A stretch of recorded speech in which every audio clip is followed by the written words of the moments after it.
My name is Emmanuel Remy.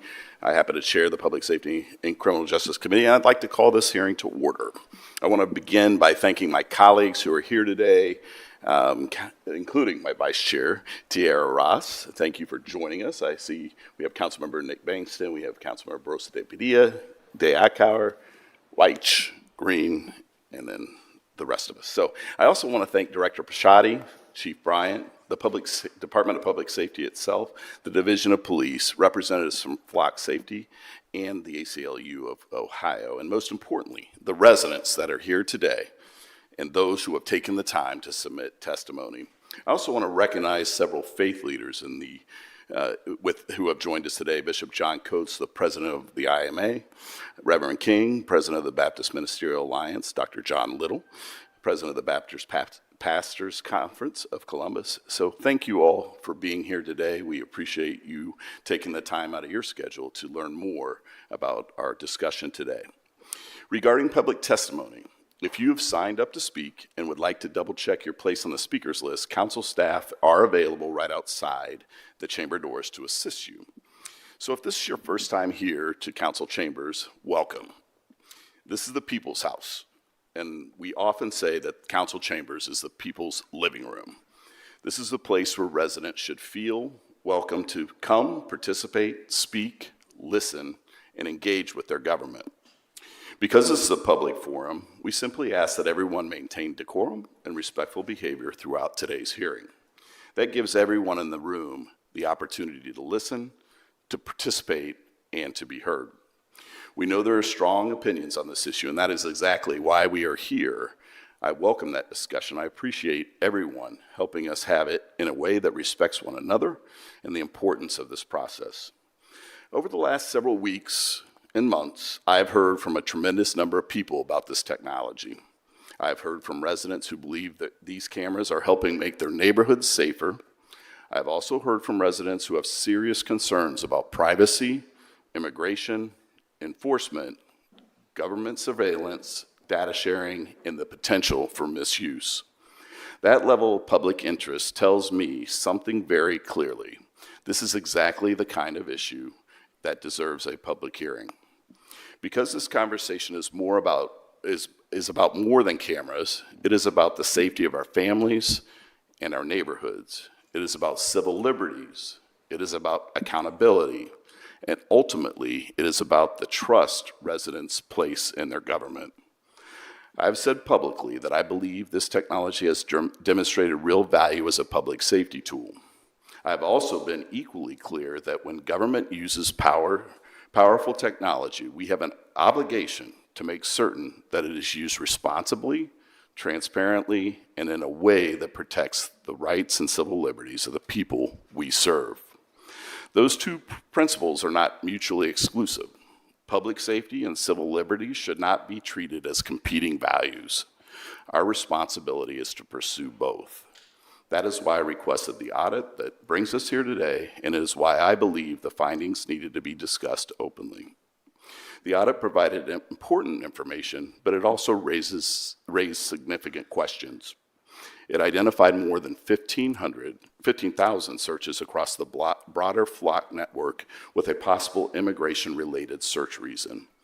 At the same time, it demonstrated the limitations of the historical data and what we can definitively determine about whether individual searches actually returned information from Columbus's cameras. Those distinctions matters. The facts matter.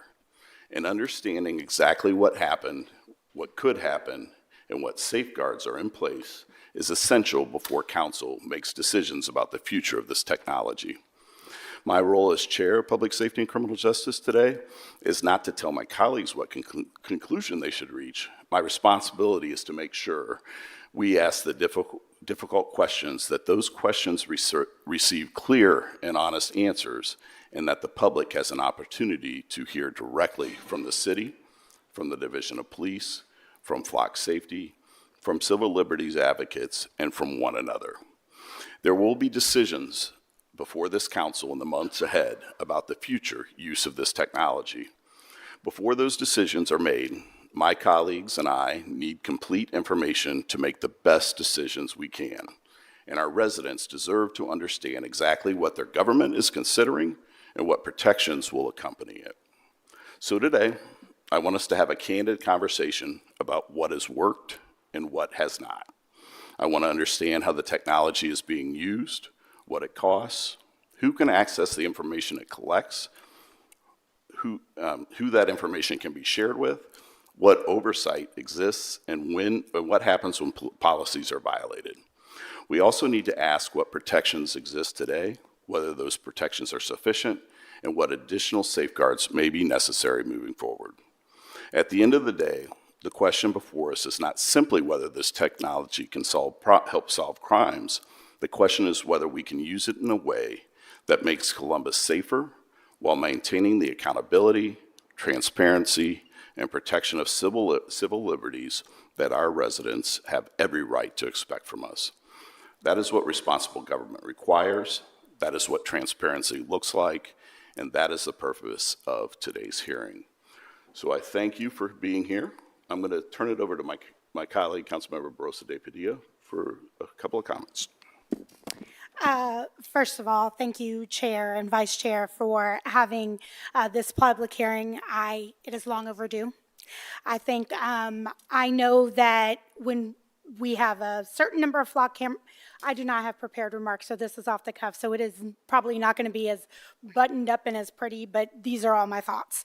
So I know that we used a certain number of flocks to understand what this technology could do for us. And I will tell you that going into this public hearing, my greatest concern, and this is with all pieces of technology, but certainly with this one, is that technology is run by people and people commit errors. And there's too much human error in this system that makes me feel like this is not the right choice for us. And I'm in this hearing today because I, number one, want to ensure that we hear from our residents and that we are giving them voice for the decisions that we make in our city. This is why we have hearings, so that it's not just so that we can hear you, but that you can also hear each other. Because I think it's very important that I have heard from residents who are in favor of flock cameras because this is a tool that we have taught them that we use. And then there are folks who are not in favor of flock cameras. There are folks who might not be as educated and want to know and are curious, and this is why we have public hearings. But I will say, going into this hearing, and very rarely do I do this, I have very serious concerns about what this data or what the system, how it's used and who uses it. And whenever we have something that we're using that is supposed to protect people, but at the same time, it is a flawed system that also endangers people, then as a person in a position where I can make decisions for people, it makes it very difficult for me to feel secure in what the system looks like. And so today, as we head into this hearing, I have expressed my position publicly. I've expressed my position to the chair. I've expressed my position also to our partners at CPD. I think that this is such a delicate time for our community. And so as we head into this hearing, I just implore my colleagues to also, at some point, we have to say, is it worth it? Right? Is this technology worth it?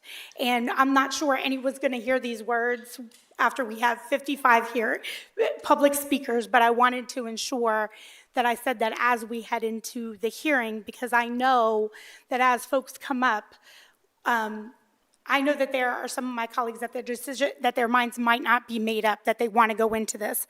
I want folks to know that as we head in, I've seen the public commentary, I've had conversations with different groups that I share those deep concerns as well.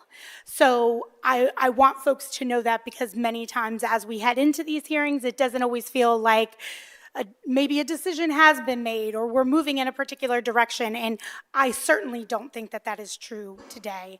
I don't think that that is true with this technology, and I think you're going to hear that even from your friends and your neighbors about how people are split on what flock is and what it means and whether it's worth it for us as a community. Thank you very much, council member. Anything from you? Yeah. I just want to make sure I didn't ask you.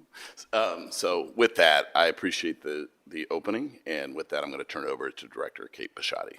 Director, the floor is yours.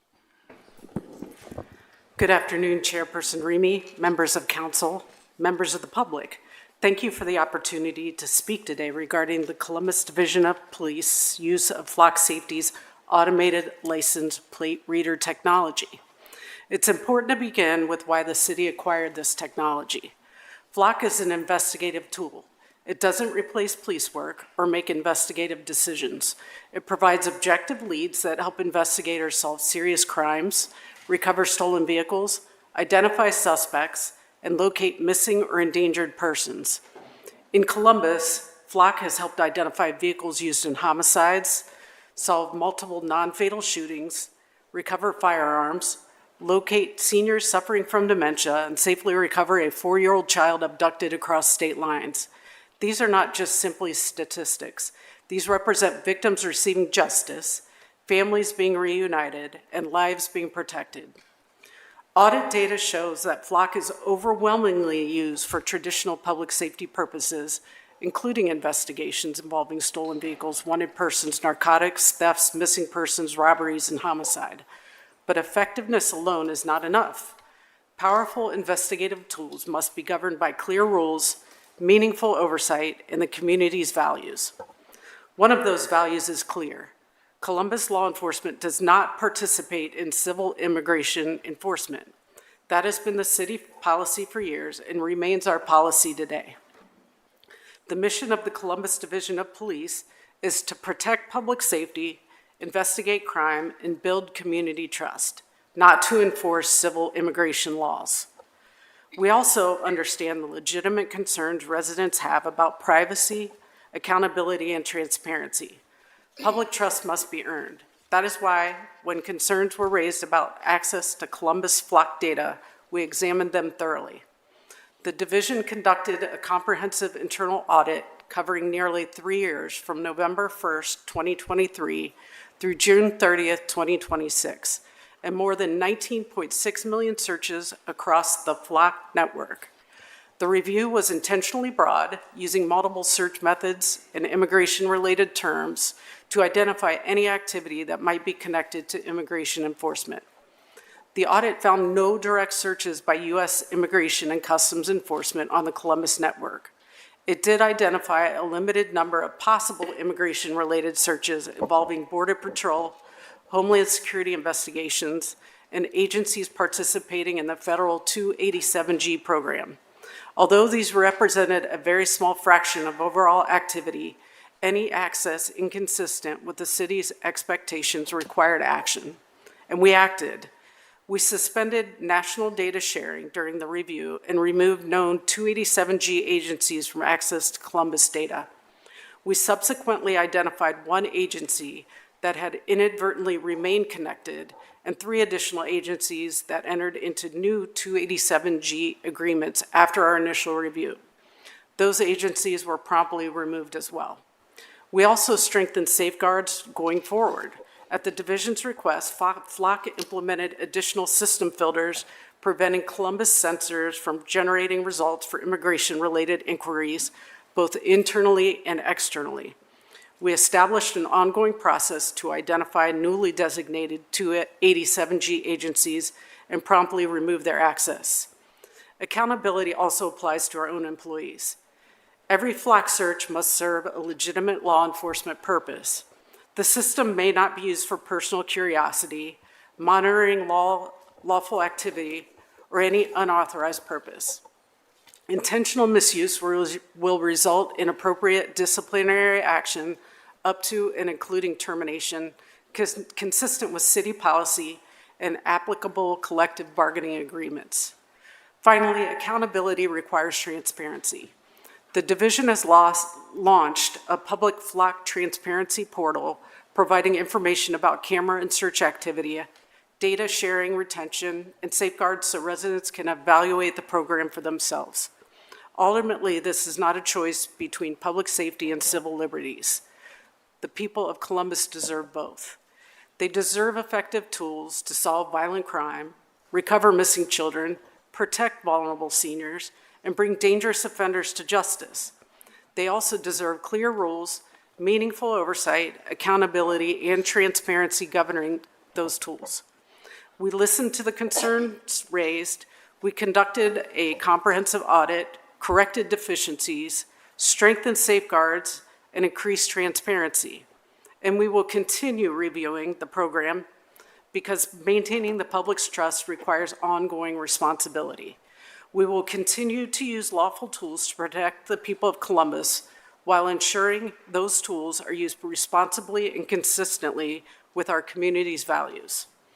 I will now turn it over to Chief Bryant, who will discuss how FLOC has assisted in solving violent crime, followed by Vaughn Rowland, Director of Government Relations for FLOC Safety, who will discuss its technology in the national landscape. Lastly, Deputy Chief Myers will then provide a more detailed review of the FLOC camera program, audit findings, and safeguards. Thank you very much. Thank you. Thank you for this opportunity to speak, Council Chairman Remy, and to you, Councilwoman Barosa de Padilla. Let me just say this. I 100% agree with you. It is very important that we, as a leadership team, are accountable for what our officers do. What I will say is this. FLOC is an important tool, but it's just that. It's a tool. It's a tool for us to be able to utilize and be able to not just address crime, but to address other situations where we have missing persons, people with dementia, autistic children that wander away from their homes. When you make the comment about is it worth it, I would say talk to the mother of the 4-year-old that was missing. Is it worth it to her? And so when we talk about these things, it's really important to know that you're right. Accountability has to be key, and we have to make sure that we're putting measures in place to make sure that these tools are being used properly. That's any tool. That's not just FLOC. That's leads. That's our firearms that we carry daily. That's our mace. That's our taser. That's any tool that we have. Accountability, education, and transparency is important no matter what that tool is. And that's why it's important that we're having this conversation. I want to talk specifically about a few cases, and this is just a few cases that were affected specifically by FLOC. In June of 2024, an unoccupied vehicle was located near the scene of a double homicide. Detectives utilized FLOC to trace the vehicle's movement and develop leads, which led to identifying the person ultimately responsible in charges for murder and involuntary manslaughter. In April of 25, officers responded to the area of Champion Avenue and Reinhardt Avenue to a shooting where a 19-year-old male was fatally shot out of a robbery. Detectives used FLOC to corroborate 2 witness statements in identifying and locating a 15-year-old suspect. The suspects were taken into custody and charged with murder within 18 hours of the shooting. On May 9th, 2026, Columbus Police responded to a homicide in the area of Malibu Drive and Cardinal Park. Upon arrival, it was determined that there was also a missing 3-year-old. Special victim detectives, along with homicide, began the Amber Alert process and received a FLOC notification for a vehicle involved. This ultimately led to the recovery of the 3-year-old and 3 arrests within several hours of the incident and a confession to homicide that was domestic related. On February 2026, there was a shooting that occurred at the MLK Library involving an individual from East High School. The community responded by assisting to keep all students safe and render aid as officers utilized FLOC to identify the vehicle location, ultimately leading to the surrender of the individual without further acts of violence. On March 22nd, 2026, Columbus police officers responded to the area of 1427 Oaklawn Park Avenue on a shooting. The suspect vehicle was identified utilizing FLOC, which traveled to Sandusky, Ohio. Columbus police detectives were able to recover the vehicle and suspect along with 3 firearms, leading to 2 attempted murder charges along with other weapon offenses. The bar was ultimately shut down by the city attorney's office due to the violence impacting the community. On April 25th, 2026, officers responded to a robbery at Aaron's Business Center located on Morris Road. 4 armed suspects forced 5 citizens and employees to the ground, assaulting one and stealing cell phones, money, and jewelry from the store. Through the investigative tool FLOC, the vehicle the suspects were using was identified with out-of-state tags and located, headed to Chicago. Charges have been filed for aggravated robbery against the suspect with additional charges pending. On March 8th, 2026, officers responded to the area of Champion and Winter Avenue on an abduction. A non-custodial parent assaulted the mother of his child with a firearm and fled, taking the child. Within 17 minutes, officers received flock hits indicating the vehicle's direction of travel. Numerous law enforcement agencies responded, and the suspect was found in a wooded area a little over an hour into the incident. The child was recovered and unharmed. In May of 2026, detectives utilized flock to locate photos of a stolen vehicle believed to be used by several juvenile suspects who were also committing other thefts. Due to the investigative links, 3 juveniles were identified and charged with felony receiving stolen property. And again, we talk about the charges, the crimes, but let's talk about missing persons. On May 11th and June 11th of 2026, flock was utilized to locate 2 different elderly missing individuals. In May, a missing 88-year-old with dementia was located in London, Ohio, and in June, a missing 70-year-old with dementia was located in Dublin, Ohio. Each had a silver alert, and flock was used to locate the vehicles, enabling their safe recovery. These are just a few examples of how valuable flock has been in helping our investigators solve crime and bring answers and closures to families and their victims. Again, I understand there is misuse. That is what our job is, to ensure that we're doing everything possible to make sure that that is dealt with and addressed. I'm going to let Deputy Chief Coleman read a couple of impacts. Just a few impact statements that we have had from individuals that have been specifically impacted by our investigative efforts. I'm Deputy Chief Justin Coleman, and I serve as the Deputy Chief over the Criminal Investigations Subdivision. The first one that I'm going to read is from someone that could not be here tonight, but they are well known, and their advocacy for community is unparalleled with other members from many of our neighborhoods, and that's Lisa Boggs. It says, "Good afternoon. I am Lisa Boggs. I am a longtime community advocate here in Columbus, and I am writing in support of continuing to utilize flock technology as an additional tool for public safety.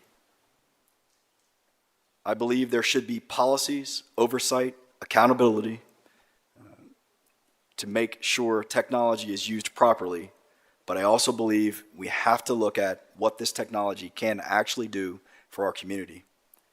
As someone who has spent nearly 30 years working in our neighborhoods, especially within South Hilltop Block Watch, I see firsthand how difficult it can be to keep people safe and hold offenders accountable.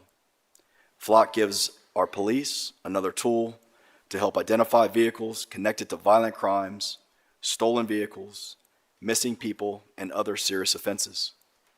I was especially struck by the information recently shared that Flock technology has helped Columbus Police solve 54% of the city's homicides this year. That is more than half when we are talking about someone's murdered child, parent, spouse, loved one. I simply cannot dismiss a technology that may help bring answers and justice to those families. I also think about a missing child or vulnerable person and how valuable it can be to have another tool that can help locate them quickly. I am not choosing technology over privacy because we need to find a balance between the two. We should have guardrails and transparency as well as consequences for misuse, but I don't believe the answer is to take away a tool that is helping solve serious crimes. Our communities deserve both privacy and public safety, and I believe we can protect both. Please keep Flock technology in Columbus with safeguards and responsible oversight. Thank you, and that's from Lisa Boggs. I have a few firsthand accounts from families that we have talked with over the last several months. The next statement is from an individual who was struck and run over by a GMC Denali truck in the parking lot of the Sagra International Grocery Store on Morse Road, and this happened earlier in July. The collision resulted in a pedestrian's hospitalization, and the vehicle fled the scene.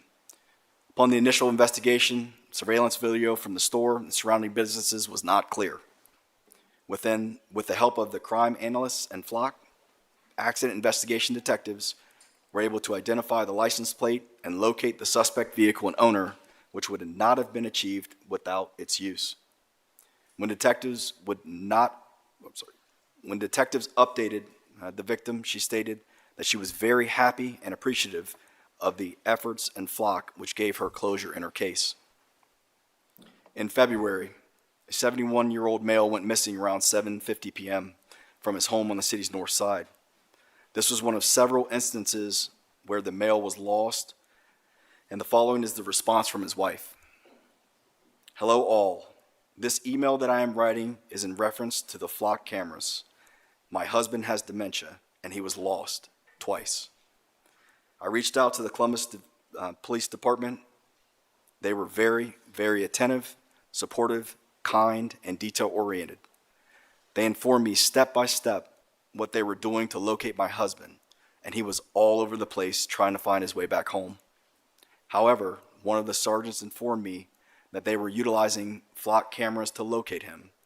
And those flock cameras are a lifesaver.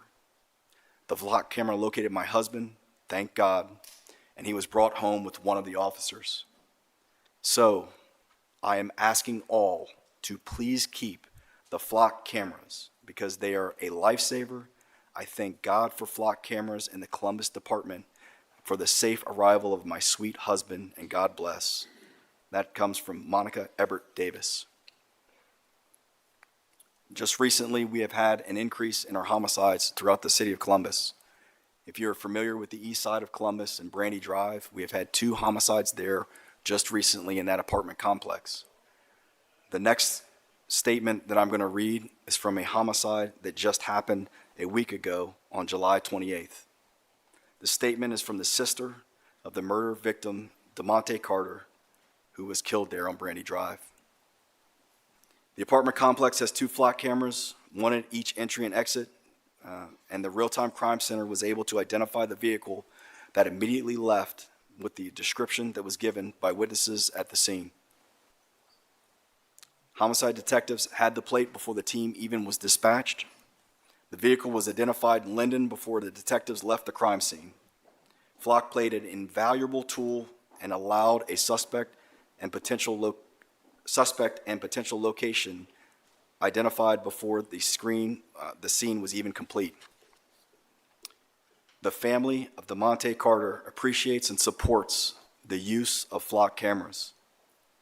The flock camera technology was able to immediately identify the suspect vehicle and track the suspect in the murder of our loved one within seconds of the crime.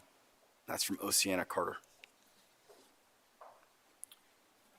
And last, the final one I have to read comes from an incident that happened in 2025 in the late last few days of December. This was December 30th.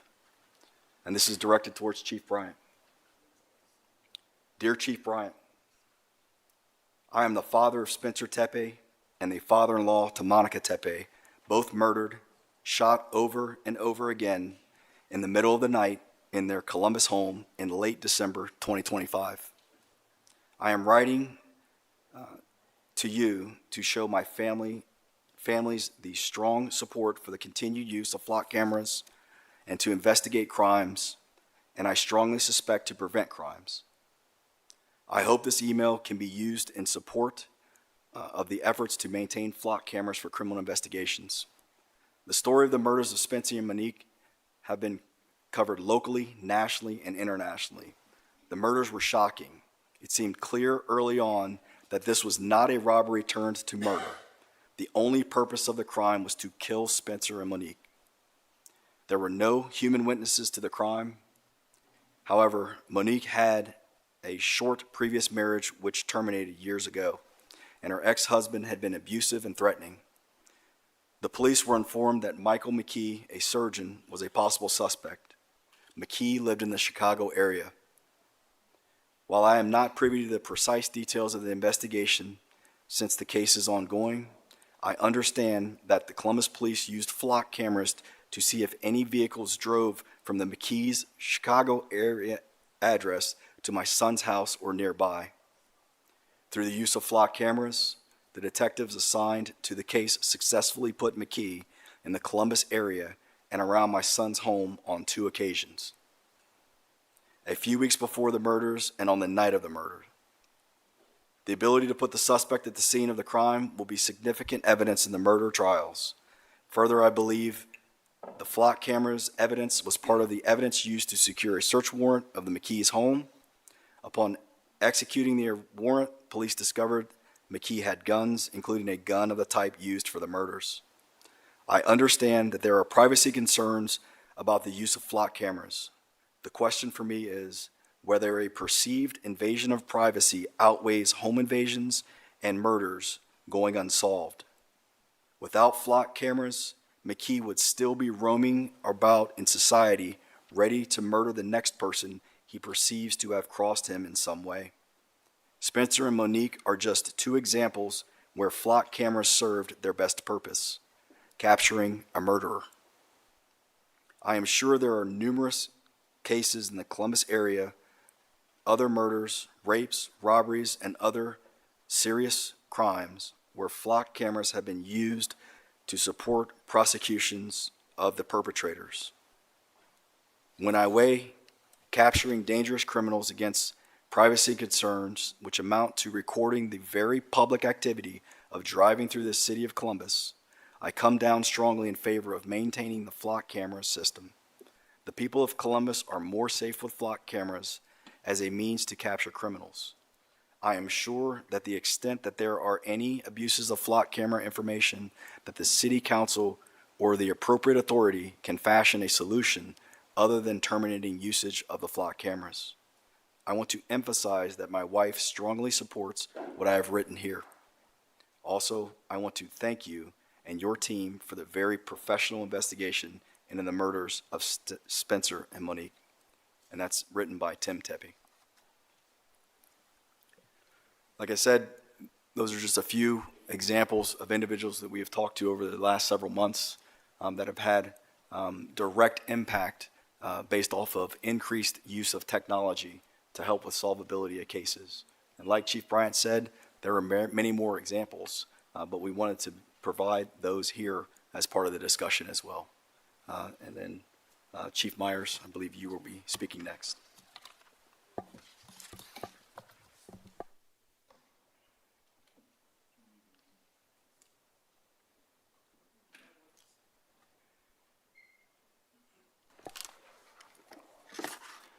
Good evening, Chair Remy, Vice Chair Ross, members of council. Thank you for having me here tonight. Councilmember Borroso de Padilla, I want to thank you for teeing up the issue right off the bat. Is it worth it? I agree completely that that is the question. Deputy Chief Coleman, Chief Bryant have given you some examples of some recent uses. I am here to talk about what we've found in how we and others with access to the system have used it, and then what we can do moving forward, what we have done and what we can do moving forward to try to mitigate those risks. I agree completely that the flaw in any of these systems is the human element. That is true of all systems. We are trying to take a systems approach with this so that we can understand how reasonably diligent people can use this technology appropriately and mitigate any of that risk. But let's be upfront about it. There is a privacy impact here. No one is disputing that. The question is whether we can take appropriate steps to mitigate that risk to an acceptable level, and then whether whatever residual risk is out there is worth it in the face of the demonstrated benefit. And that is for the citizens, this body, the administration to determine, right? I'm not here to take a position on that. I'm here to inform, to explain what we've done already and what we can keep doing to be responsive to that. What I do want to point out is this is part of what has been an ongoing conversation. This is not something that just over the last month or two we have taken up. This is something that over the course of the last couple of years we have been dealing with. And yes, this is an area where the technology and its capabilities have expanded rapidly. And so the reason you can tell we're taking this seriously is we're actually coming at it from a broader perspective than just flock. That's what we're here talking about today. But we're actually taking the position that we need to get a handle on all of our police sensor technology, because today we're talking about flock. Tomorrow there will be something else. And so it's important that the guardrails that we put in place, the controls that we put in place, can be responsive to the changing nature of technology.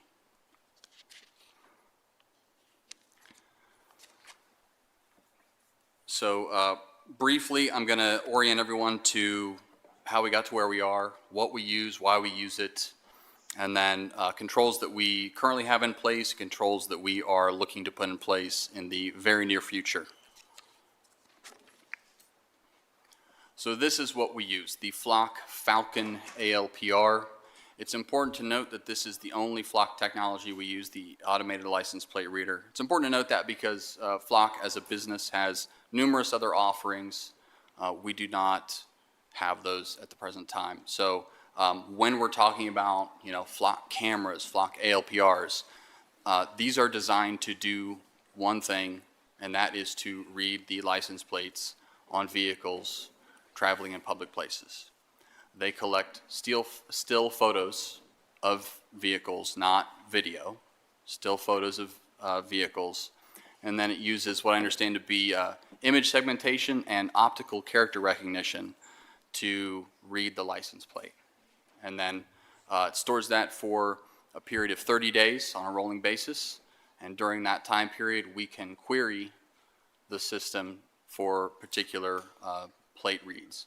What we as the police department don't have access to is sort of a running list of license plates as vehicles are traveling by a particular intersection. That's not how the system's set up. It is set up to be a query-based system so that we have a particular articulated purpose for each of the queries.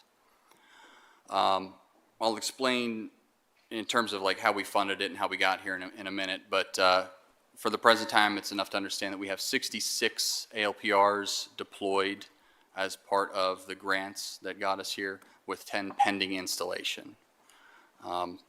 Again, it is designed to do optical character recognition, license plate reading, so we site them in places to capture vehicles. It's not designed to capture people. Certainly if somebody is walking while there's a vehicle being captured, I'm sure that it can capture those. It's not designed for that. So it's not designed for facial recognition, person recognition.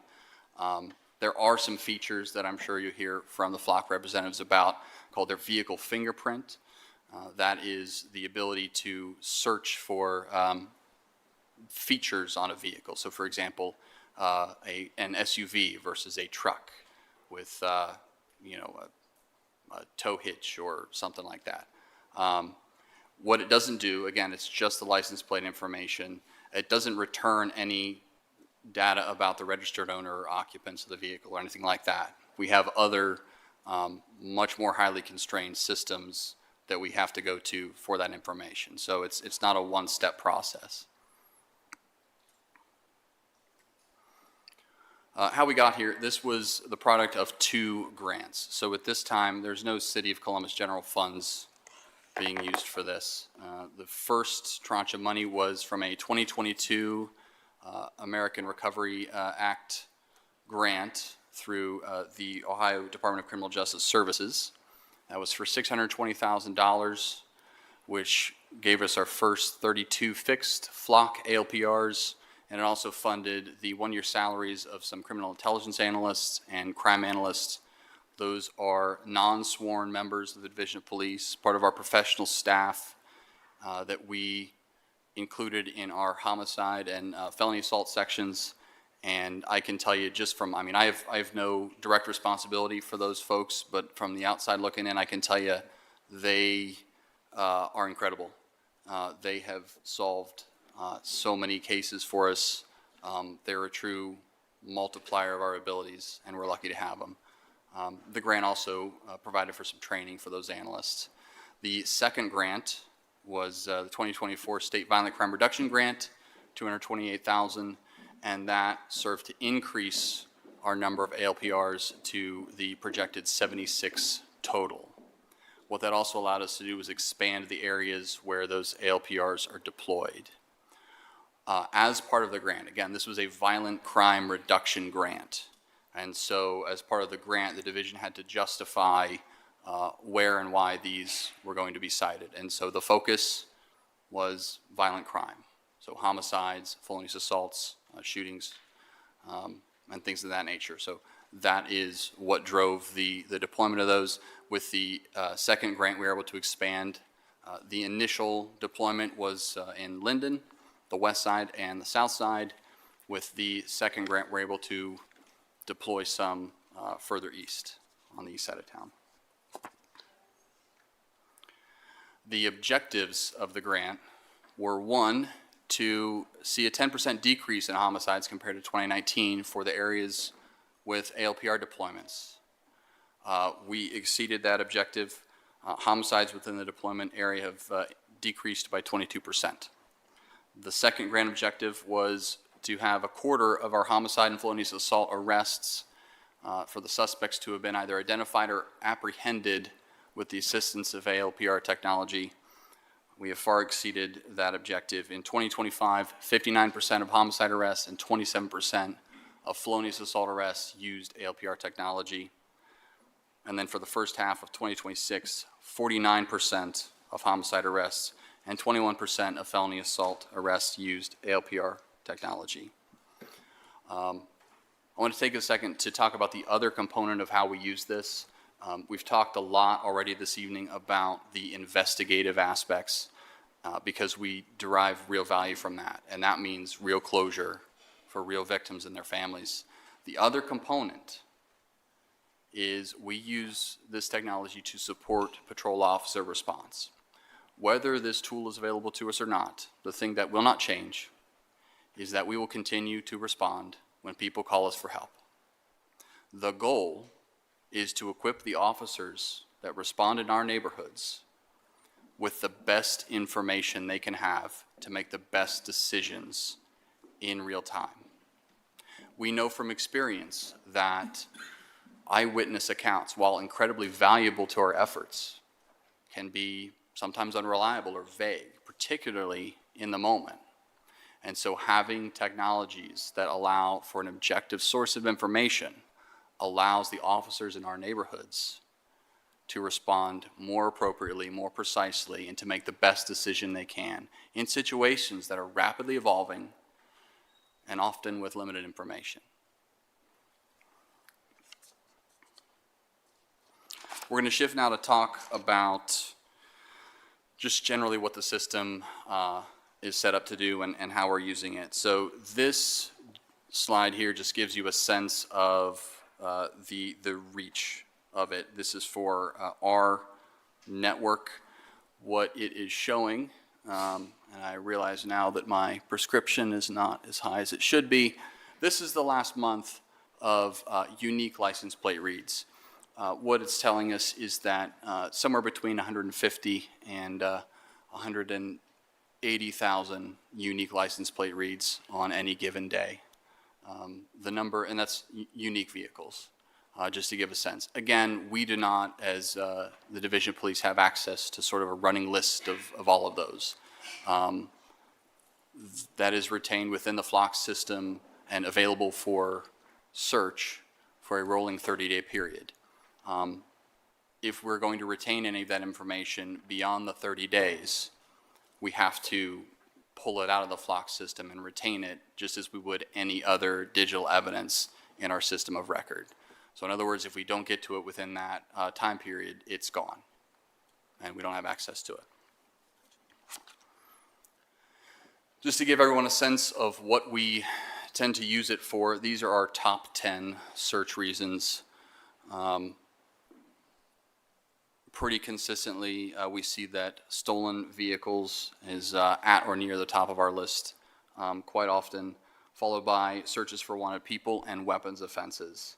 I think those are interesting to me because what we know just of how the ecosystem of criminality in the city works is, people will steal a car and then go commit other crimes, weapons offenses, things of that nature. And so we assess that the harder it is to drive around the city of Columbus in a stolen car, that probably makes it harder to commit other offenses as well.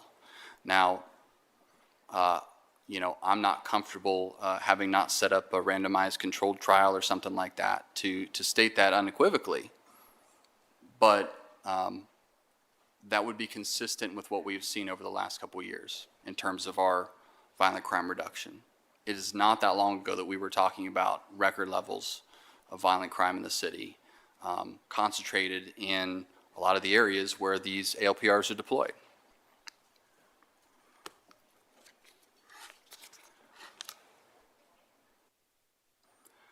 I mentioned this already, but I'll hit on it again. It's a 30-day retention within the flock system for the ALPR reads. We already comply with Code of Federal Regulation requirements about criminal intelligence information. So the long and the short of it is we need a criminal predicate before we are retaining that sort of information about individuals. And again, if we're going to retain the data outside of the flock system, that has to be taken during that 30-day window and then held in our evidentiary system of record, just like any other digital evidence. Chair, can I ask a question real quick? Sure, go ahead. Thank you for kind of walking through this.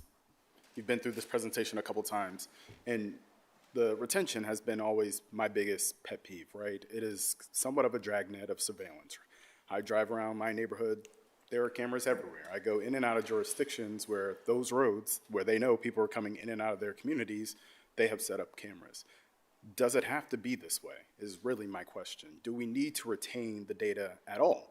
If we have a plate or a vehicle that we're looking for, can't we just put that into the system and have the cameras flag when that plate has been identified? Is that a possibility? So to make that happen, we would have to know the plate we're looking for, and that is sometimes the case, but not often. There probably needs to be some look-back period, because typical example of how it would happen, we might derive some information, maybe a partial plate, from some other source, and then using, the ALPR, querying the intersections near the crime. Okay, well now I have a vehicle that matches the description, matches the partial license plate we've been given, and so now you can pull on that thread a little bit more. It is important to note that we use it not just to identify criminal suspects, but also to confirm alibis and to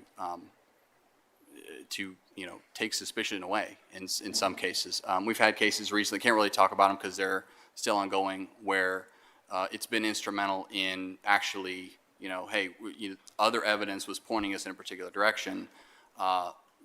The ALPR hit was able to sort of corroborate, for lack of a better term, an alibi situation. None of us wants to charge the wrong person, right? No one of us wants to stop the wrong person. And so we see this as, when used appropriately and used objectively, as a way to check our understanding, to make sure that we are going in the right direction. So yes, that is possible in certain cases, but as a general matter, eyewitness accounts are rarely perfect enough to have a full license plate, rarely perfect enough not to require some sort of checking. And so, 30 days gives us the time to do that initial investigation, come up with those initial leads, and then check those leads to figure out whether they go anywhere. Is the 30 days something we are choosing to do? Is that something that is required? Could it be flexible? Is it a week, a couple hours? Is that something we could choose to do? 30 days is Flock's system retention. I'm sure they'll have some comments on that. Are you done with your presentation? Oh, no, sir, there's more. There's more. This is the abbreviated version, I'll tell you as well. Deputy chiefs get paid by the word, so. Okay, we're going to talk about the search networks now. And there's three types. It's important to understand that we only have one of these relationships now. That's why you see the strike-throughs there. And this is where, when we start getting into talking about the audits, this is where the nuance arrives. So within Flock, there are basically three types of relationships that we can have with other agencies and networks. One of them is a one-to-one relationship where we agree with another police department to share license plate reader information with them. That can go one way and not the other, meaning an agency can choose to share information with us and we can choose not to share with them. That's not typical, but that does happen. The other networks, the statewide and the nationwide networks, are reciprocal networks that agencies can choose to opt into. And what that means is if we opt into the statewide or nationwide network search, that would allow us to do a limited search across any other agency that has opted into the same network. So if we are opted into the nationwide network, and if an agency in Texas also is opted in, it gives the user the option of doing that nationwide search, and it will, that query will go across every other agency that is similarly opted in. And it's a fully reciprocal relationship, meaning we don't get to pick and choose. We're all in or we're all out. The search is somewhat limited, meaning that you have to know the license plate and the state that you're looking for. It's not, that vehicle fingerprint search that we talked about earlier is not available for these reciprocal networks. It's only available for agencies where we have a one-to-one network share. So those one-to-one shares, as of today, we are sharing with 423 law enforcement agencies, almost 300 of which are in Ohio, 0 federal agencies. We are receiving data from 481 networks. You can see a slight change in terminology there because there are networks that we receive from that we don't have the capability to share with. So for example, homeowners associations, businesses, we receive from some of those. Those entities do not have the ability to receive law enforcement data, so we're not sharing anything with those, but we do receive from some of those. Of the agencies that we receive data from, 60% are Ohio law enforcement agencies, and we do still receive data from one federal agency, which is Wright-Patterson Air Force Base. Those sharing relationships per our current policy are approved by the Criminal Investigative Subdivision Deputy Chief, although as I talk about sort of our next steps on policy, we're going to be looking to centralize a lot of that across sensor technology. Chair, I have a quick question. So when, if you look at that second point, so we receive data from some cameras. So when we receive that data, is that also shared with the other folks who have sharing capabilities with us? So the question is, if we receive from an agency, Or a private camera, right? Because that's Right. saying that we receive it from private cameras. So if Yep. I'm a HOA and we get a flock camera, you have access to our HOA's camera. if we have been granted it, yes. Got it. And then other agencies, so let's say if we're sharing with Akron, Akron also has access to that camera. That is not my understanding of the system. Okay. It is not, or it is? That is not my understanding, Okay, no. so if we are getting it from a private flock camera, then only our agency can see that, not other agencies. I believe the way it works is those private entities can choose to share with whomever. So if they are sharing, right, can they preemptively share, or if you ask them to share? I'm not sure. Since we have So let's- we have Mr. Hold on, We have, hold on, y'all, we, hold on. hey, Councilmember, one moment. Yes, We have Von Roland here from Flock. He could probably shed a little bit more Yeah, light. if I'm just trying to understand who has access to that information. Right. Right, because it's Yeah, one it's- thing it's to say. us, just Okay, us. It's just us. Yeah. No one else can look at that information. right. For that, sorry. When you talk loud into it, that happens, but go ahead. Yeah, from our system, right. Okay. So I just want to be super, super clear. So if It is a private flock camera that is granted access to CPD.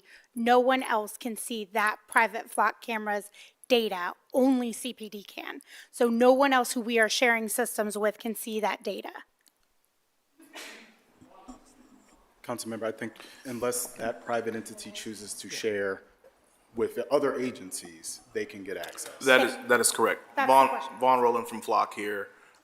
So a private, here this way, a private entity can share that data, can choose to share that data with the law enforcement partner, and that's the only, it's almost like that one-way sharing that DC Myers just explained. Okay. So let's say that HOA decides to share with that local agency, that's a one-way sharing agreement. Okay. And you all obviously have access to that data. Flock has access to that data. Correct. Okay. Deputy Chief, let me ask you, how do you decide who to do one-to-one sharing with those other agencies? And, again, like, what are the parameters that go into those decisions?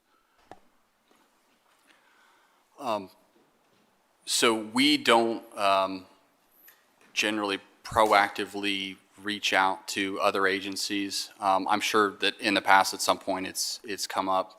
Our policy says that those have to be approved via the criminal investigations chain of command. So I'm sure if there were a particular investigative need, I know that when the system was first rolled out, there was sort of a pretty broad effort to expand the networks, those one-to-one shares. But we don't, at this point, actively solicit those on a continuing basis. Again, I'm sure that if a particular investigative need came up and we found out that we weren't sharing with or receiving data from a particular agency that we had some need to, we could, of course, send a request through the portal and they could grant it or not. But to get to the 423, there had to be a decision, like, what Right. were the parameters to get to the 423? Yep, I was not involved in that at the time, so I can't speak to that. I apologize.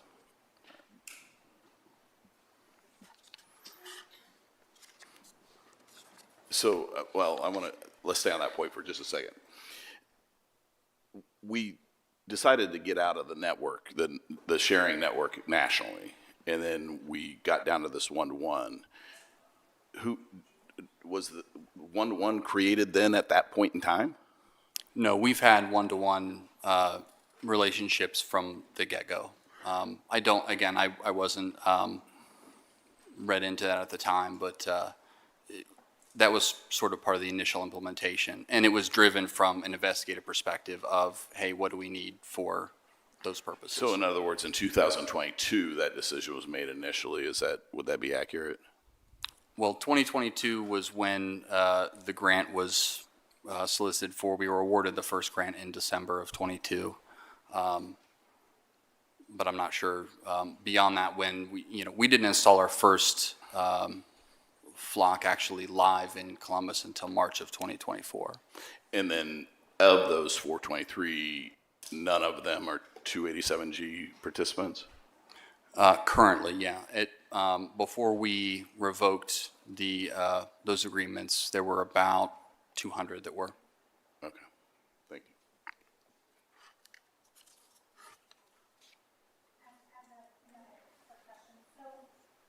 you.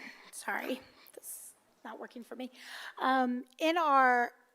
In those one-to-one agreements, are those agreements always two-sided? Like, I will share with you because you share with me? Or can I say, can you not share? Is it reciprocal, or is it only ever one-sided? Yep, for the one-to-one relationships, it's not reciprocal. So we can choose to receive data from agencies that we don't choose to share data with. And that is the case currently. One of the, as we were trying to pare back what we were doing, one of the things that we did was any agency that we had shared with but had not come back and reciprocally shared data with us, we canceled those agreements, those one-to-one sharing arrangements.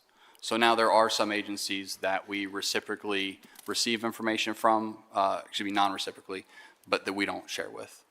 So like Wright-Patterson, for example, we don't share with them. Why stay part of the network? Well, we're only receiving the data. Okay. And Why- so, But I guess why is that?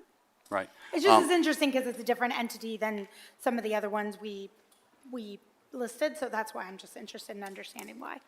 Yeah, I don't know when that particular agency was added. It used to be a reciprocal, and then we withdrew from sharing with them. I don't know exactly why. The general idea is that we want to give our analysts the ability to, cast the net broadly if they need to.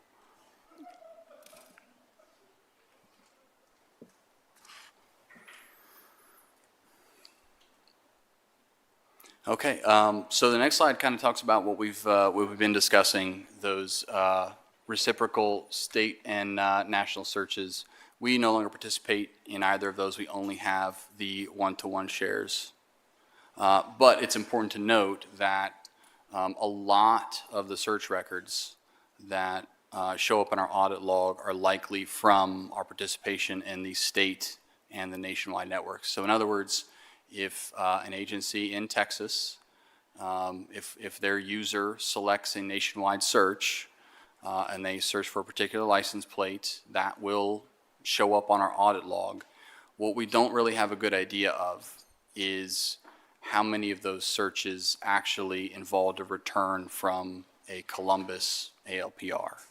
It's kind of hard to assess that, particularly given the volume of the information. Which brings us to the audit. So Flock has, as part of their portal, the ability to go in at any time and do an audit within their portal. They, as I'm sure you'll hear, have added some more functionality to that just over the last few months, and I think they continue to add functionality to that. We wanted to take a broader approach, particularly around the issue of immigration-related searches. And so we went back quite a ways and looking at that. And this is from our the nationwide network audit. So this is not just looking at Division of Police queries. This is looking at queries on our system that show up in the audit log from agencies across the country. And what we found is almost 20 million search records, which, just to pause here a moment, you might have one incident that generates multiple search records. If multiple officers search for the same vehicle, or the same officer conducts multiple searches as part of the same incident, functionally on the audit log, those are going to show up as multiple searches. You can get kind of granular with it and look at individual incidents, on a one-to-one level, but looking in the aggregate, that's kind of hard to do. So what we found is, we flagged, almost 16,000 as possibly related to immigration enforcement. I will say that is an intentionally overbroad definition. And what I mean by that is we would rather be over-inclusive when it comes to what is potentially immigration-related versus under-inclusive. And so, for example, any mention of Homeland Security investigations, HSI, was lumped in, included in that bucket of possibly immigration-related. And then, of course, there are entities like Border Patrol that have an immigration-related mission. And so any of their searches related to their immigration statutory functions would also show up in that bucket as well. But when you really get into actually looking at the search reasons, those distinct reasons, sometimes, if HSI appeared in someone's name and we didn't catch that via some other, so there's nuance to it. But again, rather be over-inclusive than under-inclusive there. DC Myers, Yes, ma'am. I have some questions. What is HSI? HSI is Homeland Security Investigations. They are a part of the Immigrations and Customs Enforcement infrastructure. We called them out separately in our audit for a couple reasons. One, because they, for a time last year, were part of what Flock, I believe, calls a pilot program, where they had access to the system. And so they appear as an agency in the Flock audits. We felt it was important to call them out separately as well because, and this is where, and if I didn't manage expectations to begin with, I don't have the answer. I have nuance. That is what I am peddling here tonight. So can I get to, so what I have, my question is, when you say it's possibly related to immigration enforcement, you have to put in why you're searching, do you not? When you search for, like, there has to be a Right. reason that I'm searching for this particular license plate number. Yep.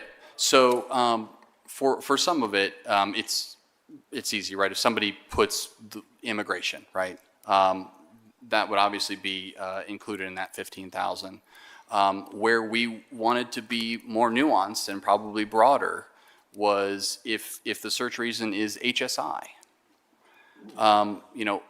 Homeland Security investigations, we know particularly from what we saw here in Columbus last December, does participate in those operations. And we felt it's important to acknowledge that and that's why we called it out separately. But it is important to note that HSI, as a federal law enforcement agency, does have statutory authority for federal criminal violations. They investigate things like human smuggling, transnational crimes, things of that nature. And, we felt it was important to do that because it is, we are living in complicated times. And Can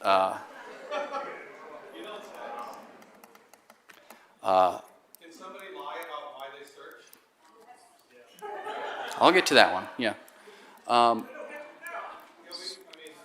time. This is taking a long time. Everybody will, Yeah, I would you find ask, to we speak, you can keep the come up. comments down so we can keep the hearing going, please. So I guess my question, let me ask another question. Have we done an audit like this, similar audit to this before times were complicated? No, I mean, we've always had the ability to go in and look at individual user behavior, but nothing of this scope, no. Because I will tell you what concerns me about this, right? I mean, we can slice data a million different ways. We can do overs, unders, almost, whatever, right?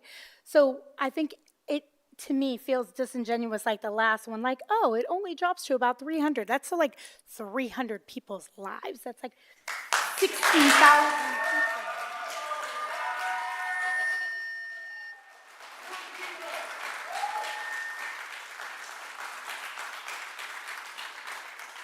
That's like 16,000 people. And when you're talking about Homeland Security, I mean, I am not a law enforcement officer, nor do I pretend to be one, but in a time when you were talking about mass deportations of people, and we know that we have a federal government that is using all the tools that are available to them, right? I just don't think that the Homeland Security is looking for it's hard for me to believe that they're looking for big, terrorist operations in Columbus, Ohio, why we're talking about removing PSI,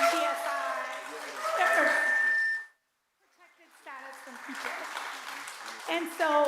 And so what I'm saying is, this is where I'm concerned, because as we're looking for, when we're putting in, if we know that people can put in different different searches, then how do we know? I mean, that's when I talk about it being worth it. This makes me feel like it's not worth it. This is the thing that makes me feel like it's not worth it.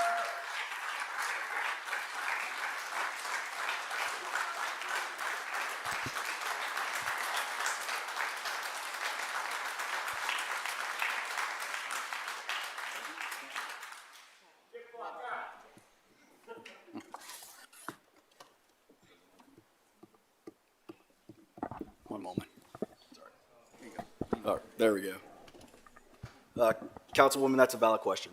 about if they are related and they're not doing big investigations. But HSI, like Deputy Chief Myers was saying, they are. Can you talk a little closer to the? Sure. Thank you. That's a valid concern and a question. But HSI, as Deputy Chief Myers was saying, they operate in many different facets. They are assigned to some of our Homeland Security terrorism task forces, and that would show up in some of the searches. So they are part of those networks, whereas we have people that do not operate in immigration and customs enforcement, but they do participate with the U.S. Marshals Task Force, arresting violent felons that have felony warrants. And so that is some of the reasons that they were also included in a lot of these.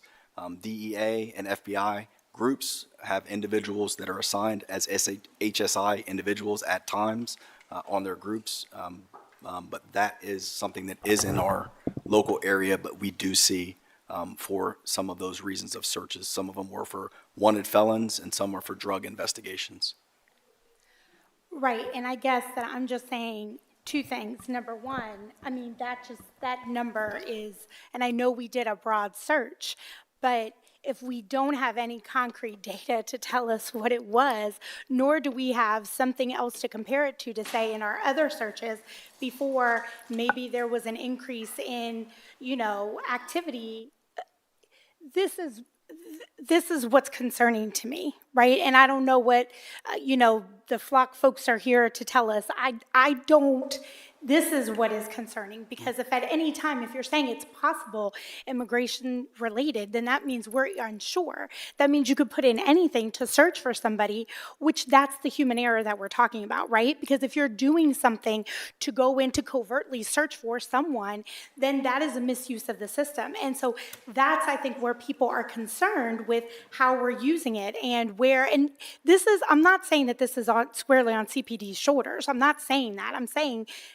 as I look at the folks who are here representing this technology, it to me doesn't look like it has the safeguards to protect people from the misuse of this, right? And so, I mean, this to me this isn't the thing that stands Flock up. This is what shows the flaw in Flock.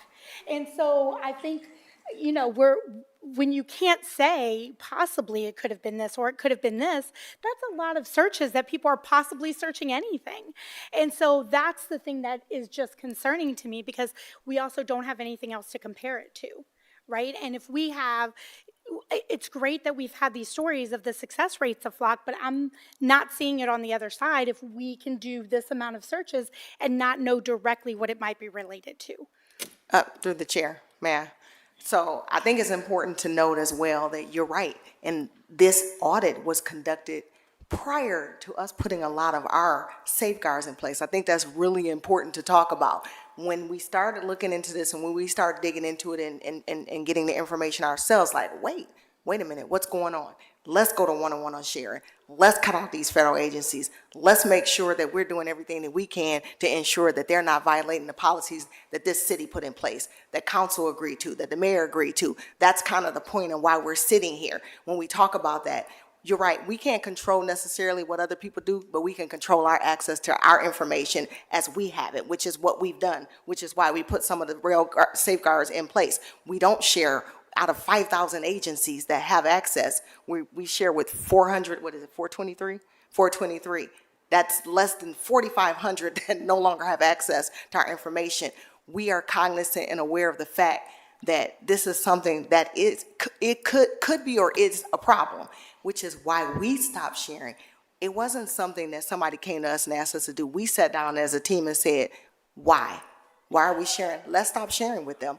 If this is what we need to do to put safeguards in place, if this is what we need to do to make sure that we can do what we can to protect our information and make sure that what was put in place by this city, that we do not police solely on immigration, that is some of the things that we're going to do whatever we can to make sure we do that. When you look at this information, 20 searches by the division, again, we have to take ownership of what we've done and look at our searches, and then we have to determine whether or not we did something wrong, which is where that accountability piece comes in for us. I just want to point out, this was the audit prior to, things have changed, and these are the things that we put in place proactively. Thank you. To the chair.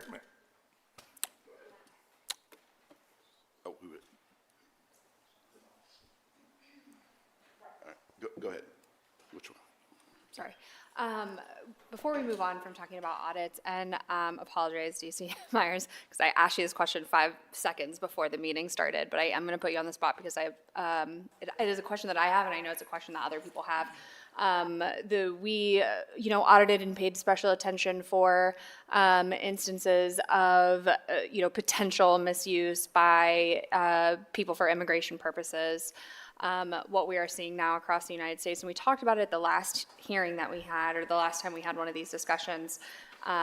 We just saw come out of Reynoldsburg, people using, their officers using it to track a domestic partner that they had a bad breakup with, or for other purposes. Obviously, based on the information you shared, that would be against policy, but have we audited for instances of that? How would we know if the system has been or is misused? And I think that, on June 1st, I called for these things to stop being removed, that there's too many questions for them. My position hasn't changed on that. But I think one of the greater concerns is that, and I'm frustrated. I'm frustrated about that. Because ultimately, we're living in this wild time where we've got this technology. I'm not opposed inherently to these technologies. I'm opposed to the fact that there's no regulation surrounding them, and we cannot control the misconduct. I don't even fully trust what our Franklin County Sheriff's Office is doing right now as it relates to their policies at the jail related to immigration enforcement. And so to think about hundreds of other agencies that I don't have any relationship with those hundreds of other agencies, and our jurisdiction doesn't extend to them. And so, so that's my primary concern. But secondarily to that, I'm thinking about how we're auditing. If we audited for any sort of misuse for situations like that, how we would identify if that stuff had ever occurred in the first place. And then I think my general just frustration is what we're talking about here is a look back. We're identifying when misconduct has already occurred and people have already been harmed, which means that for me as an elected official, I'm co-signing that harm if we don't have the protections to put in place to prevent it from happening. And I don't want to do that. So anyways, questions about the audit, question if we found anything, if we looked at anything like that, if we are going to look to see if there was instances of misuse for personal reasons, so on and so forth. Yep, so I'll talk about, I have specific slides actually on the sort of policy and audit piece moving forward. There are some tools within the FLOC system that they've rolled out over the last few months that are designed to help agencies flag some of those unusual occurrences. And so we'll be, that'll be a part of it, but probably to get at the sticky problem that you're articulating, we probably need to go further than that. So for example, we would have to figure out a way to compare to our timekeeping data, for example, to flag searches that are occurring when officers are not showing in a paid status, right? That would be another way. You could look at entropy. In other words, you would expect individual user searches to be clustered within, 8 to 16 hours a day, depending on how much that person works, not appearing across 24/7, 365. So those sorts of things could flag potential misuse as well. There are a couple different ways to get at that problem, but it is a problem. Part of it is that there is very robust, backwards-looking audit trail. So when things do come, it is pretty apparent what occurred. That doesn't fully get to where we're trying to get to, and so that's why, in addition to what FLOC has implemented and I think is going to continue rolling out, we're looking at other ways to get at that proactively. One of the things I'll talk about on a later slide is basically we're as part of the policy revision, we're centralizing all of this so that we can have monthly or quarterly audit reports, and then it's still, we're trying to figure out the right balance, whether it's the chain of command doing a piece of this, with technical services oversight, or what the right division of labor is, because for an agency our size, there is a problem of volume here, and so that's why we have to figure out how to slice up that auditing work in a way that it's a meaningful look at user activity and not just sort of a broad base, like, yeah, everything looks fine. Like, we want to be more granular with that, and it's just figuring out how to do that with the people we have, with the technology we have. That's the challenge going forward. Thank you for that. And I also, I just generally want to say thank you for being willing to come here today. I know you already said that, but these are really tough conversations, and I have a lot more confidence in our ability to effectively put policies in place that would control, how our officers and our city staff are accessing this data. So I don't want it to be interpreted as a condemnation of the department or the division itself. I think my primary concern is uses external to the city that are outside of our jurisdiction to police, for lack of a better term. So I'm grateful to you, and thanks for entertaining the question. So before I leave this, the one thing I want to highlight is Chief Bryant kind of pointed out, that difference in number, right? The 15,500, that's a pretty big number.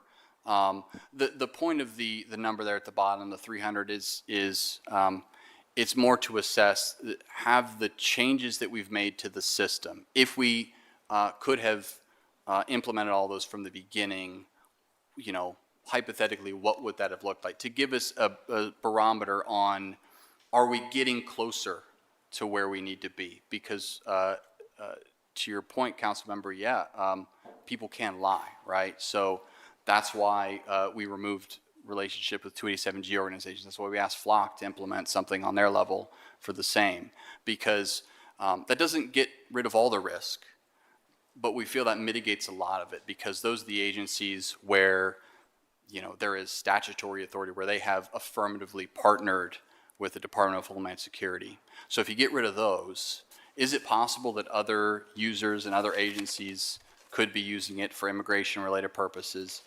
Well, for that to be the case, for that to, the chain of causation there is, you would have to have a user using it for immigration purposes, putting down a false reason, working at an agency that does not have a 287G relationship, so their agency doesn't co-sign on this, and then they would have to, pass that on to ICE or HSI or something of that nature.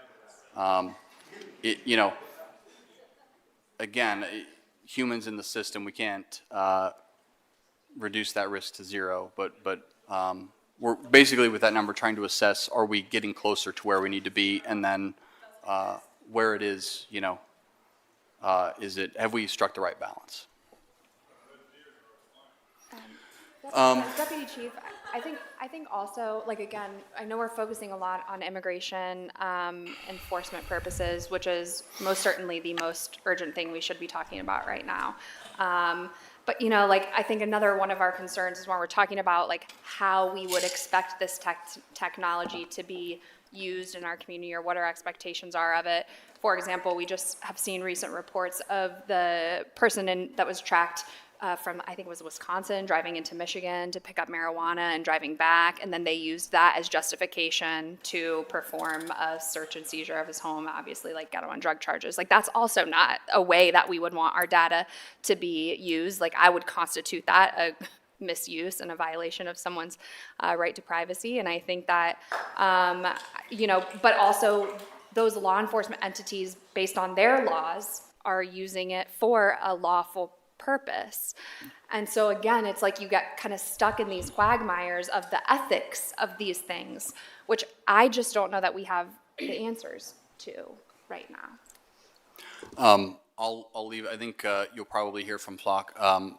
One of the additional filters that they are going to be rolling out is an offense, down to the offense level. So in other words, agencies being able to choose for what offenses other agencies can use their data for. So even in agencies where we have those sharing relationships, if I understand, and I'm sure I'll be correct if I'm wrong, the goal of that is, okay, we're going to share data with you, but only for these particular types of offenses. Again, not perfect. And I think that sounds great, but you know, how many people get arrested but in the meantime, you know, like Right. On one hand, I really value what I'm hearing about from the company, from the Flock company about, you know, a commitment to quality improvement, right? That should be the case of, you know, with everything we're trying to do, then that's inherently a good thing. But the stakes are pretty high when you're talking about a technology like this that could mean life or death for people. If you're talking about an immigration case, that could mean, you know, jail time for people. If we're talking about like a, you know, civil or criminal offense that, you know, where it may or may not be appropriate to be used, like in that instance, life and death if you're talking about a domestic violence situation. And so, I don't know, you know, we don't have the answers, but, and I appreciate the, you know, commitment to doing those things. I think if the city chooses to move forward with this technology, that will be absolutely essential for us to make sure that we're doing our due diligence, but. So this slide here is just a brief rundown of some of the recent additional controls that we've added to it. You know, we were looking nationwide before this about other agencies and their sensor technologies, their policies and things like that. But you can see this has been ongoing work for a number of months.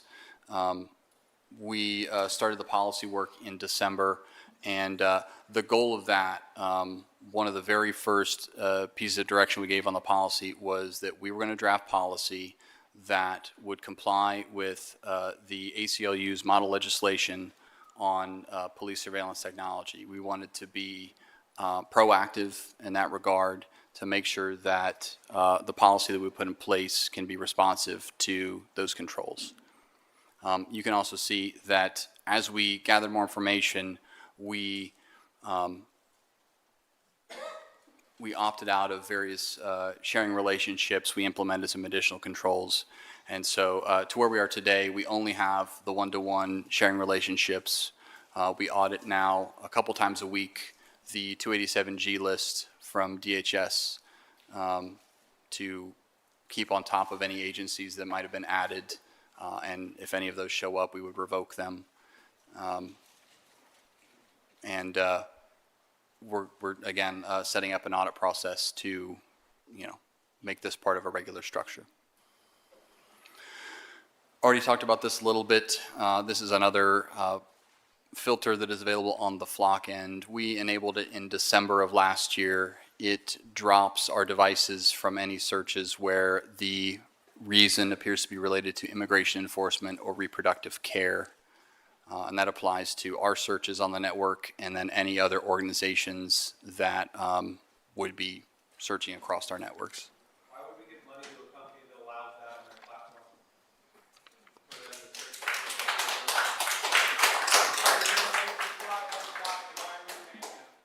All right, can we please keep the comments down?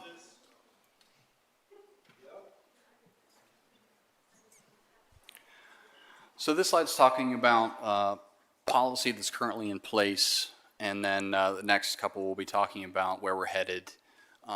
Flock and other law enforcement databases are restricted to the performance of criminal justice duties. We do not allow our personnel to sell, transmit, or disseminate the data to unauthorized people or organizations. Misuse of any law enforcement database is considered critical misconduct, which means it is possible to result in discipline up to termination of the employee. And then another important point is that for any of these systems, we require independent verification from an authoritative source before we stop somebody. So what that means is if we get a Flock hit on a reported stolen vehicle, officers are required to verify that via the law enforcement automated data system, the authoritative source, that it is the correct vehicle, you know, before we make that detention or that stop. I will tell you, just it's part of this is sort of a tactical and operational issue that I think probably every new police officer has, their field training officer has coached them a little bit because you'll run a license plate and it'll ping as stolen, and you get all worked up, and then you find out it's a partial hit based off of a stolen motorcycle or something like that. We cover that in training. We explain what an authoritative source is before those stops are made. So,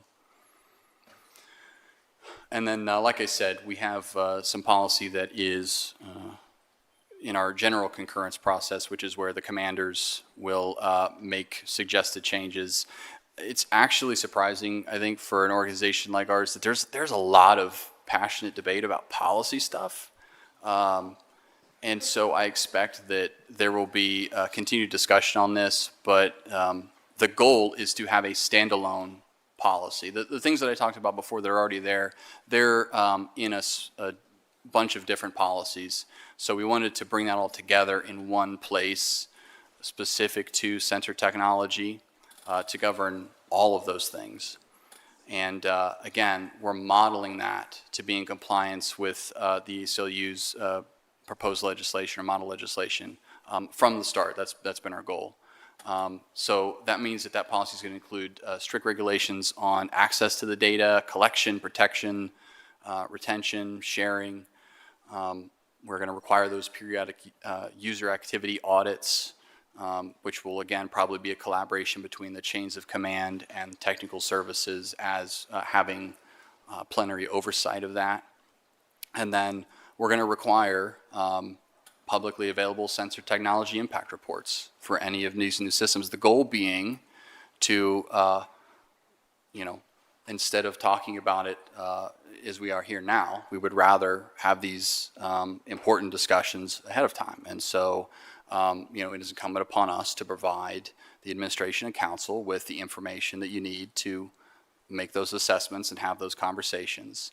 And so as part of policy, we're going to require that if we want a new piece of technology, the proponent is going to have to write a sensor technology impact report to explain what it is and what our intended use. And I'll talk about that here in a minute.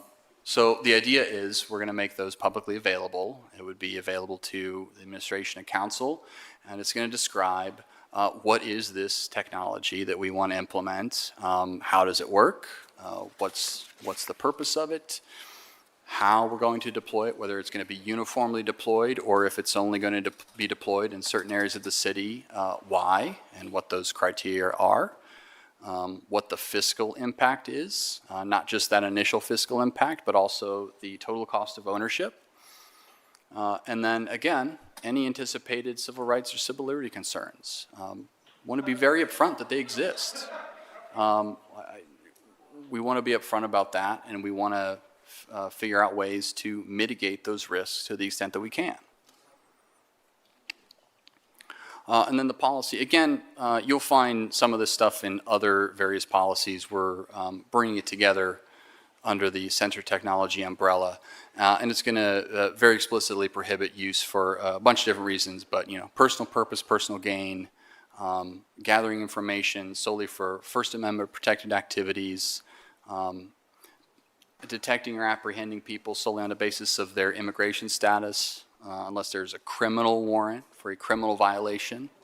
And then we're going to restrict it, any access to information regarding reproductive care, prohibited harassment or intimidation of any individuals, targeting people based on a protected status, and then anything else that would be a violation of law or division policy. Also important to note that we're specifying that, as is the case now, but we're going to put it in black letter in this policy, it's only going to be used in areas that are exposed to public view and places where, if a police officer were there, they could legally be present without consent or a search warrant. So places where they are legally entitled to be. And pending any other questions you have? Yeah, so thank you, Deputy Chief. Appreciate the presentation. It was very thorough, of course. Have we considered limiting who has access to the database, and also would it be practical to require that they have a case number, for instance, to be able to do the search? Yep, so we already have limits in the sense that not every division employee has access to it. They have to have a need to access the information because of their assignment. So, some non-sworn analysts, for example, have it, but our non-sworn professional staff that don't work in that space don't have access to it. We can do role-based access. We already have roles for analysts, roles for patrol. So one of the things that we're going to assess is, do we need to change the reach of those systems? Potentially what a patrol officer needs is different from what an investigator or an investigative analyst needs. Likely the case number component is probably going to be dependent on bureau level SOPs, although I expect that will be a part of the discussion we have on the policy piece. And that's because, for example, the Real-Time Crime Center, very easy to require it in those cases because the nature of their work is such that they are supporting dispatch calls for service and things of that nature. So there's always going to be that incident number. I suspect there will be places around the division where that may not be practical because we don't have a case number yet. But in those cases, then what do we do to get that additional level of detail? I think that's where the discussion needs to be. Obviously, we've seen some people use it maliciously, obviously across the country, but actually here locally and even within the division. Have the policies been created at this point? Like, what's going to be the punishment or corrective action, or is that something that we need to still work on, or is it being worked on and to be developed? So it's been the case that misuse of law enforcement databases can constitute critical misconduct, and so it'll depend on the individual facts and circumstances and what Just Cause supports in any particular case. What the proposed policy gets us is just an additional level of notice and an additional, it is very clear in one place what the expectations are for our personnel. When the changes were made to where they are currently, did we lose any capabilities that we had previously as far as looking at ongoing investigations, that sort of thing?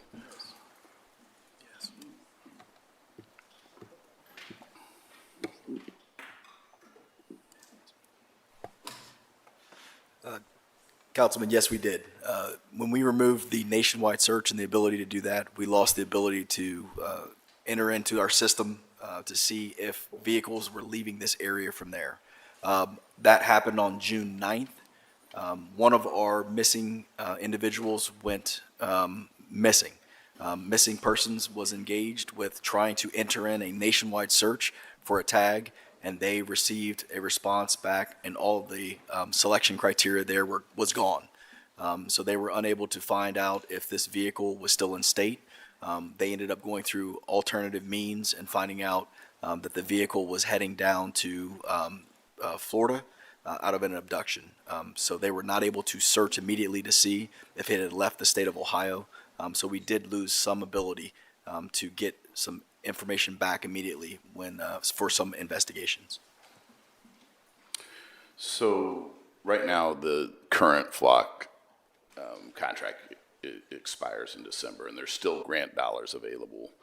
Do you know how much grant dollars are still available at that point? Because again, we've not used any Columbus taxpayer dollars on this at this point, but how much funding remains and exactly what that extension would get us? Is that?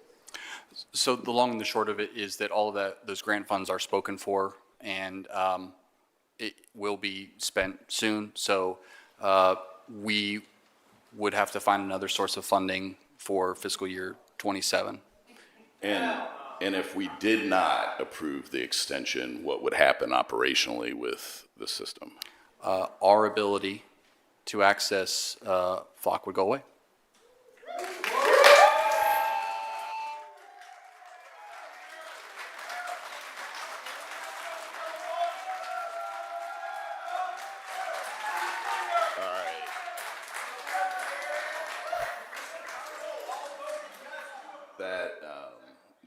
concludes my questions. I'm going to turn it over to anyone on my colleagues. Do you guys have any other questions at this point?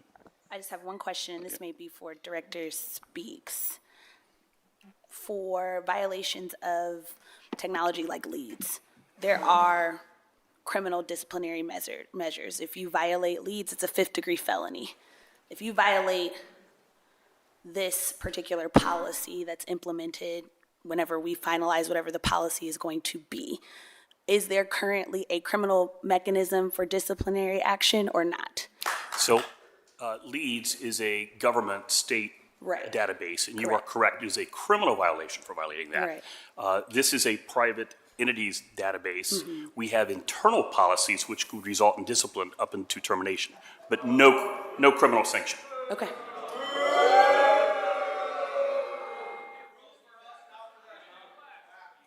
Councilmember Green. Thank you. And I'd just like to, I don't have a question to the flock representative, but I'd like to speak directly to you and to your counterparts at the company, and I want to thank you for being here. This must be a tough gig for you, man. But I think, I think that Councilmember Ross hit on a very good thing. There is just no regulation. There's no real mechanisms of accountability beyond just someone, maybe facing disciplinary action at their own job or losing a job. I think one thing that, a officer said to me that has stuck with me, very, very intensely, is that, this kind of push and pull of the reality that if we restrict our access here in the city of Columbus, which again, I've stated my position on this, but if that were to happen, that people at Home Depot and Lowe's and Walmart would be able to access these systems to chase down the merchandise that, goes missing from their stores, but I wouldn't be able to use it to find my daughter if she got abducted from our home. And I think that, that is a thing that I wrestle with, having a 5-year-old at home myself. And these are the realities as we're all thinking about these things that we have to acknowledge and sort of grapple with. And so, one thing that I would really encourage, I know it's not common practice of the tech industry to welcome regulation on itself. But in this case, the stakes are really high.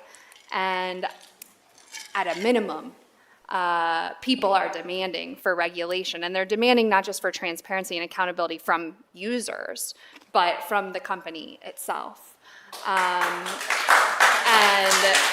And so I think that might be the next QI phase or worthy of consideration, because if we had real federal regulations for misconduct and misuse of these technologies, if we actually have no real teeth to any protections we put in place. And if we had that teeth, then I think, at least for me, I'd be having a little bit of a different conversation. Thank you, Councilmember. I guess that's a good lead up to welcome Vaughn Rowland, who's the Director of Government Relations at Flock. Vaughn,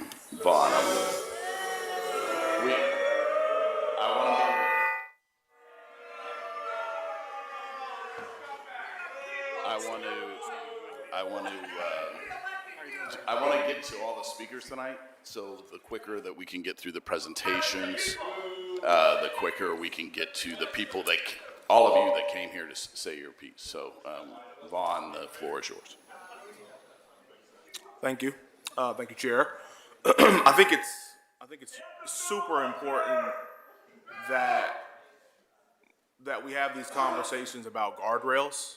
I think that's naturally where this conversation has gone as we sit here and have these discussions right now.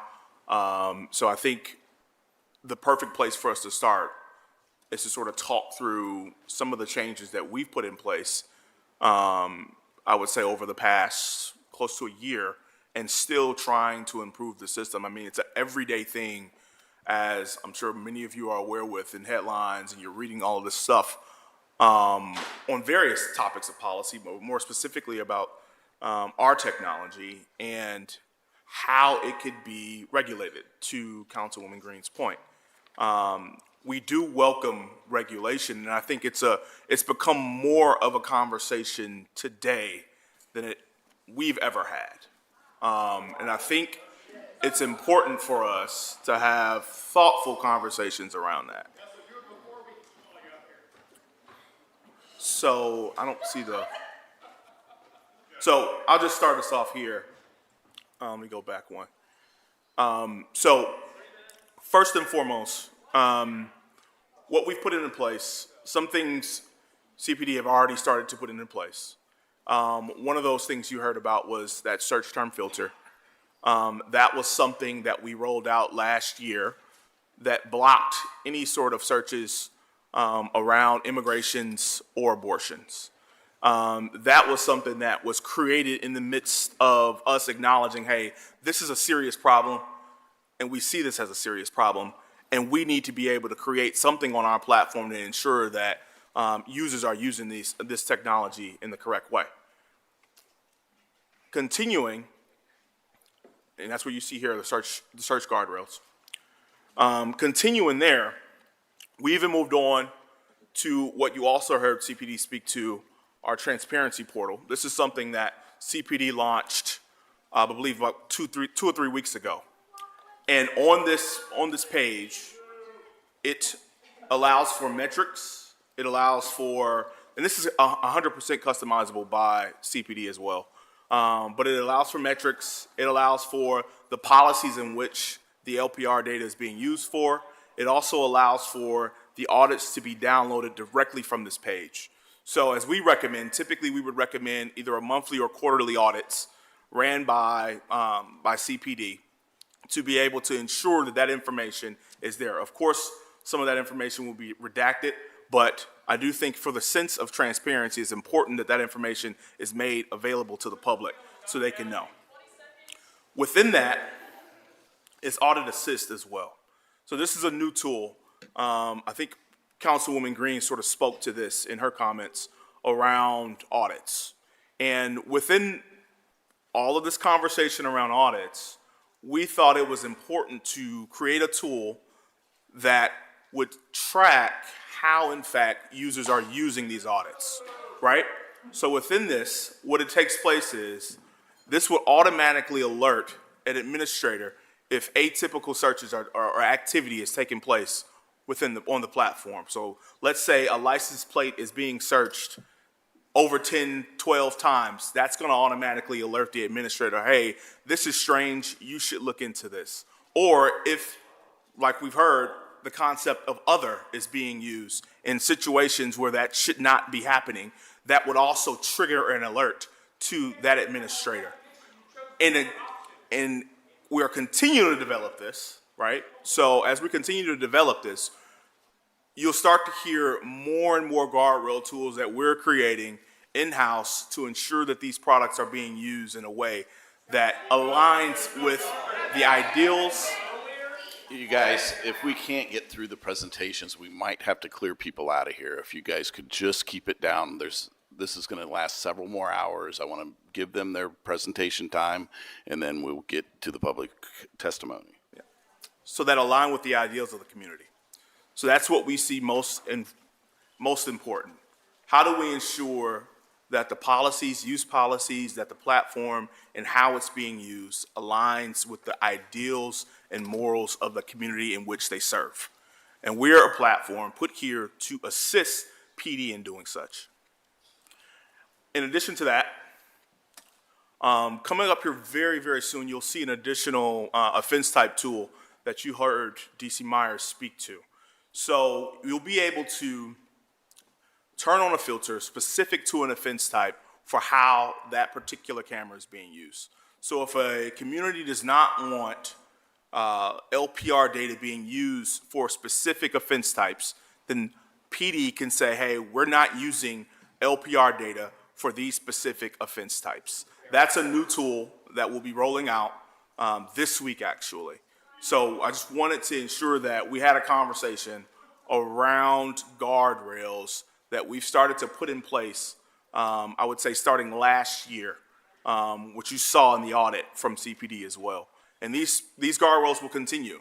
This is not something that in the midst of these sorts of conversations, these tough conversations that we're having, that they just stop there because we're responding. No, we want to be proactive in this. We want to have these conversations. We want to ensure that we're creating guardrails that align, once again, with the communities in which we serve or look to serve. So we're open to additional ideas. We have conversations with law enforcement and community members across the country around ways that we can improve these systems. And we hope that we can continue to do that here. Thank you.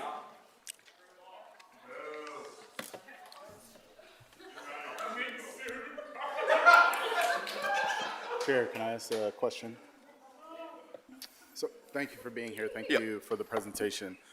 One of the things that the department had requested was this 287G access and limiting that for those who are signed up. Is that a possibility? Have we got a confirmation from Flock that that is capable? So the answer to that for us right now on the platform is the one-to-one sharing. So being able to audit one-to-one sharing as to who you're sharing with directly, even if not reciprocal, is the best way right now on the platform to be able to track who exactly you're sharing with and ensuring that those morals align with the morals of the PD here. So that's right now, one-to-one sharing is the answer to that. But we are looking to build onto that as well. But that's currently not a flag, right? In No. terms of how folks sign up and It is not. access the system, it's not a flag. No. My other concern, and we haven't really talked about this enough, but I think it is warranted. You know, we just got a new CDC director that indicated that abortion surveillance Yeah. is the new thing. Yeah. And although we talked about the audit related to immigration, I Mm-hmm. don't think we've talked anything about reproductive health care and the ability for people to put anything in the system. Have governments approach Flock with concerns related to abortion surveillance and how that might be able to be addressed? Outside of just the filters, which we know are shaky at best in terms of their ability to control what people are searching. I'll say that governments themselves have not come to us with that. We've obviously had conversations in places like Texas, which I believe you're referencing, in other places where that's been an issue, and that's sparked, like you said, that filter that we've created. So that sparked the creation of that, right? I do think that further conversations are needed around that. We do not work in conjunction with entities looking to surveil in that way. But I do think, again, I do think it's important for us to continue these conversations to ensure that, if you're using one-to-one sharing, you're doing a full audit of who you're sharing with. I think that addresses that need. I have a quick question. I'm going to ask this question in the most respectful way. You have set up a system, and your system, it is your company's philosophy that your system is a system that is available, that whoever wants to use it can use it in the manner in which they care for. Would you say that is correct? I would say that is correct. So if in Texas, they're saying, we will use the system to track people if you have an abortion because we believe that that is a criminal offense, your company that you represent is okay with that because that is lawful for them, correct? We don't have a stance on that, but we do believe. Hold on. The reason that I'm asking is because what I understand to be true, so we can call a spade, is that you have a system that you were saying, if this is lawful here and unlawful here, you can use the system for whatever is lawful for wherever you are, right? But understanding, if we're thinking about policies and policies that we're putting in place, what would dictate and why would you want to put those policies in place for who? Because if you're not taking a stand anywhere, then is it because in, maybe Columbus or some other places, we want these set of regulations and maybe over here they want these set of regulations? Because I think I just want to be clear because to the point that council member is making, right? Unless it's lawmakers who are putting it in to disrupt the system to allow for equity and for allow for justice, like what benefit do you have if you've just created something that you're like, here, y'all can use it however you want? No, I think,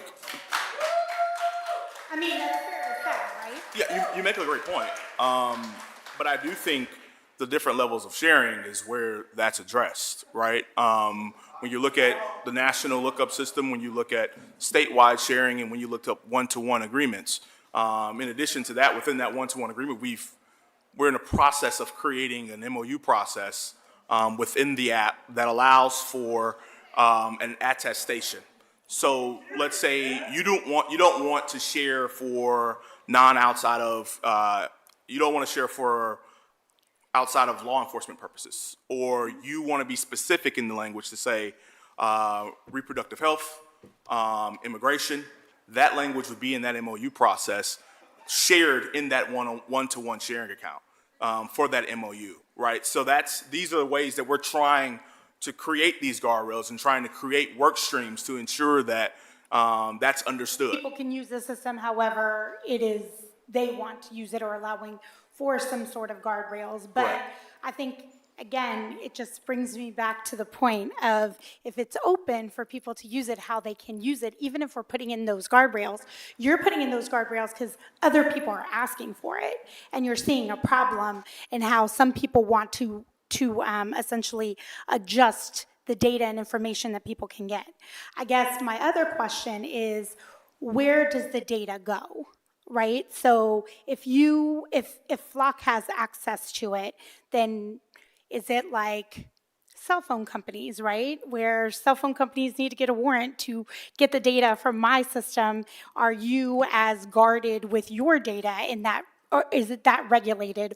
Or could an entity come and compel that data from Flock? So we don't sell data.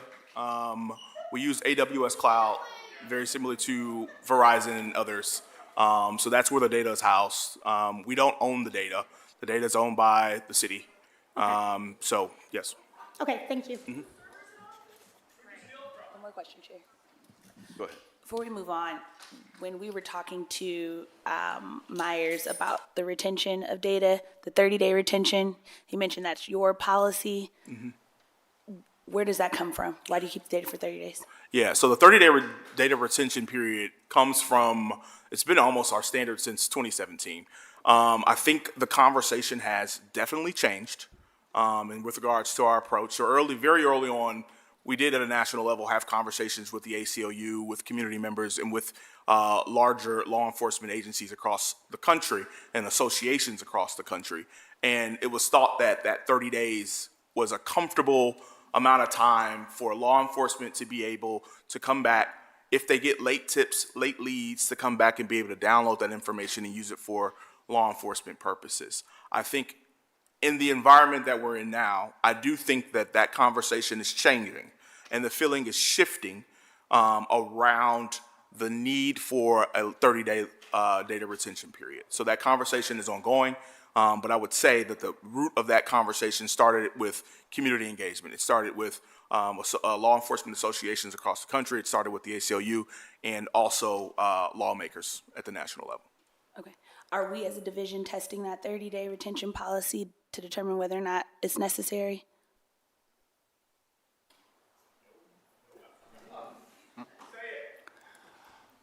That's actually part of, in the proposed policy, one of the things that's in there is a data retention schedule. And so that's, as we solicit feedback from the commanders and executive staff, that's what we're going to be soliciting is, what is the appropriate length of time? And just to figure out what that balance is. Yep. I know that CPD's asked for this and want to know if Flock's working on it. Is it possible to have a completely closed network? In other words, so that if there was an incident that happened here, it's our data not shared with anybody, but it would be used for investigative purposes only within the city of Columbus. Are you asking if it's possible not to share data at all? Yes, that is possible. But you could use it for your own. Correct. So you could, internally. let's say you are not sharing data, but you wanted to receive a neighboring town's information that's not being reciprocal, that could happen. Yes, And not share any information out. correct.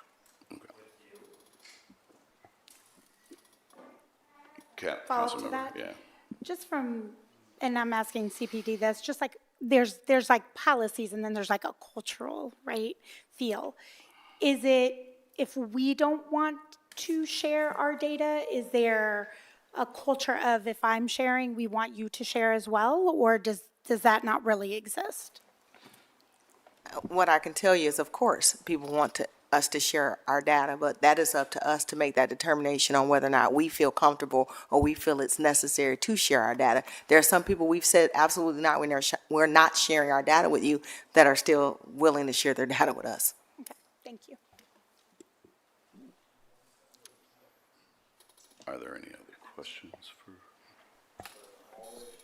And you got through everything, Vaughn? Is that right? I did. Okay. All right, then I'm going to move us on to Gary Daniels, the Chief Lobbyist for ACLU. If you'd come on.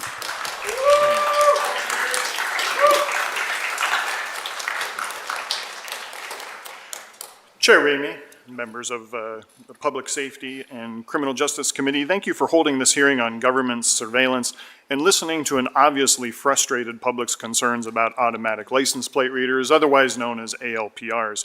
You have plenty of people to hear from tonight, so I'm going to keep my remarks brief. Again, my name is Gary Daniels. I'm the Legislative Director for the ACLU of Ohio, and thanks also for having me within this first round of speakers. Gives me a little opportunity to stretch my legs here. I'll preface the rest of my testimony by saying, for the ACLU of Ohio, there is only one true solution to properly solving problems and addressing concerns. That is ending the use of and banning ALPRs by the City of Columbus.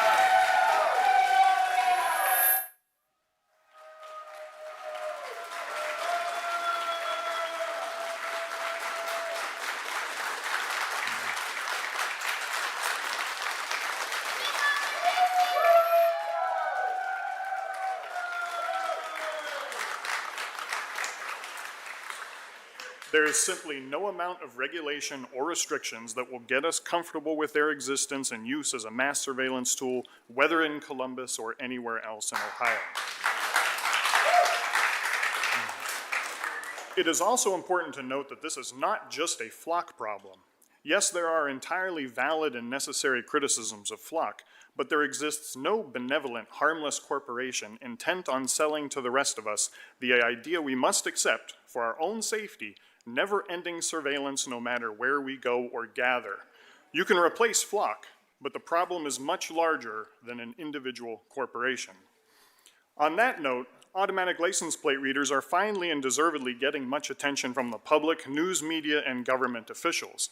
But ALPRs are but one spoke of a much larger wheel of mass surveillance tools wielded by government and private and commercial entities. And for that matter, surveillance technology is rapidly making even automatic license plate readers obsolete, replacing that technology with that which is even more troubling and invasive. But I understand we are here, and it is vitally important we are, for discussion about automatic license plate readers in Columbus. ALPRs are designed to track our movements within a defined space and location.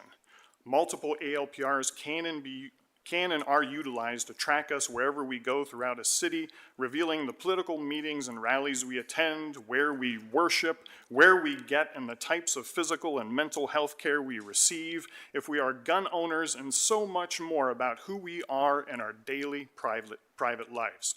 And contrary to what Flock's CEO claims, none of these concerns make me or anyone else here terrorists.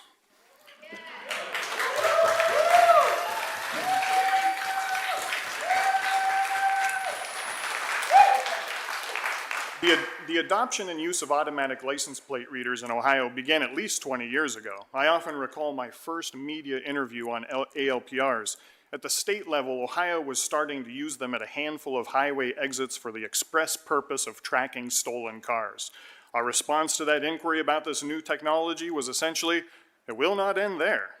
Indeed, Over the past several years, there's been widespread proliferation of ALPRs in and across Ohio. It seems this rapid and mostly unquestioned spread has understandably ignited the concerns of Ohioans regardless of political party and ideology. Perhaps the most frustrating aspect of all of this is our elected officials and government leaders in our state legislature and across our cities and counties appear asleep at the wheel.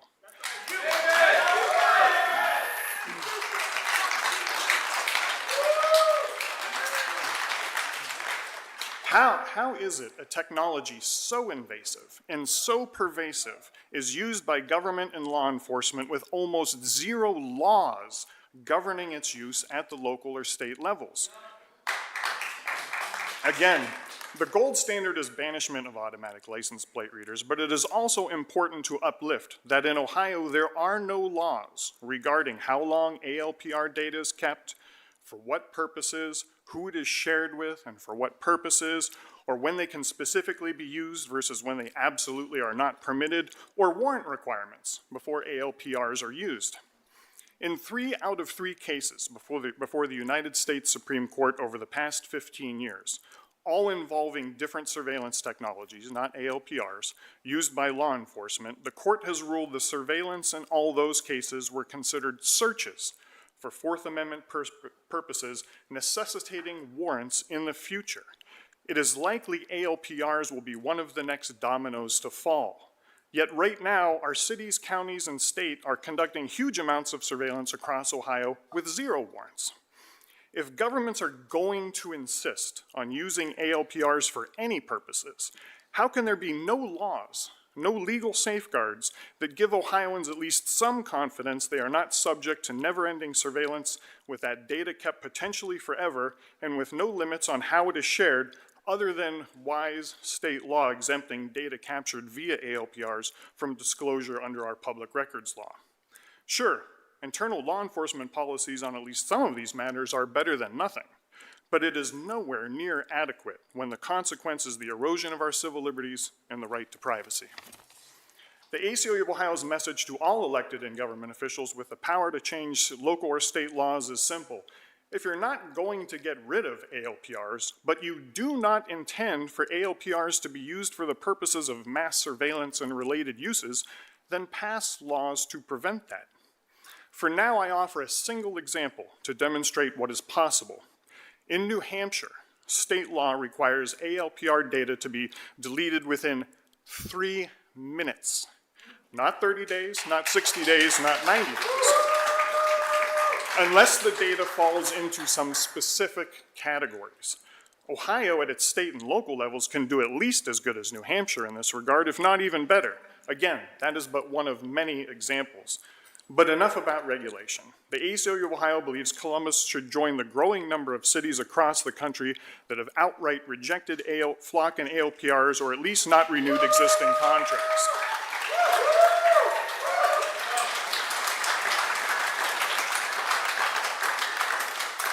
More and more cities are rejecting ALPRs and FLOC because of these concerns you are hearing tonight. You would not be alone.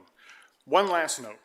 Years ago, Columbus established itself as a statewide and national leader on the sometimes complex issue of police body cameras and personal privacy.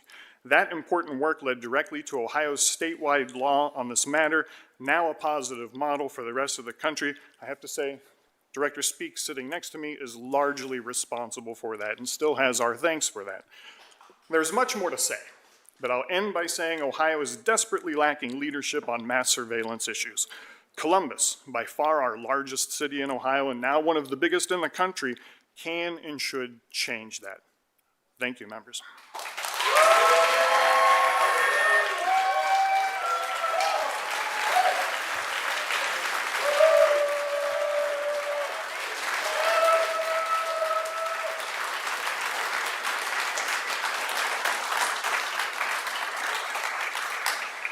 Gary, thank you so much for your testimony. Definitely take it very seriously. And I think you brought up something very important, which is the legality of such technologies. And we'll obviously let that play out at the federal and the state level, but what can we do here in this community if we didn't outright ban it?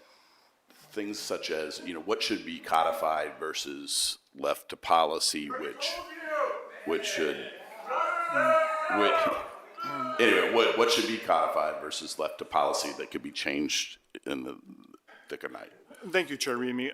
For us, because we think of this as such a fundamental civil liberties issue, none of it should really be handled. None of the important aspects of this should be handled by policy alone. This is happening, and not to pick on the city of Columbus, this is a problem across the entire state where we are operating, doing all of this. Again, not just with ALPRs. We're talking about drones and facial recognition and so much more. No laws in place at the statewide level, or almost no laws, and none that I know of, really, at the local levels, except for a couple proactive ordinances that are known as CCOPs, which I think you heard a flavor of tonight in that regard. But policies don't cut it. I think if you want members of the public, and they can speak for themselves, obviously, but if you want them to have any level of comfort that this isn't being used for mass surveillance purposes, there need to be laws, not just policy.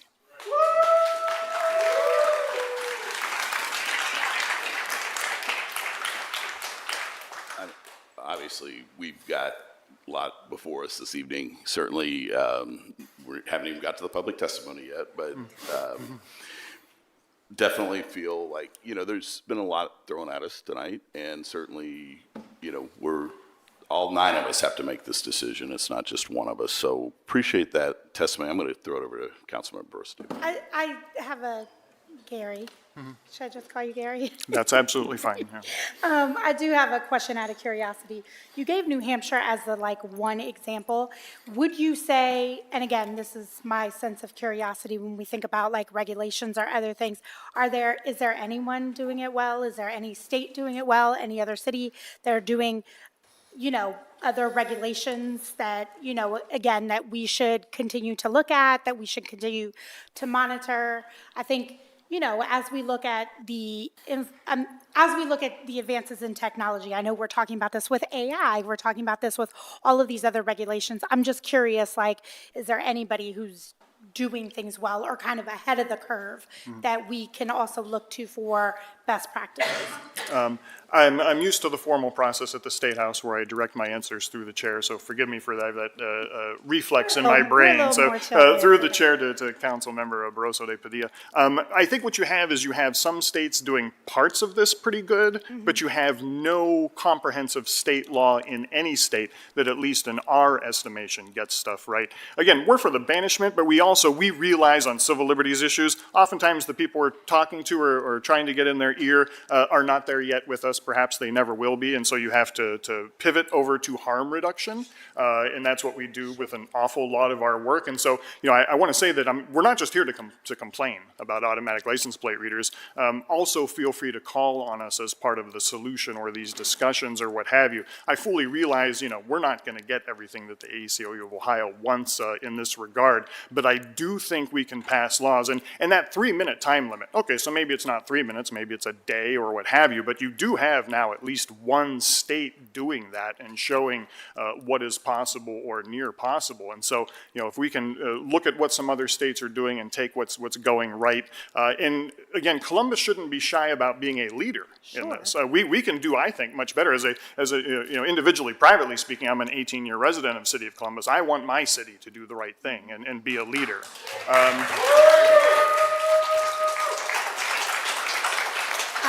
I appreciate that, and I certainly would love to understand what folks are doing as we continue to have these conversations.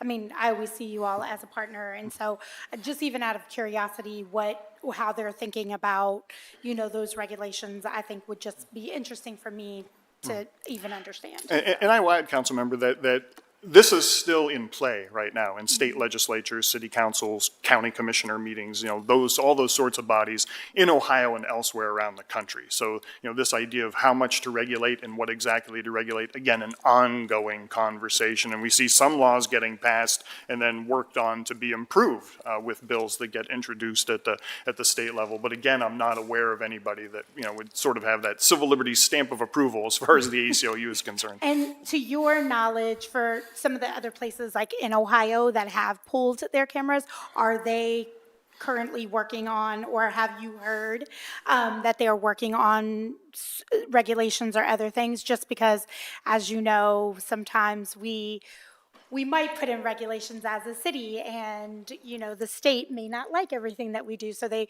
sometimes try to preempt us, or they try to move ahead. So I'm just curious to know, have we heard rumblings of other cities and what they might be looking at for us to maybe join in those efforts, so that we have a little bit more oomph behind whatever it is that we try to do as we look at a state house that definitely doesn't like the things that big cities do.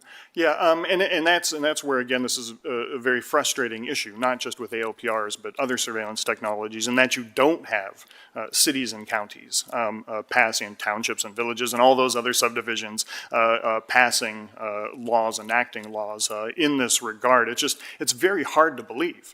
I can't overstate how frustrating it is to have all of these types of technologies being used, but no laws in place. What other subject matter, what other government matter do we do that with? And now with these incredibly invasive technologies that can track us wherever, vitally important to have laws in place to govern and regulate some of this. We heard a lot of talk tonight about safeguards and regulations and policies, but until I came up here, I didn't hear one single mention of the word law or legislation or codified ordinance.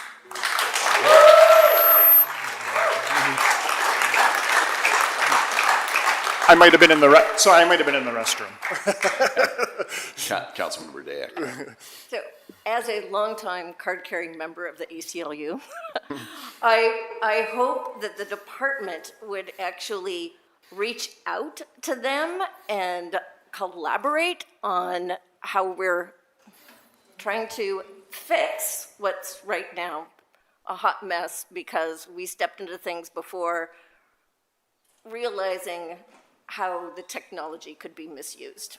And so I just encourage you to think of the ACLU as a partner in how to make this better, so that we can move forward in a way that protects the people who not just reside here, but who live here, pass through here.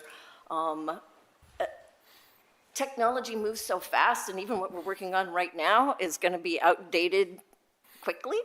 And so we need to collaborate more and have other people help inform our policies, which need to become, as was stated, laws, because policies are not sufficient. So I just wanted to throw that out there, that I'd like to see that collaboration. Thank you, council member. And I brushed on this previously, but I want to make sure that this is absolutely clear, and I'll do this as briefly as possible here. So in 2012, you had a Supreme Court case, United States versus Jones, about using GPS devices to track criminal suspects. The court says that's a search for Fourth Amendment purposes, get a warrant. In 2018, you have a case, Carpenter versus United States, about cell phone site location information. Court took a look at that, said that's a search for Fourth Amendment purposes. You need to get a warrant. Then, just a couple months ago, in a case, Chatry versus United States, in a process known as geofencing, which is a way to narrow down a list of suspects using various information, cell phone information, the court took a look at that and said, that is a search for Fourth Amendment purposes. You need a warrant. 3 out of 3 now cases of this type before the United States Supreme Court, and that is what they have said. So I want to be cautious here about when we talk about laws and policies and what have you, that again, I think it's hard for me to believe, and nobody's ever going to get rich betting on what a court is going to do or what the Supreme Court is going to do. So while they haven't specifically addressed automatic license plate readers, they've addressed similar types of technology with broad pronouncements about people's expectations of privacy, the correct balance between law enforcement and privacy, and a variety of other things that, to me, it just can't help make me think whether maybe it's drones, but I think it might be automatic license plate readers where we will eventually see a case before the United States Supreme Court. And if they rule in that case, the way they have ruled in these other 3 cases, saying get a warrant, policies, laws, what have you, that's going to upend things, because now you're talking about a much different ball game about how long you keep the data, what it's used for, how it's collected in the first place, and on and on. So I will say, with whatever council may develop, keep in mind that whether you agree with it or not, a warrant requirement might ultimately, inherently, explicitly, what have you, be imposed on the city of Columbus as well as everybody else to have that warrant for ALPRs to be used. That makes me think of being a realtor. You do not have to disclose a murder, but they ruled in a case about a rape, and the sellers had to buy the house back because they didn't disclose that. So same type of thing. That's why we disclose murders, but it's not a legal requirement. So what, is there any place else that has best practices that you would recommend us look at, other than New Hampshire? There are other organizations that do wonderful surveillance and privacy work. I can look up, those names and some of what they have to say.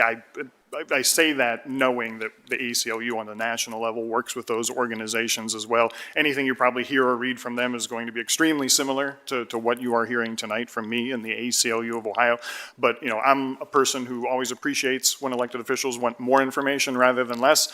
So I will be happy to politely and diplomatically flood your office or all of your offices with additional information. We appreciate that. All right. Thank you so much to the department, to director, chief, and your team. Definitely a lot of information, got a lot of public speakers to get ahead. I'm going to recess for 5 minutes, and we'll take a quick break, and then we'll get right into the public speakers. I don't know if that's good or bad that I mentioned you. They can work No, against you. you're good. I was gonna-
move into the public comment period. So we have got a lot of people here today that want to speak and have their voices heard. So we're going to follow a strict 3-minute time limit.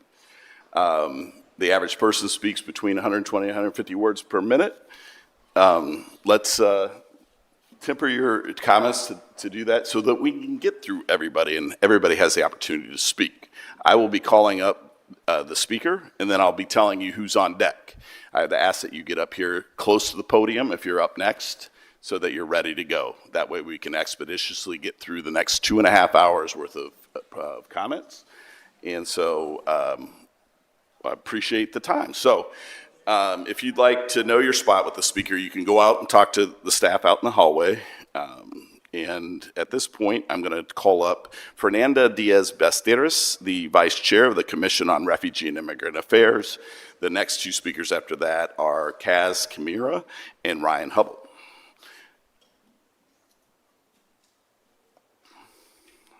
Welcome, Vice Chair. Good to see you. Good to see you too.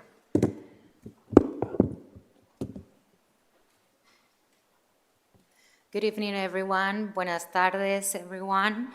Members of the City Council, city staff, and members of the community and the public. I am Dr. Fernanda Diaz-Besteros. I am the Vice Chair of the Commission of Immigrants and Refugee Affairs. Our commission is made up of 15 commissioners from more than 10 different countries. We all identify as immigrants, refugees, or children of immigrants. We believe safety should never come at the expense of privacy, civil liberties, or the trust that binds our community together. We are your neighbors, friends, and local business owners. Immigrants, refugees, and their children are told time and time again that they belong and matter in Columbus. But in June, the city audit identified more than 15,000 searches related to immigrant enforcement within Columbus flock system. The question before the City Council is not whether we support public safety. We all do. The question is whether Columbus should consider investing public dollars in a surveillance system that has already raised documented concerns about immigration, privacy, oversight, and misuse. We believe the answer is no. Instead of investing in surveillance, invest in violence prevention, youth development, neighborhood partnerships, mental health services, victim support, and community-based solutions that strengthen trust and address root causes of crime. The Commission asks you to vote no on future funding for flock cameras. Remove the flock cameras currently operating in Columbus. Choose trust over surveillance. Choose accountability over surveillance expansion. Choose communities over cameras. Thank you for your time. Thank you. Thank you very much, Vice Chair Kaz Kamira. And then we've got Ryan Hubble and Travis Moffitt. Is Kaz Kamira here? Oh, sorry.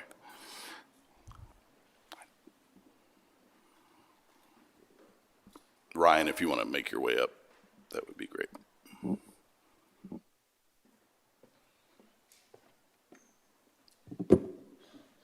Good evening, members of council. My name is Kaz Kamara, a Columbus resident. What kind of city do we want Columbus to become? A city where freedom is assumed, or a city where surveillance is assumed? Every camera recording an innocent driver answers that question. Those sightings enter a searchable database of our movements. That is why the Fourth Amendment matters.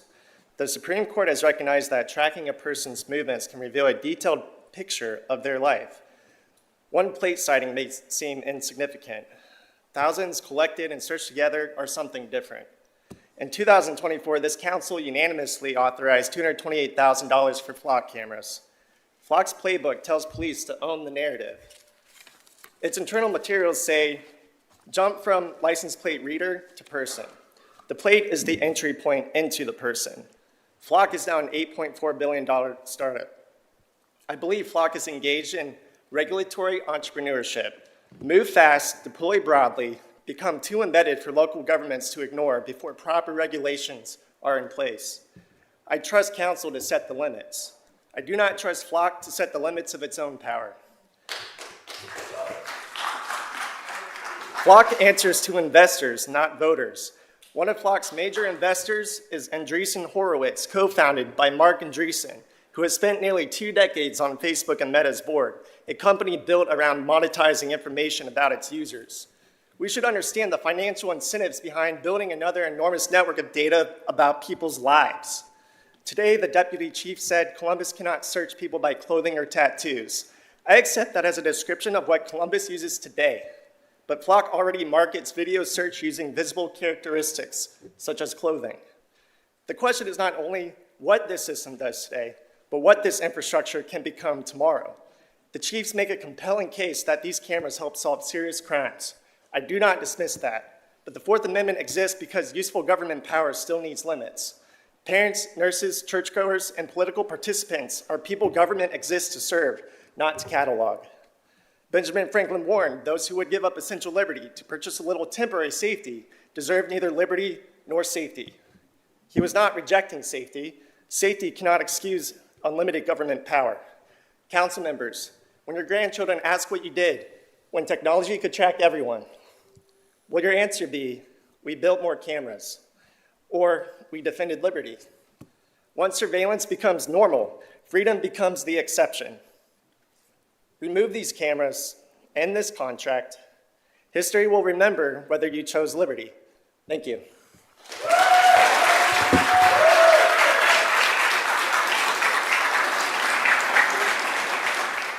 All right, Mr. Ryan Hubble, we got Travis Moffett, come on up, please, and then Naomi Golden. Hello. Good evening, members of council. My name is Ryan Hubble. I live in the near east area of Columbus. I was here in June to speak on this issue.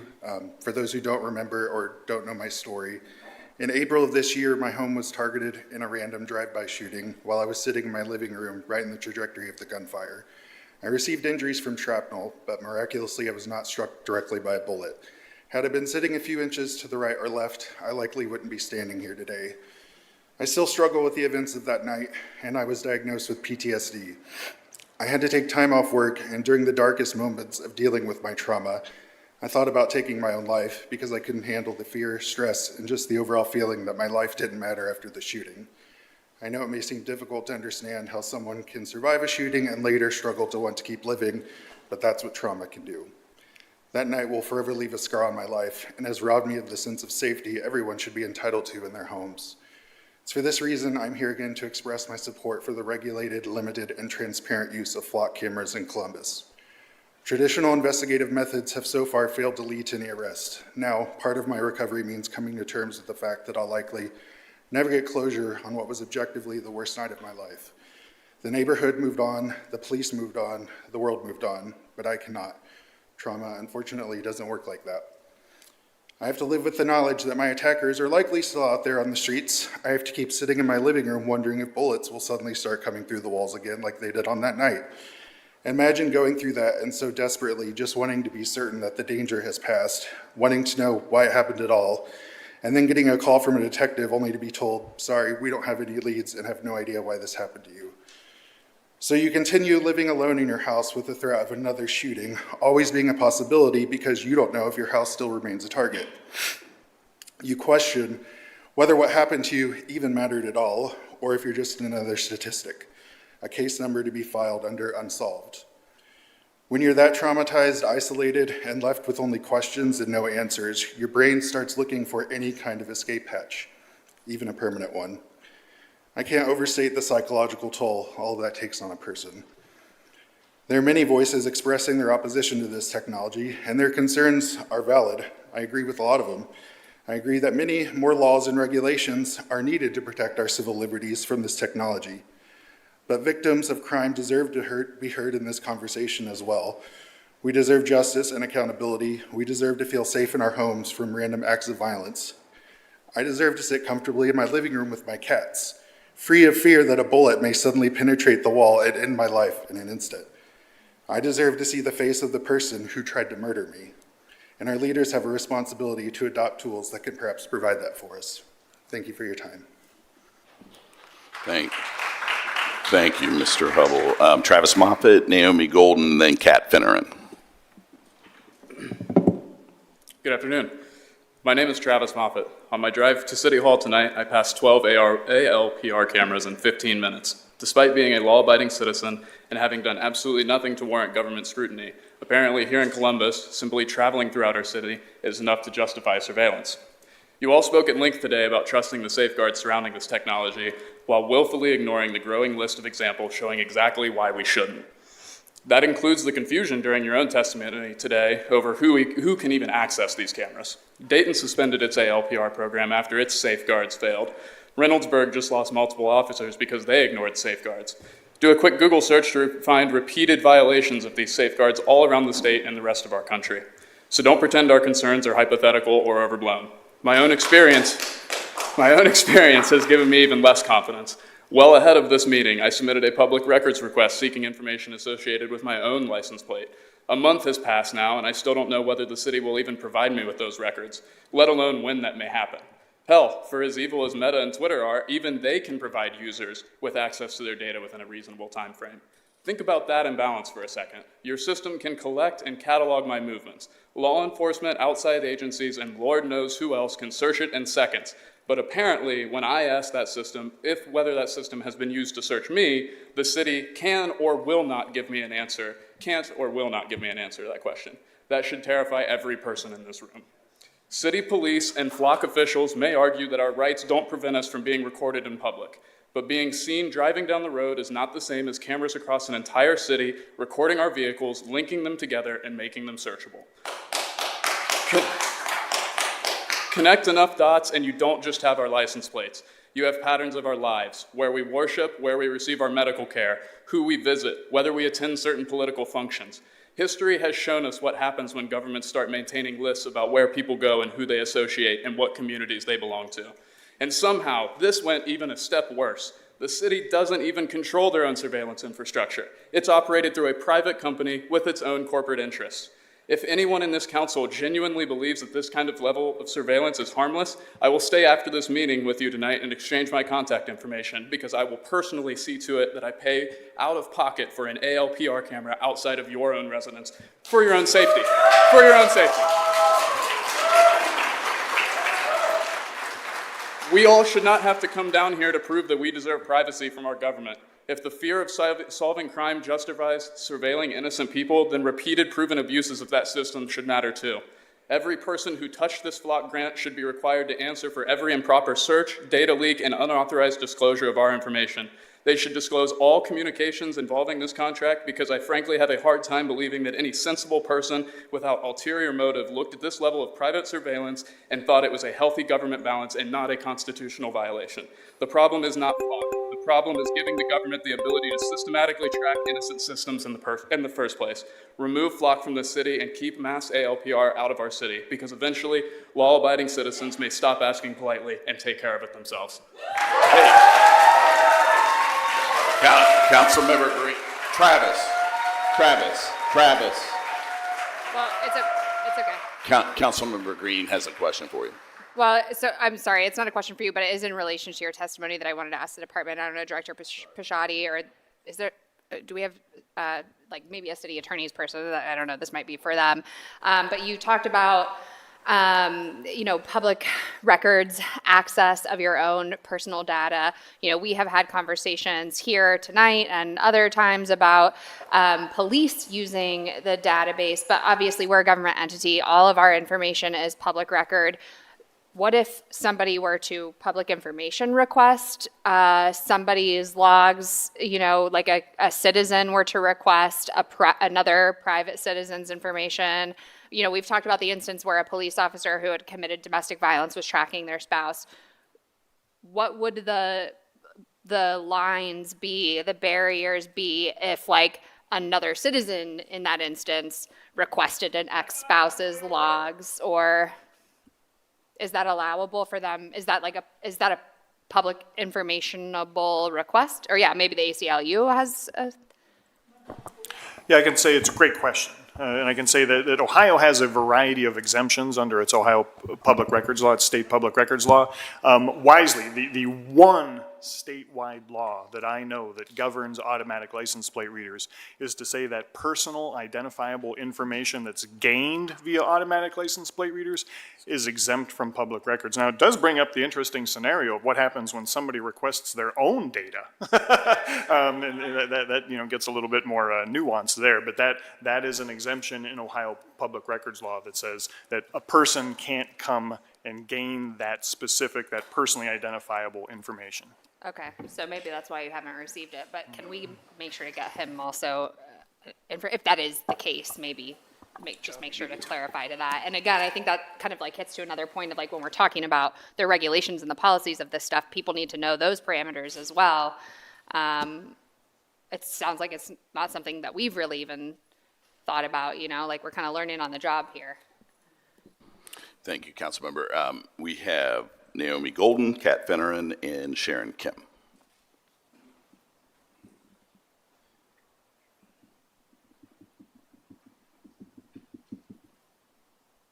And Naomi doesn't appear to be here this evening. Is that correct? All right, Kat Finneran, please. Sharon Kim and Alden Barnes.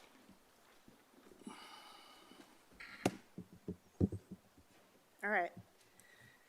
So my name is Kat Finneran, and I'm here speaking as a participant in 614 ICE Watch, a citywide community defense and rapid response network tracking ICE and other fascist activity across central Ohio.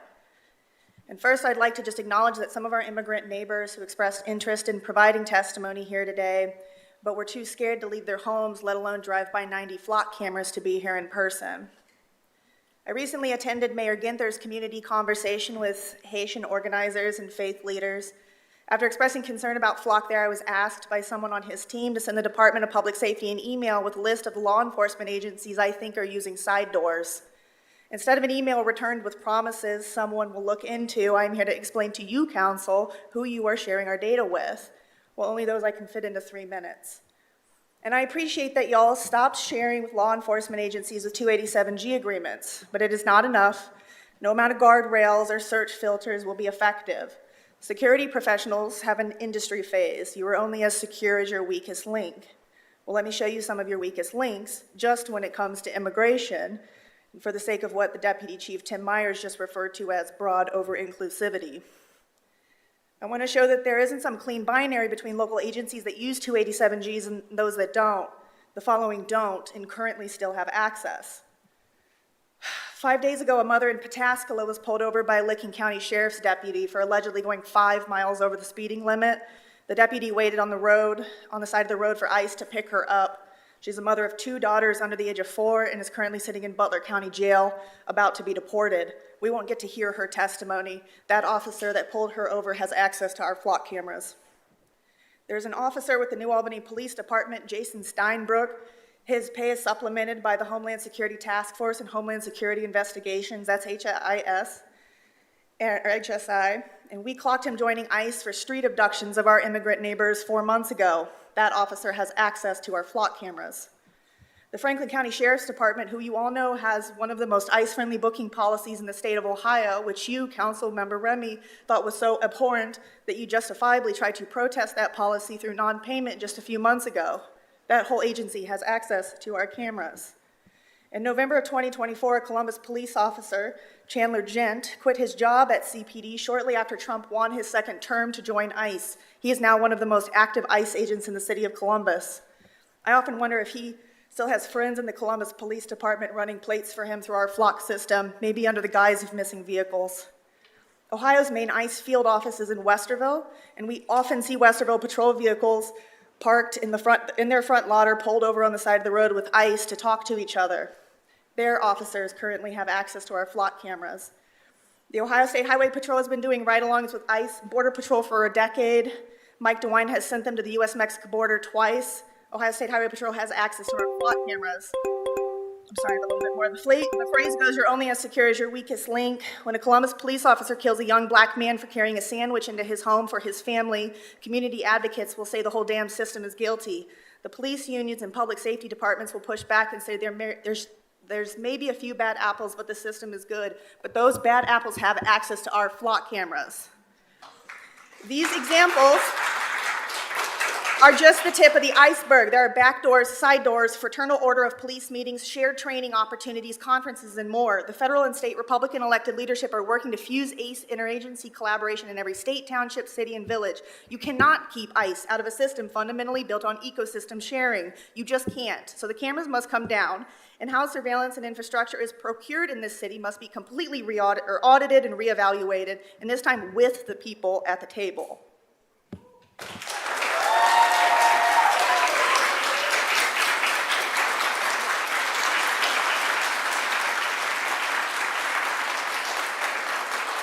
Thank you very much. Next is Sharon Kim, Alden Barnes, and Jonah Hilario. Chair Remy and members of the City Council, thank you for having me here to speak today. My name is Sharon Kim. I use she, her pronouns. I'm the lead organizer for Asian American Midwest Progressives Ohio, and I'm also a District 3 resident. We've already heard many of the specific dangers and harms that the flock surveillance system has brought to our city and our neighbors. What I want to talk about is council's responsibility in all of this. I first want to acknowledge that when residents began reaching out with serious concerns about flock, that council did eventually respond, as evidenced by the call for an audit and scheduling this public hearing. However, I also want to acknowledge that none of these things would have happened had it not been for the enormous effort from the public to make sure that council was paying attention to what kind of harm these AI-powered surveillance cameras have brought into our communities, and to make clear that we do not want these cameras in our city. City Council is responsible for every single resident of the city, regardless of immigration status, regardless of socioeconomic status, regardless of race, and regardless of gender, sexuality, or age. As we have learned, all of these identifiers have either been used in flock data searches to target people or are used to inform the AI algorithm in order to train these cameras. We in Columbus need accessible and responsive council members who are accountable to residents. Part of this accountability can start by answering questions to the public. When the contracts were first signed and then renewed with an expansion of cameras, were you aware of what kind of surveillance you were signing us up for? Were you aware that this data would be easily accessed not just by other entities in our city, county, and state, but across this country and by federal agencies as well? Were you aware that even with so-called safeguards like filters and restrictions on data access, that these fixes are weak and easily circumvented? I am choosing to give you the benefit of the doubt. I don't think you actually knew what you were signing us up for, but that is a huge part of the problem. It is your responsibility to fully understand the capabilities of a system like Flock before signing contracts and having these cameras installed and establishing a dangerous mass surveillance network in our neighborhoods that, as we've seen with the data, has been used to target and abduct our undocumented neighbors, and this is in direct opposition to the promise and commitment City Council made to our community. We have all seen how our neighbors to the north of us in Cleveland and in Shaker Heights, as well as our neighbors in Dayton, have been dealing with the same issues because of their flock camera systems. We have seen the abuses of other law enforcement departments and officers from different parts of the country who access the flock system, knowing full well that we are also part of that network. I do not understand why it took public outcry for this body to respond when the information about flock's harms were already so well publicized and known, even within our own state. Surveillance is not about safety. Surveillance is about control, and it has no place in our city. Do not renew the contracts. Do not sign another contract for a different AI surveillance system like Axon, and remove the flock cameras from our neighborhood immediately. Thank you.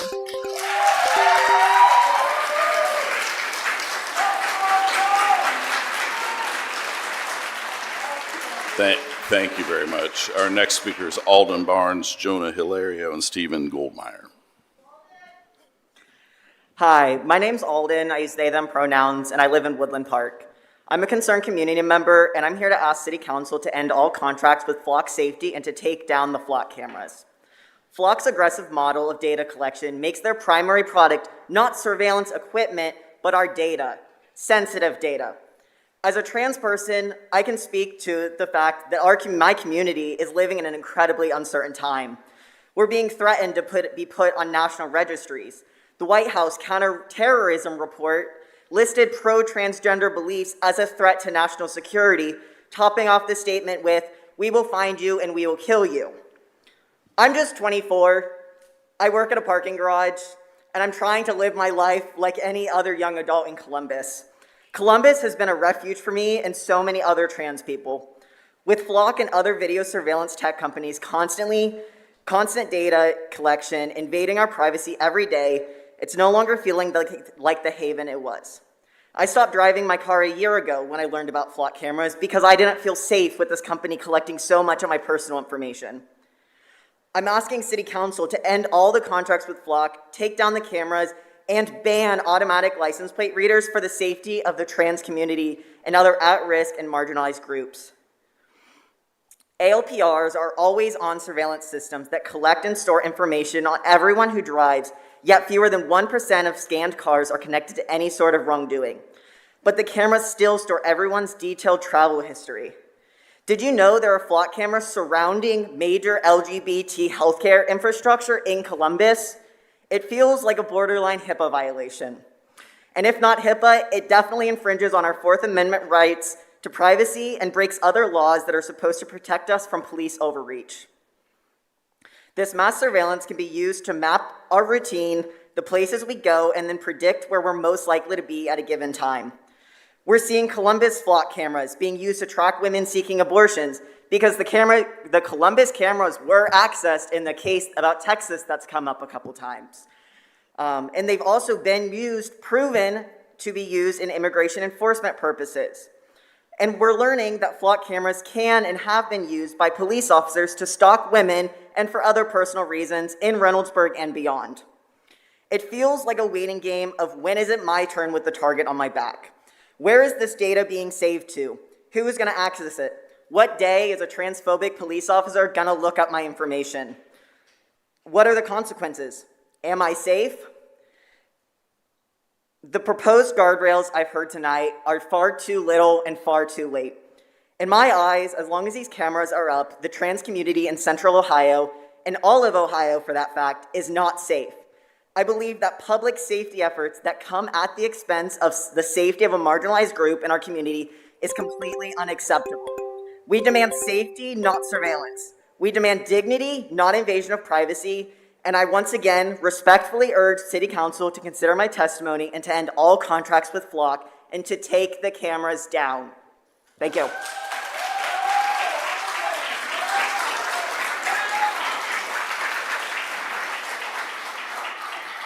Jonah Hilario next, Stephen Goldmeyer, Mia Lewis. Good evening, Chair of Public Safety Remy and Vice Chair Tiara Ross and members of the City Council. My name is Jonah Hilario. I am a resident of Columbus and co-director of OPAL, a grassroots community of Asian American, and Pacific Islander women, non-binary and trans people who organize for social justice. We advocate on behalf of refugees, immigrants, and adoptees, and we represent 350 members across the state, including over 120 in the Central Ohio area. I am asking this council to end all contracts with Flock Safety, take down the cameras, and end mass surveillance of its residents. I am also an immigrant from the Philippines and have lived here for 22 years, first as an international student at The Ohio State University, starting a family and raising kids as a legal permanent resident, and finally becoming a citizen 4 years ago. I chose to make Columbus my home, and I have found for myself and my family a vibrant, diverse, welcoming community in the city, in my neighborhood, my church community, and my AAPI community. Many in my communities are like myself and came from different countries from all over the world and also chose to make Columbus home. In fact, more than 65% of the population growth that Columbus has seen since 2020 is because of people like me. Now, I know that all of you in the council have seen stats like this, read the studies, heard numerous stories, and have firsthand experience of just how much immigrants contribute to the economy, culture, and overall well-being of this city. Our city even has a tagline for it: Immigrants Make Columbus.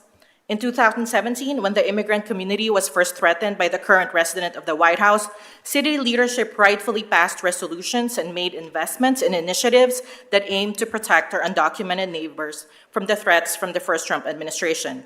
Now, in this second, more brutal term, we have all borne witness to the daily grind of violent abductions, family separation, unjust detention, and mass deportation. Families in our city have paid the high cost of this administration's agenda coming to fruition. And our city is right now handing them the tools to do it. A ridiculously flawed system like FLOC, plus an administration who has shown a blatant disregard for the rule of law, is a recipe for criminal misuse of this data, regardless of your intention about its use. Many of the speakers today will share all the other many egregious ways that FLOC can and has been used to surveil not just immigrants, but also LGBTQ folks, people seeking reproductive care, and victims of domestic violence. The audit, and along with other accounts from local communities, demonstrate that data generated from FLOC cameras have been used to aid ICE in abducting residents. Many community members like us have shown up in chambers like this in many different cities and municipalities around the country, including in cities in Ohio like Dayton and Cleveland. As a result, at least 100 other cities and municipalities, including Kent, Ohio, Denver, Colorado, Austin, Texas, and Bloomington, Indiana, have deactivated their cameras, canceled contracts, or refused to sign up with FLOC. Many of them to show a strong commitment to not aiding the violent detention and deportation machinery now roaming our streets. With the urgent reality that our Haitian, Syrian, Nepali, and other TPS holders in our community, that our communities are currently facing, I am asking members of this council, where is your commitment to immigrants now? If immigrants make Columbus, what does Columbus make immigrants? Less safe? Fearful of going to work? Easier for ICE to abduct? Thank you for your time.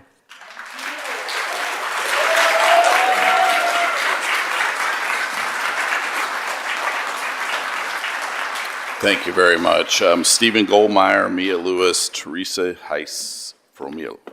Sorry if I mispronounced the names. I'm trying my best.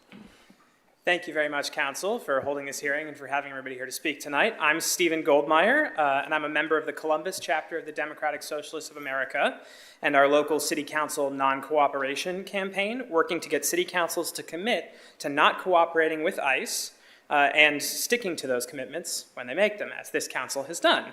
I've also worked in criminal and juvenile justice for over 15 years, some of that time as a public defender, and much of it as a systems and technology specialist.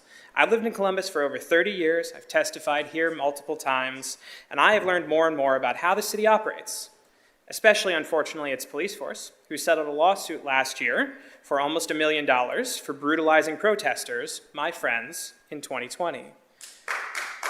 This is the agency that's telling us that they pinky swear they're going to follow the rules this time, that they're going to try to make better rules this time. I'm not here to just denigrate Columbus police. I'm simply asking you to forgive us for not taking "trust me" as an answer from an organization that even recently keeps showing that it's still got plenty of bad apples that are willing to be bad apples in that organization. This city is still my home, and I want it to stay that way. And it would be a lot easier to keep my optimism about my city if this council and the city's employees stood up for the interests of residents who need protecting, not the interests of federal thugs, giant tech companies, or their billionaire owners. This council already knows that local law enforcement cooperating with ICE leads to an astronomical increase in people being detained, communities being terrorized, public services like courts being disrupted, and as a result, all of the distrust of local officials and law enforcement. This council has seen, just like all of us, what happens, the devastation when ICE comes into a community and invades, causing the deaths of people who are detained, but even bystanders, people trying to keep them honest who are watching what they're doing. Very similar to what we're asking now. We want to watch how the police are watching us. That's getting us killed. And we want that to stop. Anyway, I know this council knows about all of that because you previously committed not to cooperate with ICE, to bar formal 287G cooperation agreements. What we've learned is that Columbus police have possibly been cooperating anyway. Despite assertions from CPD's representatives, as Councilmember Remy noted, there were thousands of seemingly immigration-related searches from local police, despite immigration enforcement being well outside local police's jurisdiction. Shocking to me, just this morning, WSU released a story saying the Columbus police said they are, quote, unable to determine which specific agencies it shared access with. I don't know how we're supposed to trust the speakers today saying they no longer supply information to immigration enforcement when their spokespeople claim to not even know who has access to their data. Chief Elaine Bryant said accountability has to be key. How can law enforcement be accountable when they admit they didn't even know what they were doing? What if they're wrong about how this works again? What if they're wrong? What if the officers just don't follow the rules? Again, how can we hold accountable a technology that has already seen thousands of searches whose purpose was recorded as test or other in the official database, knowing all the nefarious uses people have talked about today? I urge this council to sever ties with this surveillance apparatus, to stop cooperation with immigration enforcement for real, as you've already committed to do, and to remove these cameras from our streets. Thank you very much for your time.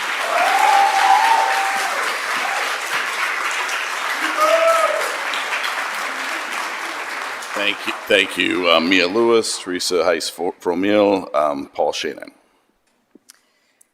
Good evening, council members. My name is Mia Lewis. I'm Associate Director at Common Cause Ohio and also a volunteer with Indivisible Central Ohio. I'm here to ask the City Council to end all contracts with flock safety and take down all flock cameras. A preview of what I will say: these technologies are invasive and easily misused. The profit motive is strong, and together this amounts to real danger for Columbus residents that only you have the power to stop. It was 2017 or 18 when I first read an article about Chinese government surveillance and suppression of millions of its Uyghur citizens. Truly, what I read seemed like a nightmare from a distant dystopian future. In that instance, the surveillance state was intentional and terrifying. It's perhaps even scarier thinking we could end up in a surveillance state by accident. Many pressures are driving the acquisition and deployment of ALPR cameras and other advanced technology. Among them are the technological arms race in policing, political pressure from Trump's anti-immigrant agenda, and simply the profit motive. After all, flock cares about making a buck first and foremost. Whatever the reason, the technology is being adopted before we as a society, as a species even, have had the chance to comprehend the consequences and protect ourselves from potential harm. Flock cameras are just the start, a gateway to even more invasive and controlling technology. The testimony shared here today is incontrovertible evidence that flock cameras are being used even when those in charge do not really understand what these cameras are capable of or how the data is being used or shared. I think a lot of the citizen advocates here in this room know a lot more than some of the decision makers. They're being used even though their use can lead to life-changing and life-threatening harm for some members of the community. And they're being used even though it is not possible for those in charge to control how the data is collected and used and shared. Honestly, even if they wanted to be able to control how it was used and shared. We have a right to privacy, but what does that mean when we can be tracked anywhere, anytime, without our consent, when our most personal health decisions and challenges might end up being searched by a police department in another state? The democratic governance of powerful technology is the burning challenge of our time. You probably didn't run for city council with the idea that you would have to wrestle with these questions, but like it or not, you are the ones empowered to put on the brakes and take back control. As many cities are finding out across the country, just because a technology exists, that doesn't mean it is a net benefit or that you have to use it. You have to decide who is the boss, who is in the driver's seat. Is it you, or is it the stockholders at Flock Safety? We are calling on you today to make the difficult but necessary decision, end all contracts with Flock Safety and take down all flock cameras. Nice job. Teresa Heiss-Fromil. We've got Paul Shannon and Rachel Winning. My name is Teresa Heiss-Fromil, and I live on the east side of Columbus. I'm speaking today as a Columbus resident, Columbus City Schools parent, assistant professor of geography at The Ohio State University, and I sit on the board of the Haitian Community Help and Support Center in Springfield, Ohio, which offers resources to Haitian immigrants throughout central and southwestern Ohio. I oppose the city's use of flock. I want the city to end all contracts with Flock Safety today, and I want all flock cameras in the city to be bagged and slated for permanent removal immediately. For the past 18 months, I have been incredibly honored to work in partnership and support of Ohio's Haitian immigrant community. 2 weeks ago, this community was devastated to learn that high volumes of Haitian immigrants in Springfield were receiving summons to ICE appointments in Blue Ash and Westerville. By last week, it was very clear that an appointment letter is basically a ticket they get to exchange for an ankle monitor. I want to connect the dots for you between the issue of ankle monitors and flock cameras.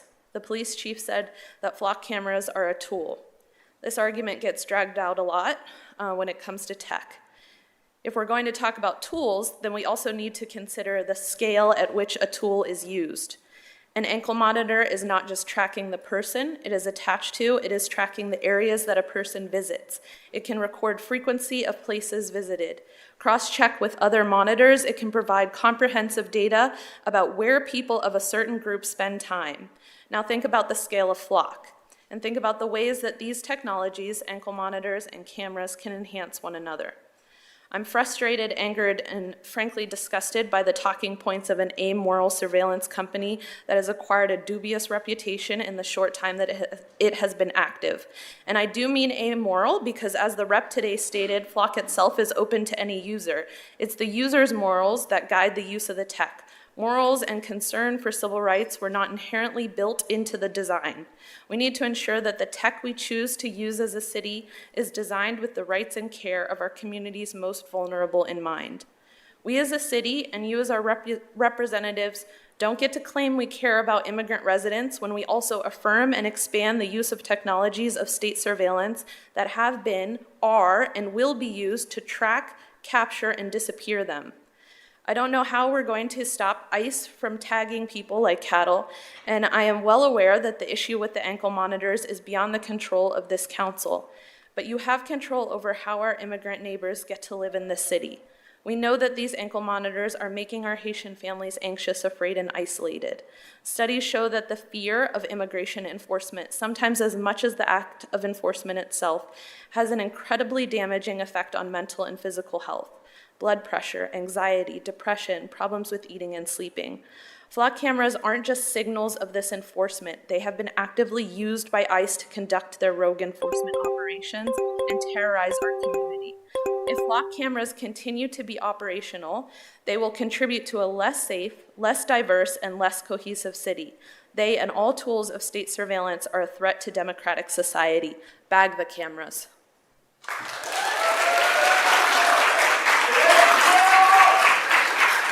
Paul Shannon, Rachel Winning, and Jamie Miracle. My name is Paul Shannon. I co-founded DFLOC UA, a civic organization focused on ALPR transparency. Unlike the people from FLOC, I am here voluntarily to insist that Council not renew the FLOC safety contract. The records released as part of the CPD FLOC audit include 19.7 million searches spread across 102 CSV files. I built a public audit at cpdflockaudit.net where anyone, including members of this Council, can examine the records. Everything I'm about to say is verifiable with that data and others. First, Columbus is paying for everyone's surveillance. Of the 19.7 million searches, Columbus accounts for about 560,000 of them. The other 19 million, a staggering 97%, were run by other agencies reaching into Columbus cameras. That's over 5,000 agencies across the country. It means that Columbus taxpayers are funding surveillance infrastructure that primarily serves other law enforcement from outside Columbus. Second, any comment from FLOC about safeguards and search filters is but lip service to make this council feel better about itself for authorizing dragnet surveillance on law-abiding citizens. The audit clearly shows just how easy it is around these purely cosmetic preventative measures. In 2026 alone, CPD has used city planning 1,200 times as the reason for searching the FLOC system. Is the city actually studying traffic patterns of these cameras, or has this become the catch-all for search reasons that they don't want the public to know? Prior to 2026, LE was used 10,000 times by CPD as the reason for their search. In fact, across more than 600 287G agencies that I was able to identify in the logs, the vague investigation search reason was used 300,000 times. What those searches were actually about, we never know. This is not what transparency looks like, and it would be foolish for this council to trust the intention behind these searches. Speaking of transparency, the third and final point I will make today is about the alleged transparency portal. FLOC has used these numbers to present the most narrow view possible. 30-day retention does not account for the irrevocable, perpetual, universal license that FLOC claims to have over our aggregated data for their machine learning and product development. 900,000 unique vehicles ignores the estimated 4.5 million total monthly scans made on those vehicles. The page only refers to vehicles, and I'd argue that this is deceptive because they're certainly capable of fingerprinting things like bikes, strollers, maybe even rollerblades and skateboards. So with that in mind, I again state my insistence that the City Council not renew the flock safety contract. This technology creates a universal burden, and it provides, at best, a speculative return on investment. I implore you to think more carefully about dragnet surveillance going forward, and to my comrades in the audience, thank you.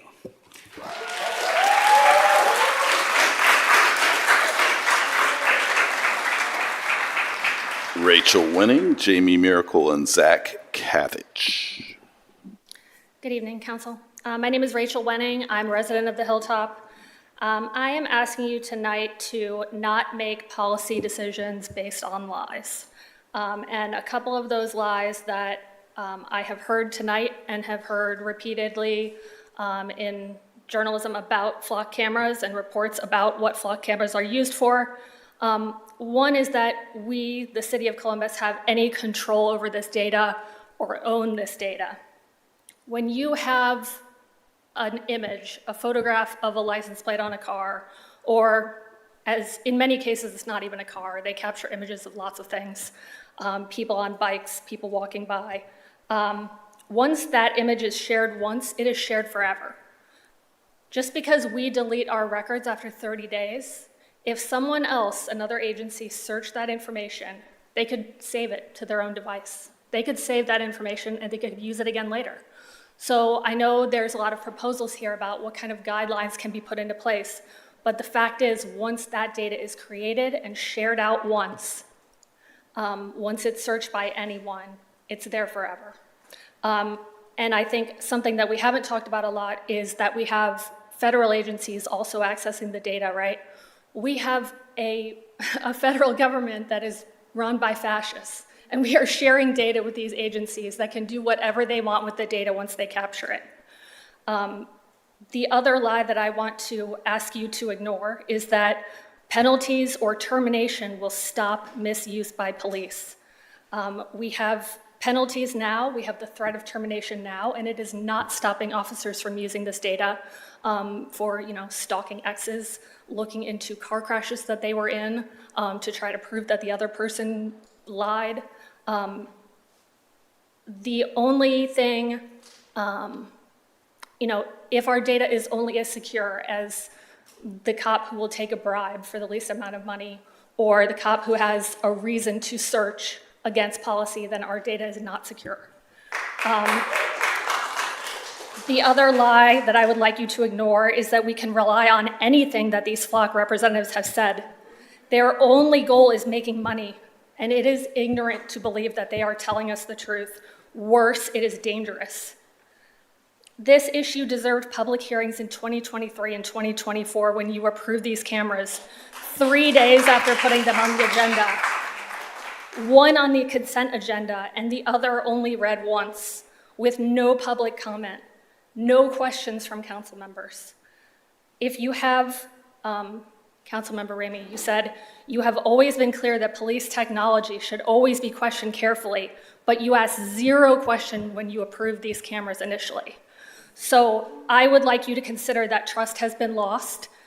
Trust cannot be gained unless these cameras come down. Then trust can be rebuilt on this or any other issue. So I would ask you to take the cameras down, then readdress the need for any kind of cameras. Thank you. Thank you, Ms. Wenning. Jamie Miracle, Zach Cathage, Liliana Rivera-Bayman. Thank you. Chair Remy and members of Columbus City Council, my name is Jamie Miracle, and I'm the Deputy Director for Abortion Forward. I'm here today to talk about the dangers of automated license plate readers, ALPRs, for reproductive health care privacy, and to urge Council to end all contracts with flock safety and take down all cameras. In 2022, the Dobbs decision removed national protections for abortion services. For 82 days, Ohio's 6-week abortion ban forced nearly all patients out of state to get the care they need. During this dark time, I was proud that my city took swift action to fund assistance programs and pass privacy protections for abortion patients and providers. Resolution 0143X-2022 stated that it is the policy of the city that city funds will not be used to provide information to any other governmental body or agency about any abortion, or to conduct surveillance or collect information related to an individual or an organization for the purpose of determining whether an abortion has occurred. City Attorney Jack Klein signed on to a joint statement from elected prosecutors in June 2022 with similar sentiments. The contract of Flock and the use of ALPRs violate these commitments made by city leaders. At the end of my submitted testimony are maps showing that there is at least one ALPR camera within 1 mile of each of the abortion clinics in Columbus.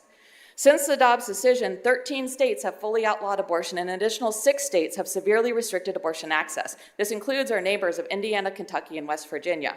In 2025, almost 21% of abortions in Ohio were out-of-state patients. According to Pregnancy Justice's report, Pregnancy as a Crime, in the 2 years following the Dobbs decisions, prosecutors across the country initiated at least 412 cases charging individuals with crimes related to their pregnancy, pregnancy loss, or birth. The Transparency Portal shows that CPD shared data with 2 of the 3 states with the largest numbers of these cases filed, and 10 states where abortion is illegal or severely restricted. Between 2023 and 2026, 5 of the top 10 most active agencies searching Columbus's data were from agencies located in states banning or severely restricting access to abortion. The use of these cameras to track down potential patients is not hypothetical. We've heard about it today. Johnson County, Texas used Flock's cameras networks to investigate an individual who had been reported for possibly taking medications to induce an abortion. Both Flock and the sheriff's office claimed it was about a missing person. But the search reason was had an abortion, search for female. And they used a case number associated with the abortion investigation. The searches covered more than 83,000 cameras across multiple states, including cameras in Columbus. This case is a clear example of why regulation cannot fix the problem. The only reason we know this search existed is because they said abortion in the search reason. It has been stated multiple times in this hearing that no one can search for abortion data any longer, but that's absolutely not assured. The system may not let you key in your search term anymore, but that will not mean searches won't happen. Texas purposely passed a bounty hunter abortion ban simply because they wanted to hunt down people who had abortions. Nothing stops them from using the system to achieve their goals. Limiting the search reasons does not stop abuse of the system. It simply makes it harder to tell when someone is misusing the data. We saw this in Central Ohio just last week when it was reported that 2 police officers used Reynoldsburg system to stalk individuals not associated with an investigation. The search term they used, 23, the code for an errand. Columbus City Council took the lead in 2022 and one of the first localities to pass funding and legislation to protect abortion access. Today, I'm here asking you again to continue to lead on this. Ensure the privacy of patients and providers of abortions. The only way to do that is to end the contract with Flock and permanently remove all ALPRs. Thank you.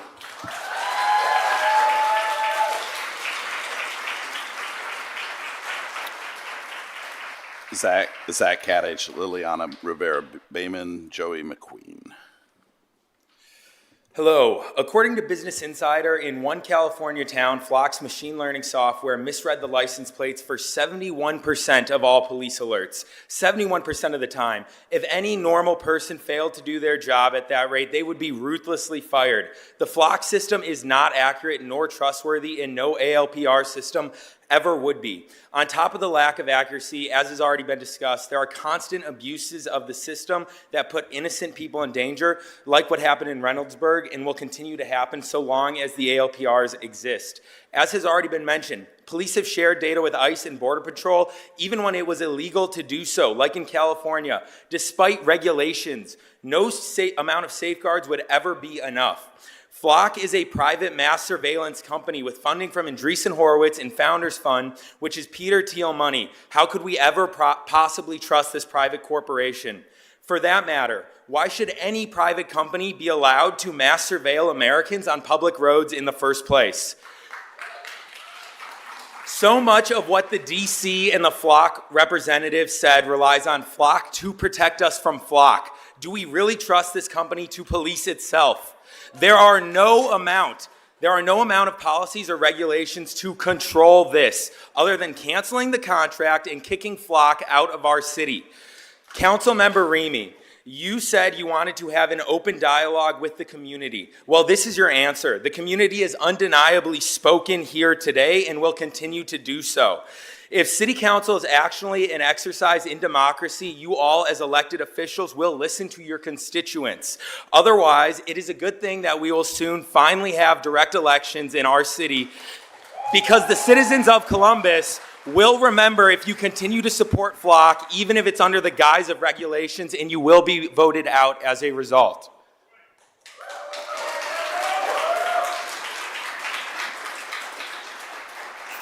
Thank you very much. Liliana Rivera-Bayman, Joey McQueen, and Bien Tren.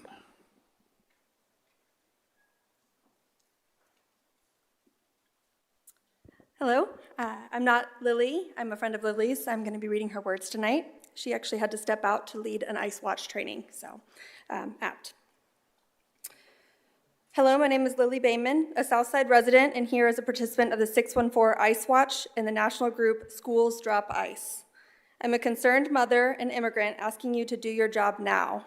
That should have been done years ago, and end the contract with Flock, ban and remove them. As a mother of a wonderful 8-year-old child, I am horrified by the stories of Flock VPs watching hours of footage of children in gymnasiums. We heard so much about Flock being used to find children. What about protecting the innocence and privacy of our children? This type of behavior violates our rights and exposes our children to malicious individuals behind a computer. I say this because time and time again, we have seen people easily hack into these databases. By allowing Flock to exist, we are putting our children in dangerous situations. You can't fix Flock or regulate it. Even those working there are abusing their power. We as a city can't trust a company who has violated basic rights to, quote, do the right thing. I'm also saddened that it took a group of concerned people who are unpaid and not elected to bring to light these issues. That's unacceptable and puts a huge burden on our community. It is your job as council to ask all the questions asked today before signing a contract. Just as we are holding Flock accountable, we are also holding elected officials from the city accountable at the ballot box in November. We deserve better. We deserve elected representatives who do their homework and listen to the public. End the contract, remove the cameras, and ban them. Thank you. Thank you very much. Joey McQueen, Bien Tren, and Samantha Baker.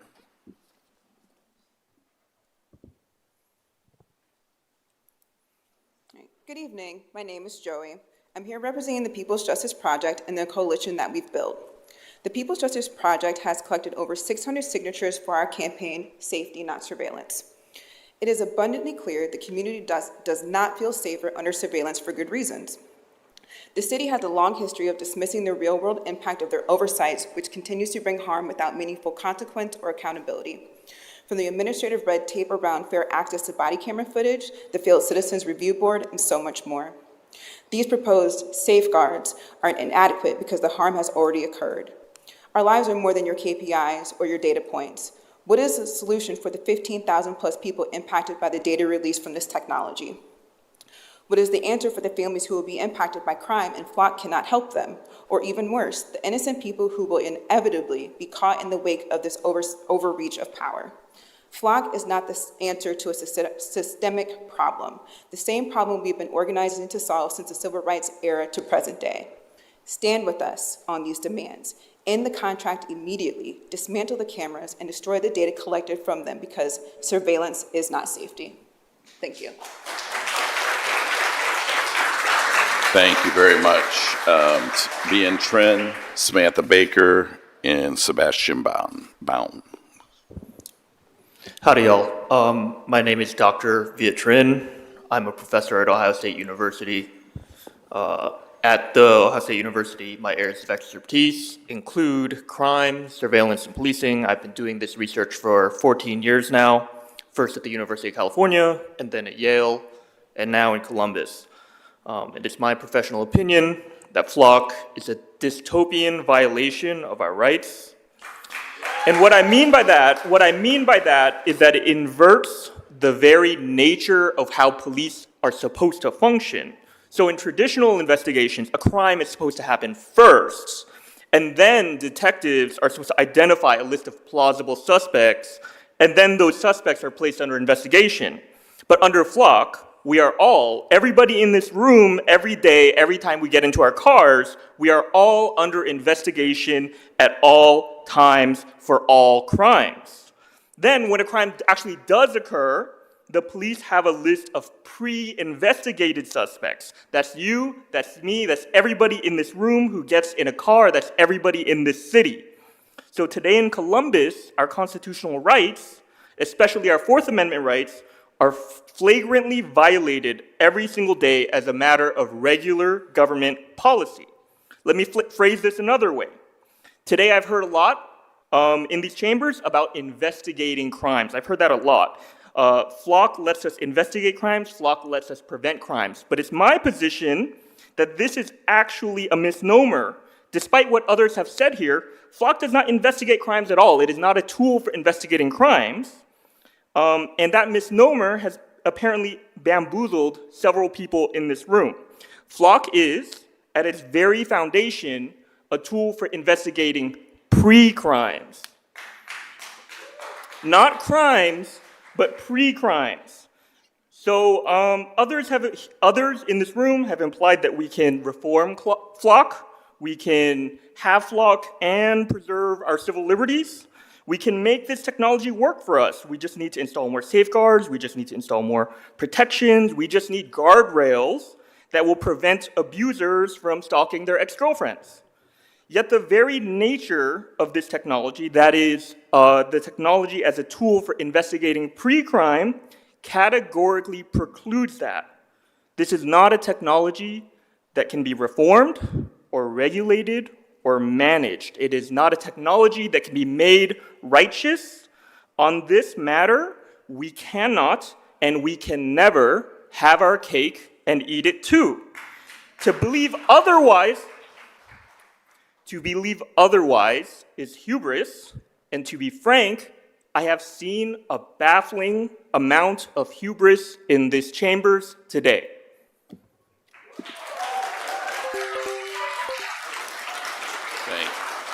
Thank you very much. Samantha Baker, Sebastian Baum, and Kelsey Reinhold.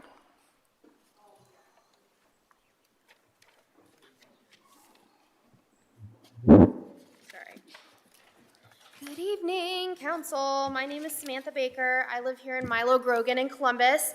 I'm a co-chair for Columbus CPUSA, and I'm one of many community organizers here today asking Council to please end all contracts with FLOC safety and take down all FLOC cameras. As an American, I have the same freedoms and rights as all of you, the freedom to express myself, the freedom of assembly, and with that freedom, or perhaps a better word would be duty, to use my voice and my time to protest the injustices perpetrated against our communities by this rogue surveillance state. You might think that I'm exaggerating by using the term rogue to describe the U.S. surveillance apparatus, but let's refer to the American Heritage Dictionary definition of the adjective: vicious, destructive, unpredictable, or operating outside normal or desirable controls.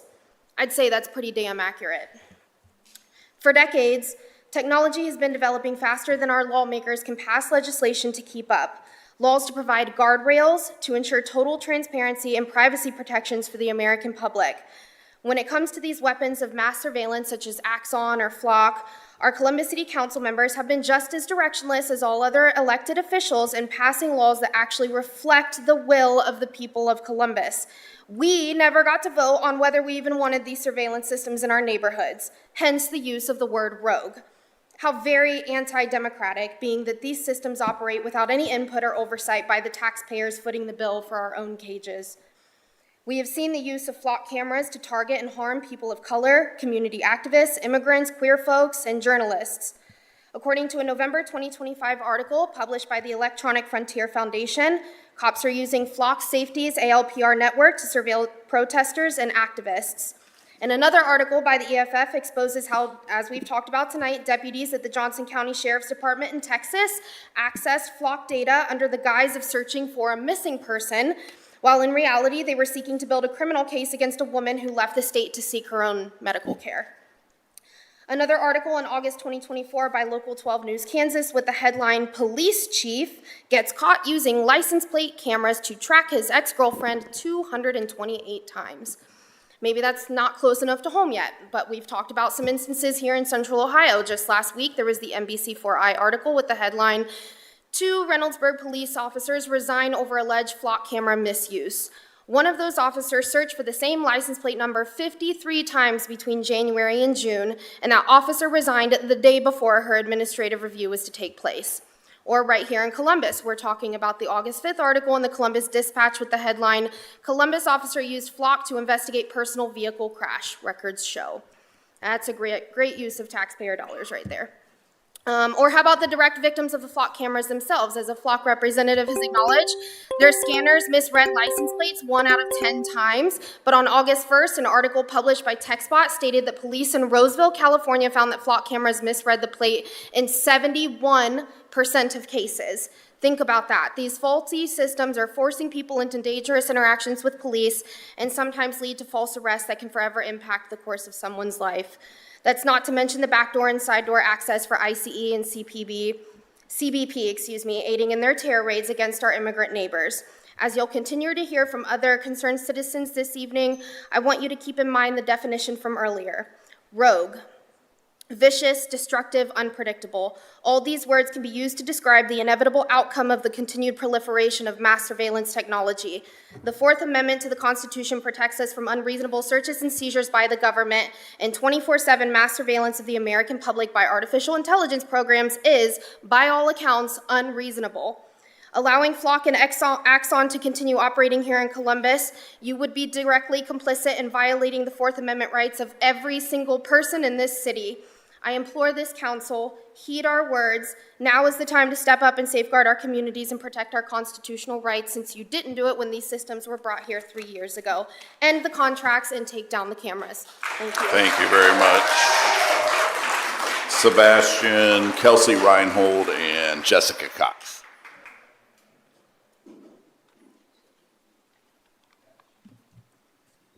Good evening, everyone. My name is Sebastian, and I have participated in local rapid response for a better part of a year now. Each morning, the situations are similar, but just as heartbreaking as the one of the day prior. Some days include networking with traumatized immigrant community members who just saw their brothers, sisters, parents, and lineage swept up for civil immigration factors or less in collateral pickup situations. Some days include trying to find out who, how many, and where folks have been taken from in an effort to keep our friends from being disappeared.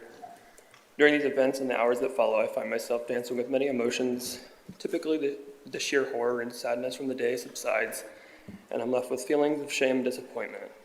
Shame and disappointment for the actions or the lack of action by this council. For over a year, community advocates have highlighted the dangers and flaws of flock safety. Requests for audits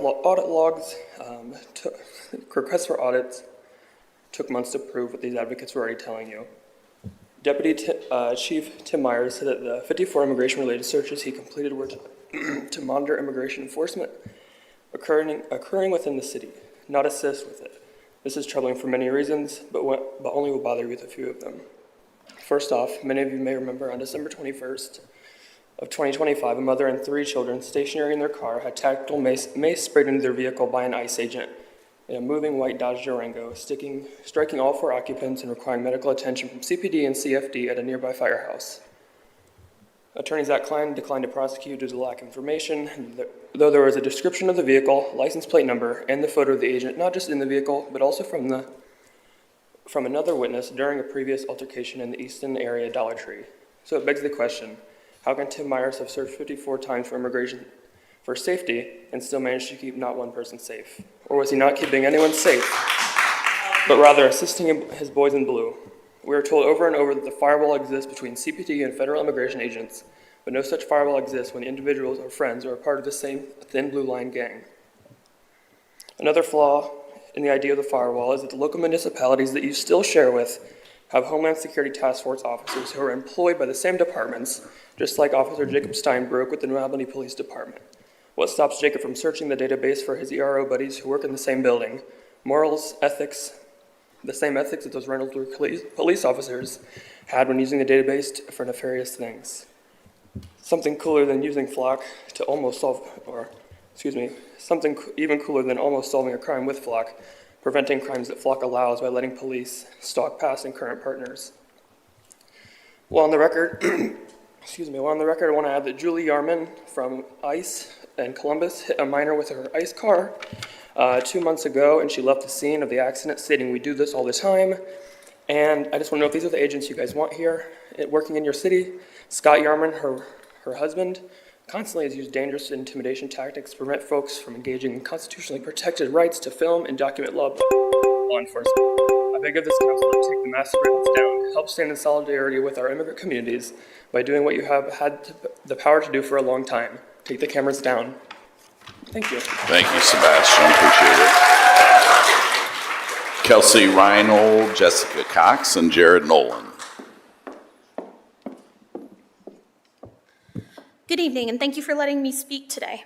I am reading a prepared statement that will include information you have heard and will hear from the public. I politely ask that the public hold their reactions until I finish speaking.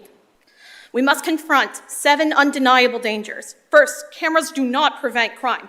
Independent studies over the past 50 years prove that passive camera networks do not stop criminals, they merely displace them. Crime simply moves out of the camera's view, leaving our community no safer. If body cameras did not deter police abuse, why would we believe other kinds of cameras would deter crime? Second, they fail to solve everyday crimes. When ordinary, law-abiding citizens are victims of burglaries or vehicle break-ins, or in the case earlier, random drive-by crimes, they are told that the flock system is not for them. The footage is rarely utilized to help individual residents recover their stolen properties or solve personal crimes. We are protesting surveillance that it almost completely ignores the victims. Third, the data is completely insecure. Investigators have exposed wide open, publicly accessible administration interfaces and unencrypted video feeds from flock systems. This leaves the sensitive location logs and travel patterns of every single resident, including on-duty police officers, vulnerable to cyber crimes and bad actors. Fourth, the system is actively abused by law enforcement. This is not a hypothetical fear, as you have heard today. Just last month, officers in 12 states, including North Carolina, Georgia, and our own Ohio, were fired and criminally arrested for abusing the National Flock Database to illegally aid suspects, stalk individuals, and for non-law enforcement purposes. Additionally, and again, Flock safety employees Randy Gluck and Vice President Bob Cotter used falsified logins to pose as police officers in their own system to watch underage children swim and do gymnastics in a community center. Fifth, the built-in AI is inaccurate, putting lives at risk. Flock's AI recognition overwhelmingly misreads license plates. In Ohio, a simple misread of a 7 as a 2 led police to swarm an entirely innocent driver. Again, in California, they found that Flock's cameras were only 29% accurate in reading license plates. Nationwide, the lack of guardrails, any guardrails at all, even the ones we have discussed here today, have caused law-abiding citizens to be pulled over at gunpoint, thrown to the ground, and falsely accused of violent felonies. 6, they could violate the Fourth Amendment in the near future. Look at the sweeping class action lawsuits filed by drivers in San Jose, where citizens are suing because a massive network of 500 unwarranted cameras tracking their every move violates the constitutional protection under unreasonable search. Currently, Flock's internal documents claim they will soon have the ability to make a mosaic that paints a complete picture of a person's every move, which has been ruled as unconstitutional without a warrant by the federal administration. 7, Flock Safety is not looking to remain isolated or on American soil. They are currently in talks with a military contractor, one that is 30% owned by a foreign country. Other surveillance companies have also reached out to Flock for the express purpose of linking their own system with theirs, pulling information that could be stolen and easily sold to America's enemies. The risk is too high. We cannot support any hackable mass surveillance web that violates public trust, protects no one, and puts a target on the back of every innocent person in this city and in this country. Say no to Flock. Thank you again. Thank you very much. Jessica Cox, Jared Nolan, and Martina Bliss. Good evening, City Council members and community. My name is Jessica Cox, and I am a Senior Information Security Architect specializing in identity and access management. For my personal disclaimer and protection, I do not speak on behalf of any brand, company, or organization pertaining to my past, present, or future as I'm here today. As it stands, I have zero trust in the City of Columbus and their ability to ensure the confidentiality of its community's data.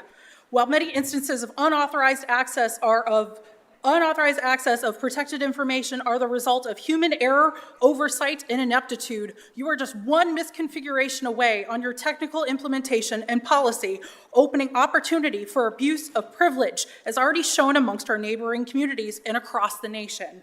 It doesn't take much to access live streams from these camera feeds. Anything can be hacked and will be by bad actors. The claims have already been made, claims about safety, about how the ALPR cameras are only focused on the car's indistinguishable characteristics. But understand, it is a camera layered with software. That software can help you find all the non-car related identifiers you can dream of. It is just a matter of an API. Through this, I've already seen a TikTok earlier this morning from our chief stating that it is not a facial recognition tool. It is simply able to allow to identify. We found missing children. We found people that have suffered from dementia that have walked away from their homes. But what was failed to be shown is, did they have a license plate on their back or something? Because it wasn't released in that TikTok, and I'm a little peeved about it, to be honest with you. This is a clear difference between the transparency portal and your public statements perpetuating the degradation of trust. There has been no disclosure to the community how easy it is to tack on additional services to other third-party configurations, devices amongst a cloud-hosted environment, and storage, which Flock states they have their 30-day standard retention, but you can connect it to your own data storage, and that can be held perpetually as long as you have the space. Connect that to our AI data centers already exploding here in Ohio. Connect those pieces to partnerships of the current executive branch, further encroaching upon the egregious lack of data and privacy protections. As a community member and an information security professional, this reads to me as negligent entrustment. Look it up, it's a tort. On Thursday, August 6th in Waukesha County, already in Wisconsin, which is my home race state, a woman was held at gunpoint due to a flock camera mishap with the system notifying them that the car she was driving was associated with an active homicide investigation. Turns out, not only it was the wrong car, but also the wrong person. The department later stated that this was simply a personnel issue because the staff failed to remove a wanted vehicle alert from the system. Thankfully, she was not shot by officers, but this will only continue to get worse. Think about the people that are targeted. Think about the minorities. Someone is going to get hurt or worse, killed. I have demands, and I know that I am over time here, but warrant numbers, warrant IDs must be placed in reason for search and appropriately cross-referenced and field validated, whether it's through your Matrix, Codex, or LEADS databases. Inspector General Hendricks, if you want to restore, build, and maintain public trust as your mission states for CPD, I urge you to conduct yearly privacy impact assessments by an independent third party chosen by your civilian police review board to make them readily accessible to the community with a 5-year retention.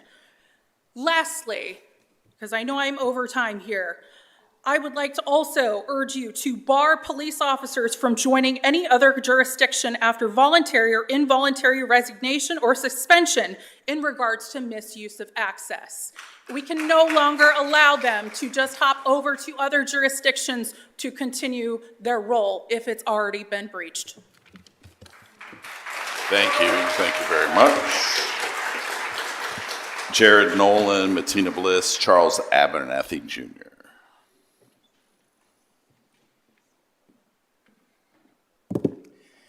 Good evening, Council. My name is Jared Nolan. I'm a nearly lifelong resident of the state of Ohio, currently residing in Columbus's District 2, 4 years going now. I'm here today to demand the immediate removal and disassembly of the flock cameras that have been installed in our city. It is also imperative that these cameras are not replaced by another brand like Motorola or Axon. The citizens of Columbus do not want to be subject to dragnet mass surveillance everywhere we fucking go. Flock is not being used to find stolen cars. It cannot legally be used for speeding or traffic infractions, and the data is very commonly abused by police officers. They misidentify vehicles at an alarming rate, and even the physical poles that they are mounted to present a roadside hazard. Ohio Revised Code Section 4511.093 say that cameras cannot legally be used for traffic enforcement. That means that surveillance and tracking are the only purposes that these cameras can and are going to be used for. Flock cameras do not only record license plates, Flock's own website informs users that a vehicle's make, model, color, and other distinguishing characteristics like bumper stickers and damage to the vehicles are recorded and stored in their database. These capabilities have led to countless examples of police overreach. For example, police in Wisconsin use Flock's cameras and vehicle tracking to arrest a man that, quote, travels to Michigan frequently. The entire pretext and probable cause for arresting this man was because he goes to Michigan sometimes. Does that sound like a good use of taxpayer money to any of you? Just this past Thursday on August 6th, Flock's misread a license plate, leading to police pulling over a vehicle with their guns drawn on I-94 in Wisconsin. This was the second time this exact scenario happened to the same family in the same vehicle in the same damn week. There are also countless examples of law enforcement using these cameras to stalk partners and romantic interests. A former North Georgia police chief used the Flock network to monitor his ex-girlfriend's location over 600 times.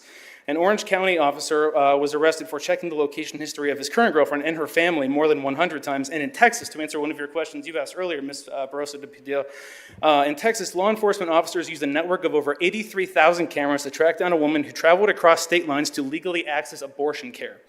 Right in our own backyard, 2 Reynoldsburg police officers resigned over their misuse of Flock cameras. None of this should come as any surprise, though, because police work is very often cited as the occupation that has the highest rate of domestic violence and domestic abuse, so nobody should be shocked that they're abusing the system for the same purposes. All of the footage for Flock cameras gets dumped into a data lake where anybody with login credentials can access the records. Flock has designed its system to incentivize maximum sharing. If a police department chooses to share their data nationwide, that department can also search the entire nationwide network. And in effect, you showed me mine, I'll show you yours. We may or may not be directly sending our Flock camera footage to other departments, but they can very easily find it. The warrantless mass surveillance has already been ruled unconstitutional in 2018. The Supreme Court of the United States ruled in Carpenter v. the United States that, quote, the court reasoned that technology enabling the government to track everyone, to monitor our public movements, and to do so in both real time and retroactively posed a significant threat to our Fourth Amendment rights. And the last thing I'm going to mention is the physical danger that these cameras impose. I know I'm getting close to time, but this is important. Flock cameras noticeably do not have a breakaway device, commonly referred to as a slip plate or a slip base. They're mounted to metal poles embedded directly into the concrete. That means that if a car hits one of these poles, there is no breakaway means. Someone is going to be physically hurt or killed. You can slow down. We're not going to stop you. You can slow down. Okay, sorry. Breakaway plates increase the safety of a sign if it is hit, and make it easier to repair. After the sign has been hit, the broken stub of the post can be removed from the base sleeve and a new signpost can be put in place. A support can become a deadly hazard when struck by a vehicle that drives into a roadside. Therefore, there is a standard that requires all roadside signs be in the quote clear zone. Freestanding Flock cameras are mounted to a metal pole that is embedded directly into the concrete. That means that if a driver runs into a Flock camera for any reason, whether it be a separate incident or an impaired driver, whatever the reason is, the camera is not going to move, the pole is not going to break, and it will severely damage, if not potentially fatally injure the driver. How many reasons do we need to stop giving a private company access to our data and our money at a time when the city is already facing a $15 million budget shortfall? And we want to continue to give this company more money to maintain a very deeply unpopular program as seen tonight. Thank you.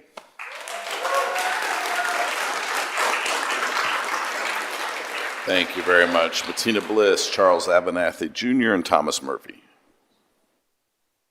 Councilmember Emmanuel Remy and members of Columbus City Council. My name is Bettina Bliss. I am a District 7 resident, and I am the Communications Director with Honesty for Ohio Education, a nonpartisan statewide coalition and nonprofit that champions honest education and advocates for strong public schools.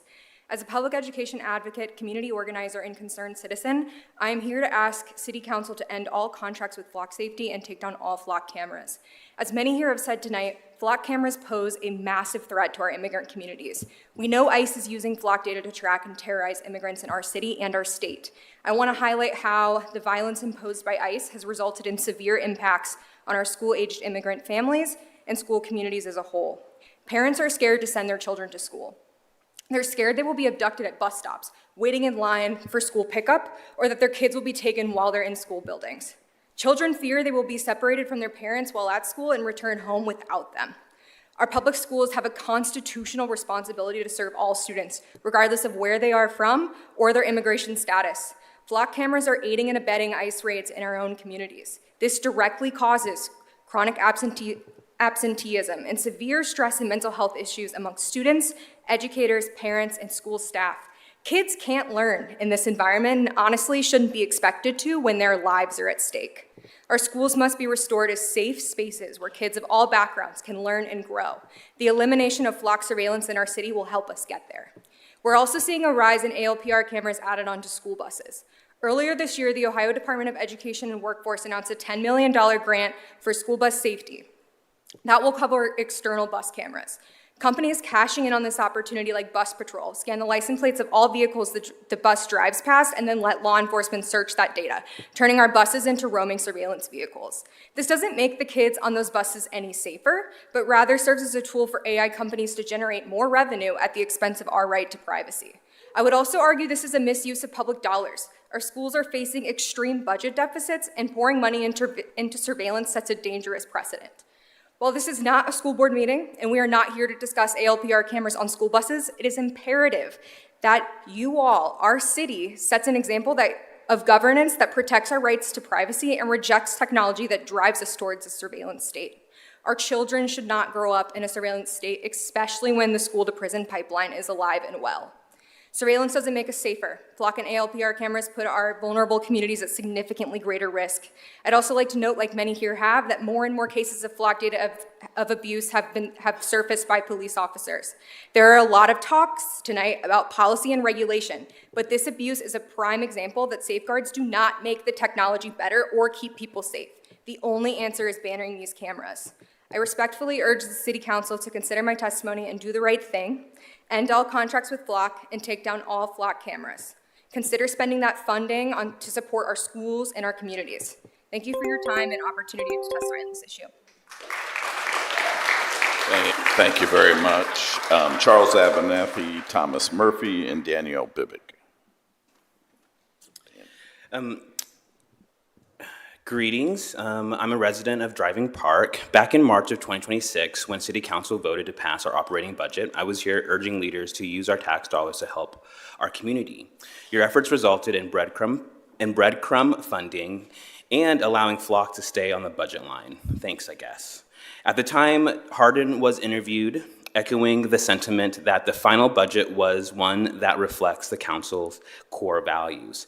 Quote, at the end of the day, public safety was a priority, and the health and the well-being of our community was a priority, and that we are doing all that we can to support people in our community. Well, since City Council is currently allowing Flock cameras to operate, that is causing harm. Is that a reflection of the City Council's core values? The fact remains you already have co-signed on the harm that has been done, and I hope you reflect on that and you lose peace until you do what is right, and that is get Flock out of Columbus. Is spying on us a core value of yours? Who told you that cameras are anti-poverty or helps end homelessness? They don't. So why do you use our tax dollars as if it does? You already know our dishonorable police department turns off their body cameras to commit crimes, and now you want to give them a tool to violate our civil rights? What an interesting core value that I will remember when I vote. Keep those seats warm for us. I appreciate those who are asking who benefits from this technology. Clearly, it benefits to justify the overfunding of CPD, who gobbles up our tax dollars, puts bullets in black and brown children, empower pedo police officers, people who beat their partners and stalk them, help to kidnap working people, and organize sex trafficking rings underneath your bureaucratic noses. What actually does this City Council do for us, besides say yes to anything that this mediocre profession, the police, want? And I'm proud, and I hope more and more Columbus residents learn not to put their trust in politicians willing to throw our tax dollars to mediocre solutions that help billionaires instead of the working class. I care about building life-affirming institutions, and I don't see how Flock does that. In fact, it's a dehumanizing technology that wastes our resources that could be improving our quality of life.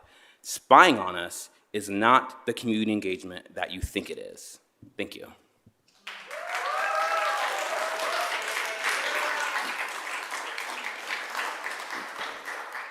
We got Thomas Murphy, Danielle Bibick, and Jennifer Creighton. How you doing? Thomas Murphy. I have some major concerns, like any good parent would, I'm sure, of the world my children will be growing up in. My children have no voice, so I'm here to speak for them and my family. I believe many people in Columbus may share the opinions I possess. My first question would be why? Why do we have these cameras? Why do we want these cameras? Do we, the people who you represent, want these cameras? Or did the council unanimously approve this at the police department's request without considering the constituents at all and without a press release? Do we really want to live in a world of constant surveillance? It seems to me the world is already running that experiment in China. You want to get that experiment? You can get it in China. My second question would be, how? How are we paying for this? I know Timmy said they like to use grants as if that's not the people's money, but can you justify paying for this when Columbus City Schools just threw $40 million away on insurance overpayments? Do you think it's a better investment paying for more cameras instead of more police officers? The council used $85,000 last year to settle a lawsuit which Remy was named. Is the council even competent on deciding where tax dollars should be used or spent by John Q. taxpayer? If we have flock cameras, do you plan on reducing the number of cops and cutting police payroll? Are cameras a piece of tech better than a human being, a police officer on the street? I appreciate most police officers. Most police officers are men and women who are trying to do right by our community and have everyone's best interest in heart. I am grateful for good cops. I would prefer the city hire more good cops. With that being said, ultimately, cops are humans. Most of us are employed in this room, I would imagine. We all work with people who aren't so great at their job. That's just how the world works. I like to call it the rule of 5. For every 5 people you work with, 4 are probably hard workers, in it for the right reason, good at their job, all good. With that being, that also means 1 in 5 is not so great at their job. Cops are no different. City councilmen are no different. Benefit professionals like me are no different. 1 in 5 abuse the leverage of power he or she may get through their job. Cops are humans. If you really think 1 in 5 cops won't abuse this surveillance, you are delusional. There is already dozens, if not more, examples of this across the nation, even as close as Reynoldsburg. The company flock, that is. We all know these cameras aren't just LPRs. This tech can lock onto a Bluetooth signal, associate that signal with a vehicle or individual. Other features like applying artificial intelligence tech to know my car looks different than my neighbor's car, even though it's the same make and model, because my car got dented by somewhere in the Kroger parking lot. Where's Flock on that one? What is Flock or the City of Columbus going to do with all this data? Sorry for the time. Recently, the CEO has called groups like DFlock, a nonprofit organization, terrorists. I don't want Flock cameras. Where's Vaughn at?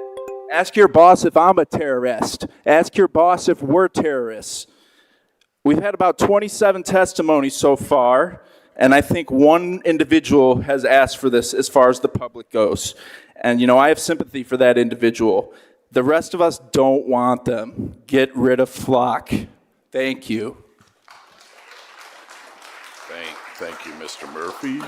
Daniel Bibick, Jennifer Creighton, and Elena Dahl.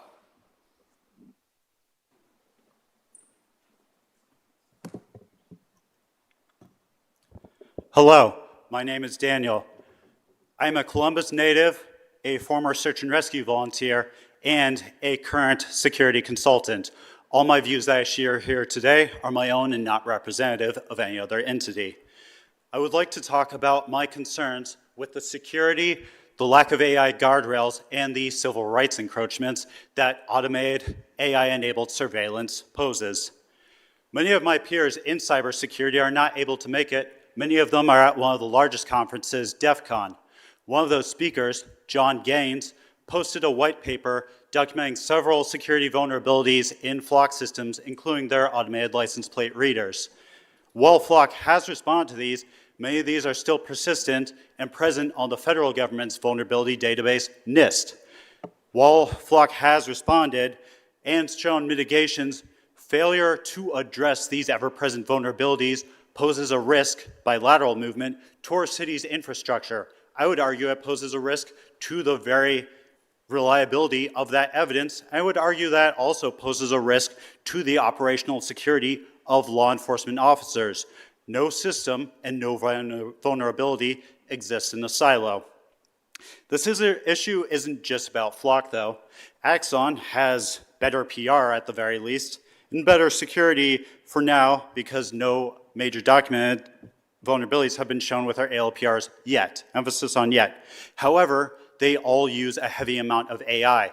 I use AI in my job, but I keep it contained, and there are certain cases where I just don't use it because the risk is too great and I see it as a Pandora's box. When we look at a closed source AI system, we need to consider, how do we know that they're telling the truth? How do they know that their A model is operating correctly? What recourse do we have? I understand the sentiment of the idea of ideally tech would regulate itself. That is a pipe dream ultimately, unfortunately. And with AI, I believe it is nearly impossible. Lastly, I would like to talk about the civil rights risks. I used to volunteer for a police training program called Urban Shield. It saw SWAT teams and other special teams from around the country training for certain scenarios like terrorist attacks.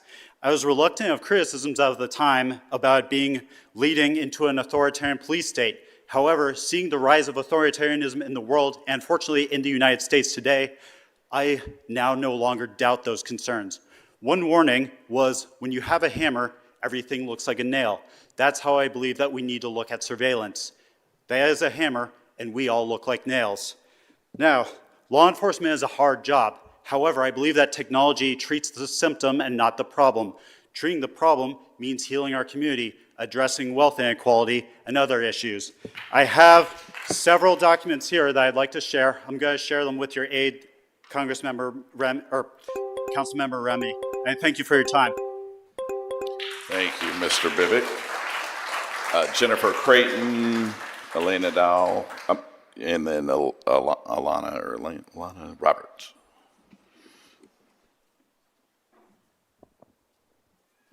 Thank you. Good evening. Many of you know me as Jennifer Creighton, wife, mom, community advocate. But I'd also like to introduce myself as the Deputy Director of Communications for the Libertarian Party of Ohio, as well as a sitting member of the State Central Committee and its Executive Committee. I come here as a member who not only has a background in forensics and knows intimately what these cameras are capable of. And it's not just a picture. I prepared a speech, but I'm going to go off the cuff here because I appreciate you being here, going off the cuff. I appreciate you being here. I appreciate you being here. Too often we get accused of not being able to participate or not willing to participate, but really we're trying to survive. I'm a proud Hilltop resident. We were one of those pilot neighborhoods, a neighborhood where we are constantly over-surveilled, over-policed, and overlooked in the resources that are needed. One thing I would like to say, Chief, Saturday night, a 10-year-old nonverbal autistic kid went missing between Wilson Road and Marble Cliff. He had been missing for 7 hours. Do you know what found him? It wasn't Flock. It was your officers not giving up, boots on the ground, in the rain, in the cold, in the water, looking for that kid. At the same time, there was an incident with threats of gun violence. You and I have both experienced it on the Hilltop as moms. I don't know if anybody else has, but I know you and I have. It is something we can't get over. So I can appreciate Matt when he says he's for this. But there was an incident involving a gun. 2 vehicles, one a black Escalade, one a black CRV. Guess which one they followed? The black CRV. Guess which one was not involved? The black CRV. Guess who got a felony stop, guns drawn? The black CRV. Guess who got away to continue terrorizing the Hilltop and Franklinton for the same amount of time that we were looking for a little boy? That black Escalade. Flock, and you might have misspoken, is not a preemptive measure. It is not a preemptive tool, unless the presumption is that I am a criminal, that you are a criminal, that you are a criminal, that they are criminals. That's the only presumption that can be made. And in Terry, which was settled here in the state of Ohio, states that you must articulate a reasonable suspicion of a crime. What crime am I being accused of by having my vehicle surveilled 24 hours a day, 7 days a week, anytime I leave my home? I could walk on the same public street and be just fine. You said your cameras aren't capable of facial recognition. Then how did we find those success stories of the people with dementia, with lost, nonverbal, autistic children? I don't remember registering my disabled, medically retired husband who fought for the Constitution because he believed in our rights, not a surveillance state. We do better as a community police, not surveillance. Thank you very much. Am I done being detained now? Thank you. Elena Dahl, Alana Roberts, and Miranda Dean.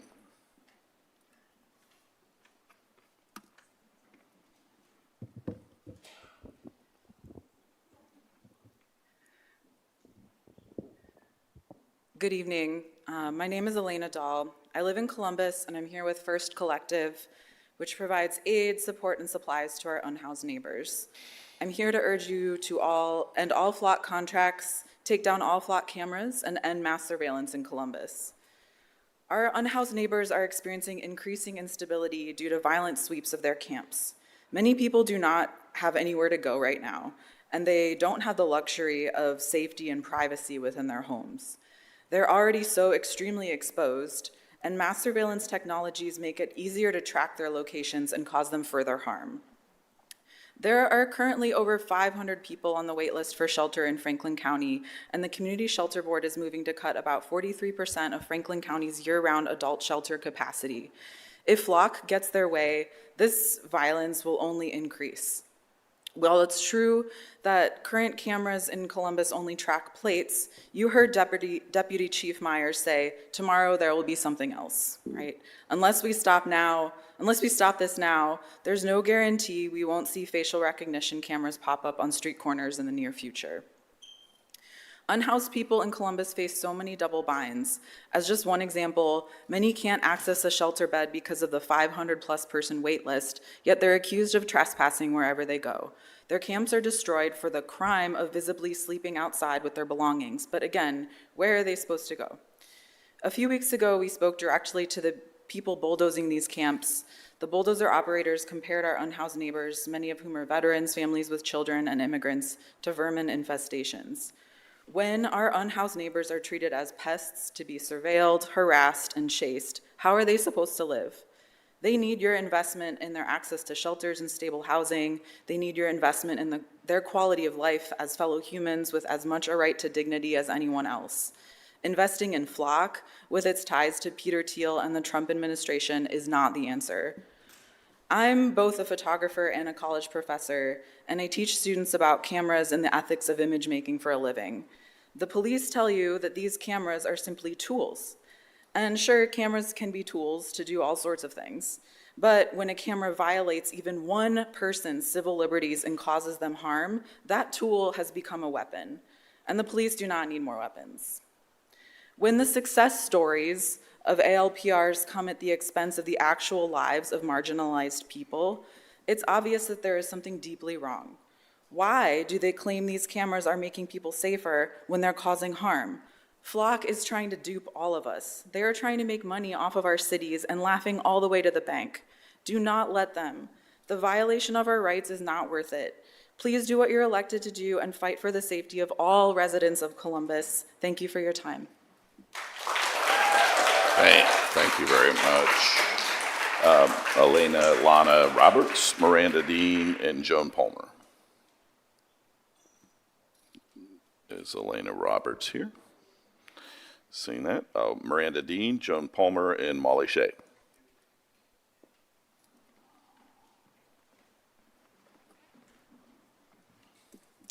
Good evening. My name is Miranda Dean, and I'm a board member of Transit Columbus, an organization that advocates for better non-car transportation options for all Columbus residents. You might think that security cameras would appeal to those of us who care about issues such as walkability and safe streets.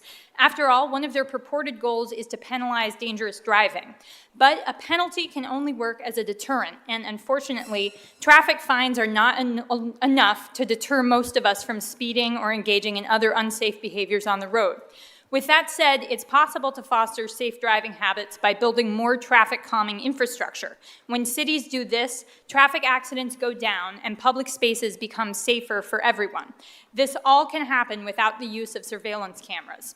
And of course, when it comes to surveillance, we all know that flock and other ALPR cameras are much more egregious than what we've seen in the past.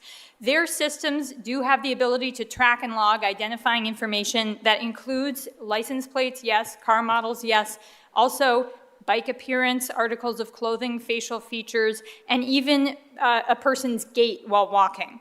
As a result of these technologies, it is becoming impossible merely to exist in public without having your movements tracked.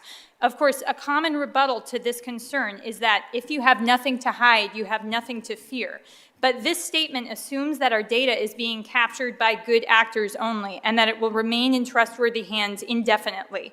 In reality, we all know about the instances of police officers misusing their access to flock data, including right next door to us in Reynoldsburg.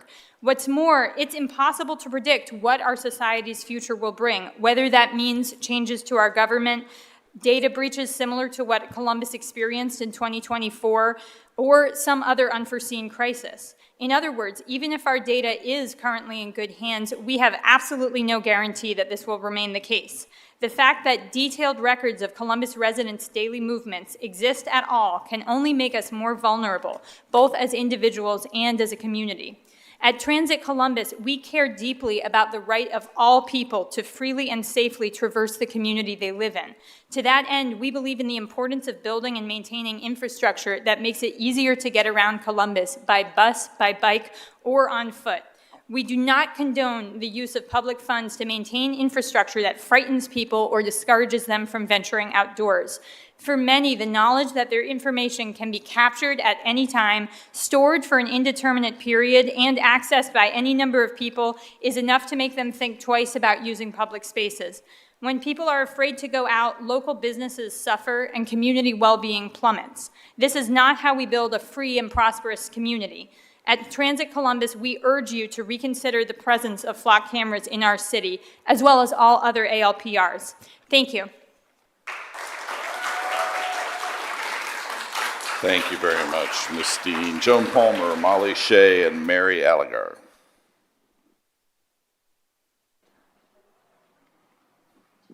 Joan Palmer. All right.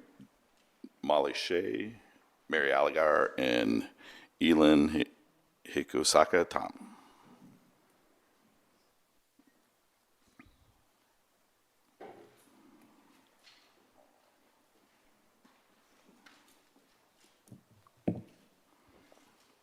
Hi, I'm Molly, and I use she and her pronouns. I live in North Linden, and I'm here representing the Central Ohio Workers Center. For anyone who doesn't know or not familiar with our work, we advocate, educate, and empower low-wage and immigrant workers here in Central Ohio. Thank you, Council, for hosting this important hearing and taking the time to consider community input. I feel like some of you are truly listening to what we have to say. I am glad for the opportunity to continue connecting with you all as we aim to keep our communities safe for everyone. As we know, immigrants and those perceived as immigrants based on racial bias are at risk for increased policing. Flock and other automated license plate readers further increase this risk. We, as a city, have committed to not using city resources for immigration enforcement without a court order. Columbus City flock cameras were used over 15,000 times for immigration-related purposes, and that's only what is officially on the record. This alone should stop us in our tracks on continuing any contracts with flock or other ALPR cameras. We have many issues that need financial support from our city. So why invest in cameras that are going against our values and agreements and do not keep us safer?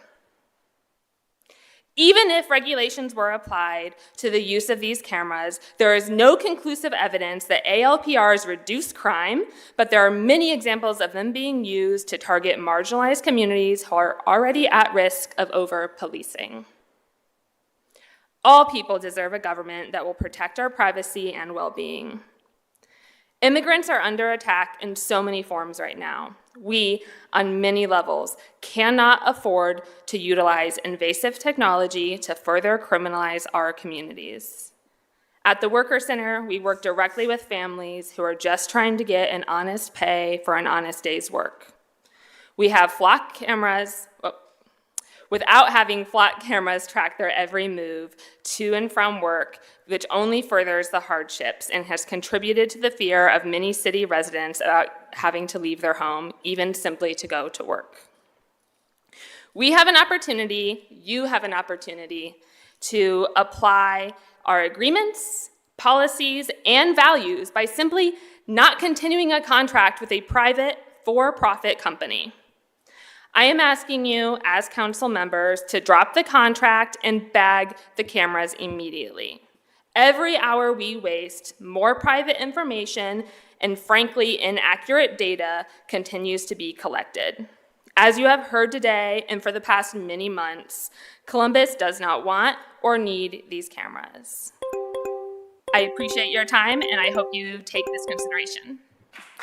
Thank you so much. Mary Allegar, Ellen Hokasaka, Tom, and Joseph Zezosa.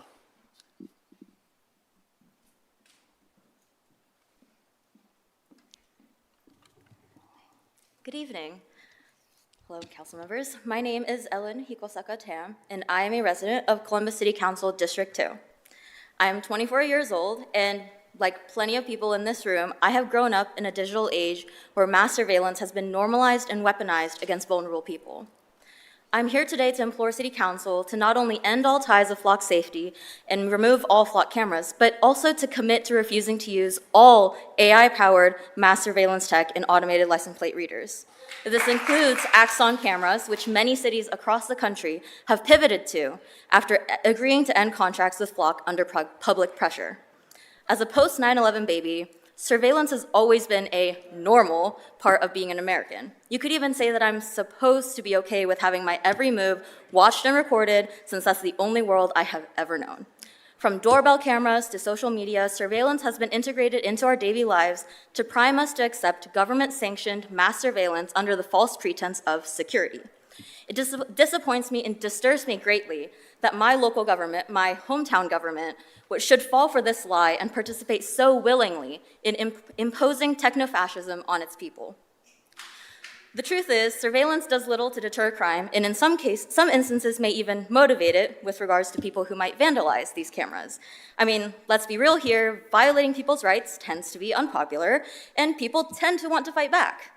And that's exactly what flock cameras do. Sure, security cameras in public spaces are nothing new, but AI-powered surveillance technology cannot be compared with simple security cameras of old. The sheer amount of information gathered by them is unnecessary and unconstitutional, as they have the ability to track and surveil information that would otherwise require a warrant to obtain. If law enforcement is able to circumvent warrants, what rights do we actually have?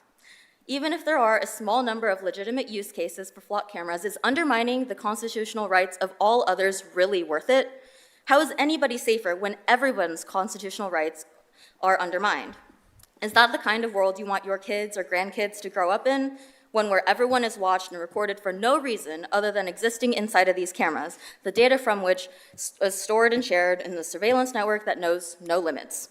I know I wouldn't want that for myself, my family, my friends, my neighbors, or anyone for that matter. Our country was built on the idea of consent of the governed, and mass surveillance is anything but.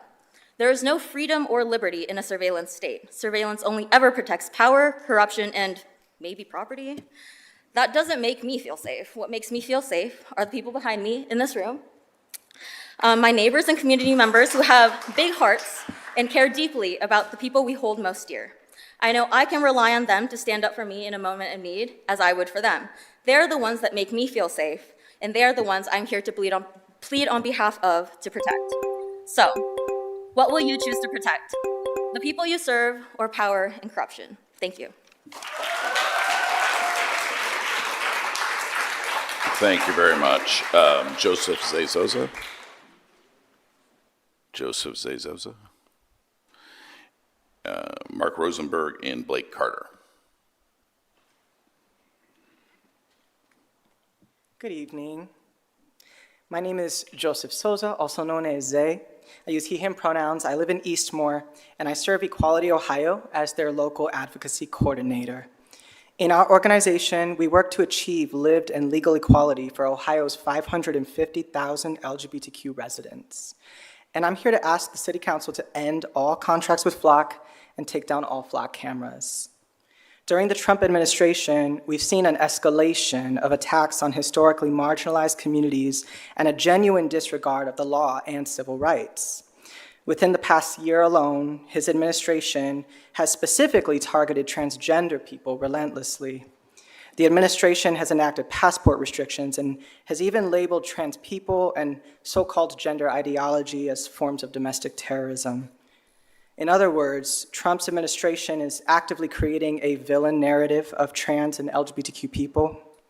And within this context, data collection is being used as a weapon against us, as well as other vulnerable populations, including our beloved immigrant community, Black and brown communities, abortion seekers, journalists, and activists, and many others.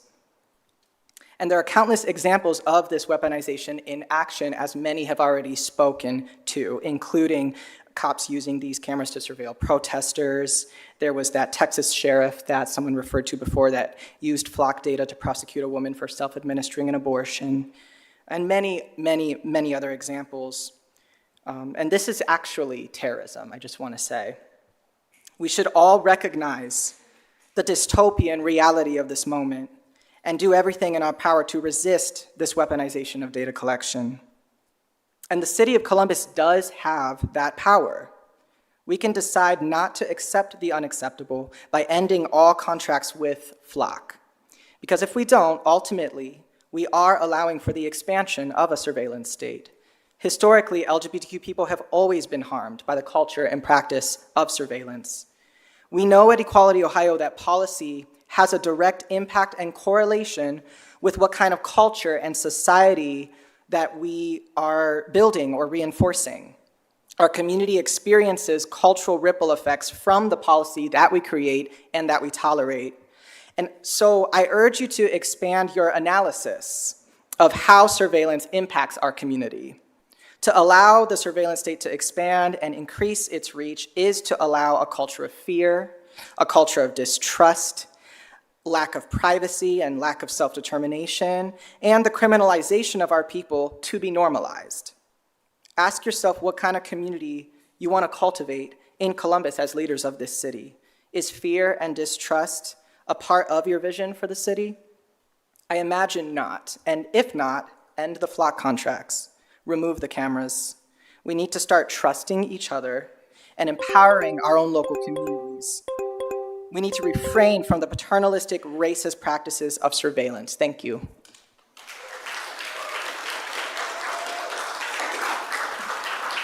Mark Rosenberg, Blake Carter, and Mr. Nate Wilkins. Good evening, Council. First, my name is Mark Rosenberg, and I run an information desk here in Columbus, Ohio. I look through public information, and so I filed a public information request regarding Flock safety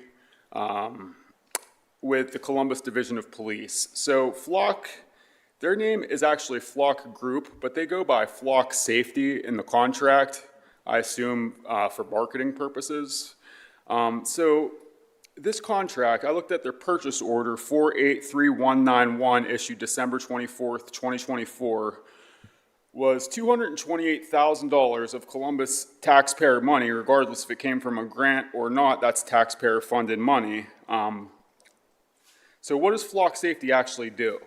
It reads and records your license plate records date, time, and location of your vehicle, captures still images of your vehicle, and it can capture audio and video data. It logs every pass, building a movement profile over time. The contract also allows non-agency end users, meaning private homeowners associations, schools, businesses, and individual residents to participate in the Flock network and to share footage with the Columbus Police. Plain language, your neighbor's HOA could have a Flock camera. That camera feeds data into the same police database that people from another state or agency could actually look at. So who owns the cameras? And this is one of the most important provisions in the contract, and most people will be surprised by this answer. The city of Columbus does not own the cameras. Section 2.4b states clearly, agency understands that all Flock hardware is owned exclusively by Flock, and that title to any Flock hardware does not pass to agency upon execution of this agreement. So Columbus paid $228,000 and it doesn't even own the equipment. Flock retains full ownership. The city cannot even move, adjust, remove, or modify the cameras. If the city tries to, all warranties are voided and the contract can be terminated immediately. Plain language, Columbus is renting a surveillance network from a private Atlanta company using your tax dollars and has no ownership over the infrastructure sitting in your neighborhood. So how long is your data kept? The contract says Flock automatically deletes footage after 30 days. However, this matters. The contract also says that Flock may store deleted footage in order to comply with certain legal obligations, but such retained footage will not be retrievable without a valid court order. And separately, the city has a 30-day window to download and store the footage on its own servers before deletion. Once the city downloads it, the data is subject to the city's own retention policies, which are separate from Flock's 30-day trial, or a 30-day limit. So depending on the city's retention policies, the 30-day limit's meaningless. But I am totally against the Flock surveillance, and I hope that you guys look into it a little bit more. Thank you. Councilmember Graham. For our partners in public safety, I have a question related to something that came up in his testimony. And I asked, so I was supposed to have a meeting with the people from Flock today. They weren't able to join that meeting, and then they left, I think it looks like now, so this probably is a question better directed at them, but I want to ask it just so it's on the record. I'm curious if and actually you might know because you're looking at the audit logs as you're doing this, look back work. When other agencies download our data, which I'm assuming they would need to for the purposes of an investigation if there's a criminal case that they're trying to investigate, are we able on our logs to see who has downloaded what? And I start thinking about, remember when the federal government was sweeping off documents and studies and stuff off their website? Those of us who work in certain fields that would have been impacted started going through and proactively downloading stuff to make sure that we retained a record if we needed it and it went missing. And so I'm wondering, are we able to see in those audit logs not just who's accessing our data, but who's downloading what, who's storing it, where it's going, and why do they have to put a purpose for why they'd be downloading it also? So, Councilmember, that's actually been one of the challenges if we look at the audit data. We don't have a great way of being able to assess of those 19.6 million searches, which ones actually had responsive records from Columbus sensors. So that's part one of that. And then part two is retaining the data. Probably what that looks like for most agencies is saving the image into whatever their evidentiary system of record is. And so if they're doing that sort of outside of an audited event inside the Flock system, we wouldn't know that. From the audit logs that I've seen, I've never seen any indication that we could assess in particular cases where our data in particular was being downloaded in some way. And that's really the whole challenge with those reciprocal statewide and nationwide networks is that because it's fully reciprocal, you can't tell where, right, when those agencies are casting that wide net, where they're looking. And that's part of the reason that we removed ourselves from those. Blake Carter, Mr. Nate Wilkins, and Ella Bowman.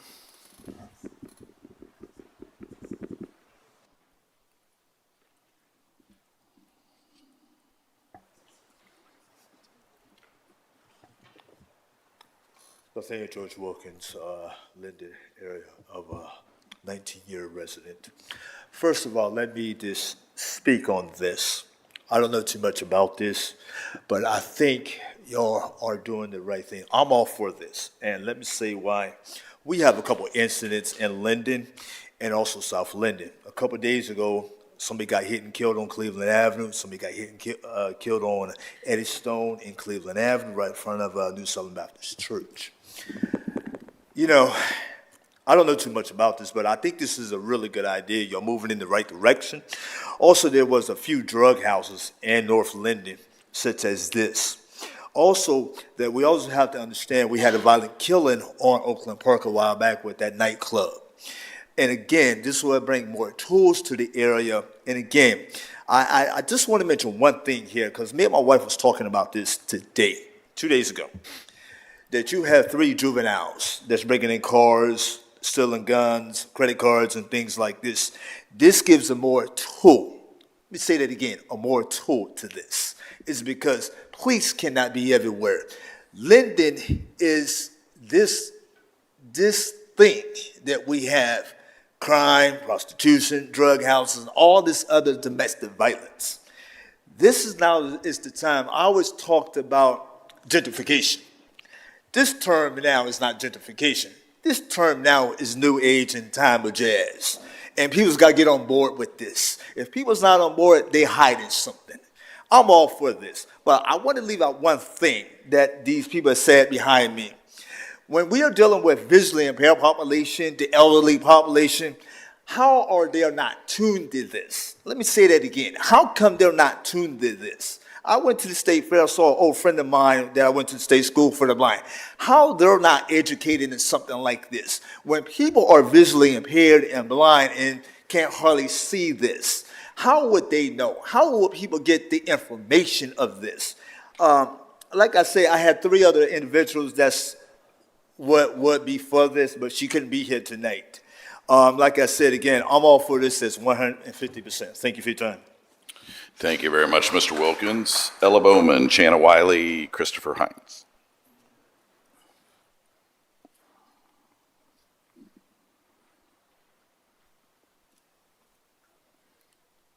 Hi, my name is Ella Bowman. I'm a Columbus resident, and I'm here to urge council to end its contract with Flock and remove all existing ALPR cameras. I would first like to respond to CPD's repeated statement that this level of mass surveillance is worth it because of the missing persons it has returned. I would like to ask council, are these cameras worth the missing persons abducted by administration's officers, likely as a result of the 15,000 searches that have been done by border officers? Many of us in this room, myself included, know valued, loved community members who were abducted in immigration's enforcement operations within this city. When evaluating the true return on investment of these ALPRs, I urge council to consider the many Columbus residents who have already been abducted as a result of these systems. Flock's official website will tell you, Flock's Columbus program doesn't track individuals, it only scans license plates and vehicle identifiers. Flock wants you to think that their cameras scanning your license plate on the street corners in every city of this country are no different than a local police officer conducting a routine speed check. But as others have stated, just vehicle identifiers can reveal a person's close friends and associates, political involvement, medical treatment, and even romantic involvements. We've already seen precisely that through the Reynolds police officers who conducted more than 100 personal searches on their own alleged domestic partners, these systems are rife for potential abuse. Flock has stated that despite being a private corporation, the city of Columbus owns all data collected and can control its usage.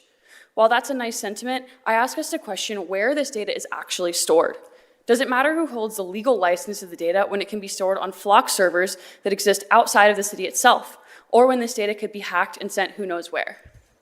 Councilmember Green recently just asked whether there are concerns about whether this data could be downloaded, especially in cases of abuse. When it comes to data that exists as a photograph, downloading this data can be as simple as using a personal cell phone and taking a photo of a computer screen. Flock has also stated that data collection, storage, and regulation should be a collaborative process. But where is Flock's own representative when it's time to hear from the people that they surveil?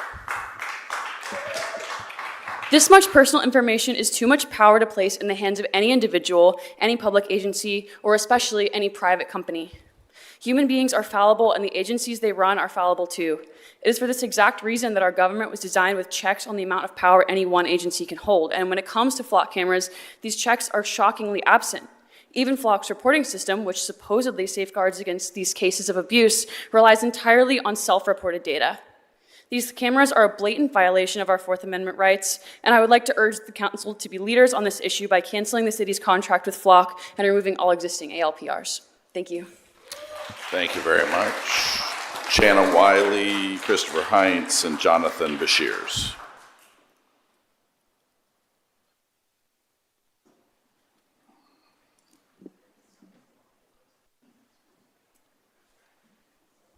Hello again. I'm a friend of Shanna Wiley's, who also was not able to make it back. I do have her testimony here, and I've condensed it a bit for time. But want to note, and Shanna would want to note, that she shares concerns about about immigration and abortion surveillance and lack of democratic and representative controls. But I do want to emphasize a couple of primary points that haven't been shared to the same degree yet today. So on behalf of Shanna Wiley, who's a Columbus resident and a campaign director of OFU PAC, Shanna wants to state that she does not like being tracked for no apparent reason. Flock surveillance is an invasion of our privacy, and I would like to see that contract end with Flock, and here are some of her reasons. First, the over-policing of Black communities is already a serious problem in Columbus and has been for a long time. Surveillance is not distributed equally. Cameras tend to be concentrated where police focus attention, often in lower income neighborhoods and communities of color. This creates a situation where some people can move through a city anonymously, while others are continuously recorded simply because of where they live, work, worship, or visit. Flock expands without expanding police accountability. Flock creates a searchable historical record of movement that thousands of agencies can access. Communities have very little visibility into who searches and why they searched, whether it was justified or if mistakes were corrected or if data is being used appropriately. The surveillance expands much faster than public oversight. Flock cameras and their use amount to digital stop and frisk, and historical patterns are reinforced. Communities of color have long experienced stop and frisk, gang databases, predictive policing, facial recognition, etc. Flock fits into this broader trajectory of increasingly automated policing. And her other concerns, which I'll read the headlines of, are that the cameras are a Trojan horse for a fully integrated AI surveillance operating platform, that Flock was deployed to another heavily critiqued surveillance technology with mixed results on effectiveness, ShotSpotter cameras system. Flock creates feedback loops and greater surveillance intensity. There's a national network sharing turns local surveillance into national surveillance. The proliferation of data centers are inherently linked to the proliferation of surveillance tech like Flock. And finally, the full technical capabilities remain difficult for the public to evaluate. So on behalf of Shanna Wiley, we ask that you remove these cameras and end the contract. Thanks. Thank you very much. Christopher Heinz, Jonathan Bashirs, and Julia Bashirs. Hello. Good evening. My name is Chris Heinz. I'm here in my individual capacity as a District 2 resident. These views are mine, not those of any corporation or organization. I drove past at least 4 Flock cameras to get here.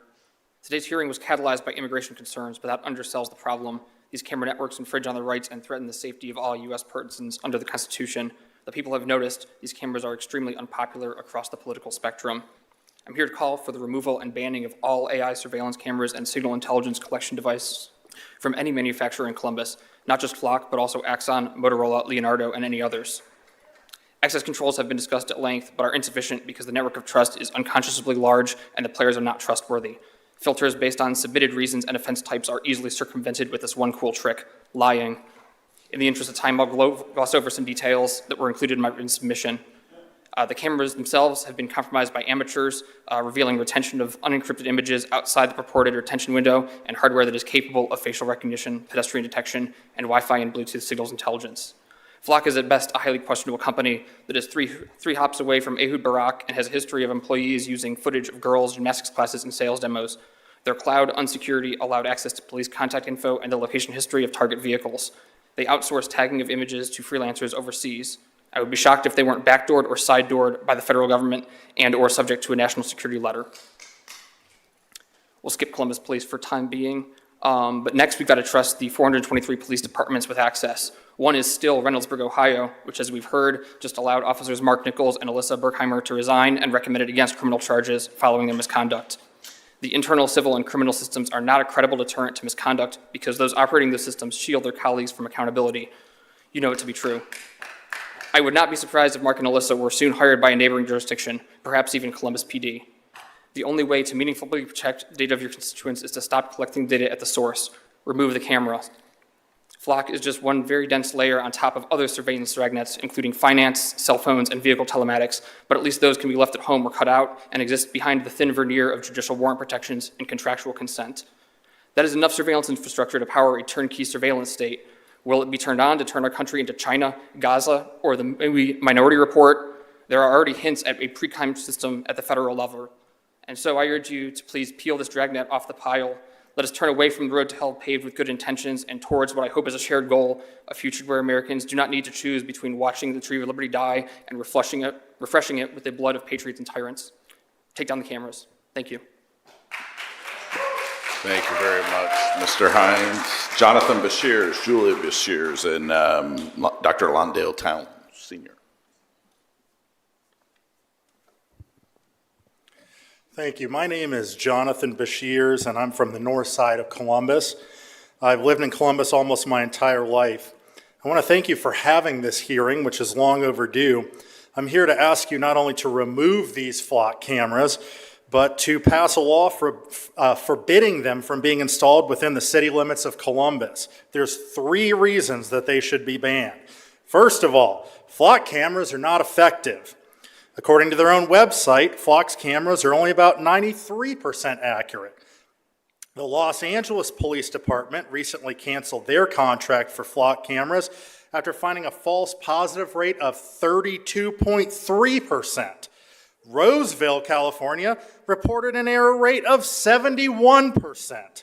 This leads to police being dispatched to chase people who have not committed a crime, which wastes police resources that would have prevented or apprehended actual criminals. And let's be honest, while we have the police leadership here, and I thank you for being here and sticking around, this isn't police work. This isn't what you signed up for. It's unconstitutional, it's immoral, it's cowardly, it's ineffective, and it's dishonorable. You signed up to go out and catch rapists and murderers, not to sit in a dark room spying on people.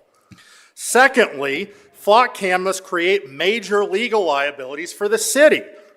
These false positives lead to innocent people being pulled over, dragged out of their vehicles at gunpoint, homes being raided, and other abuses.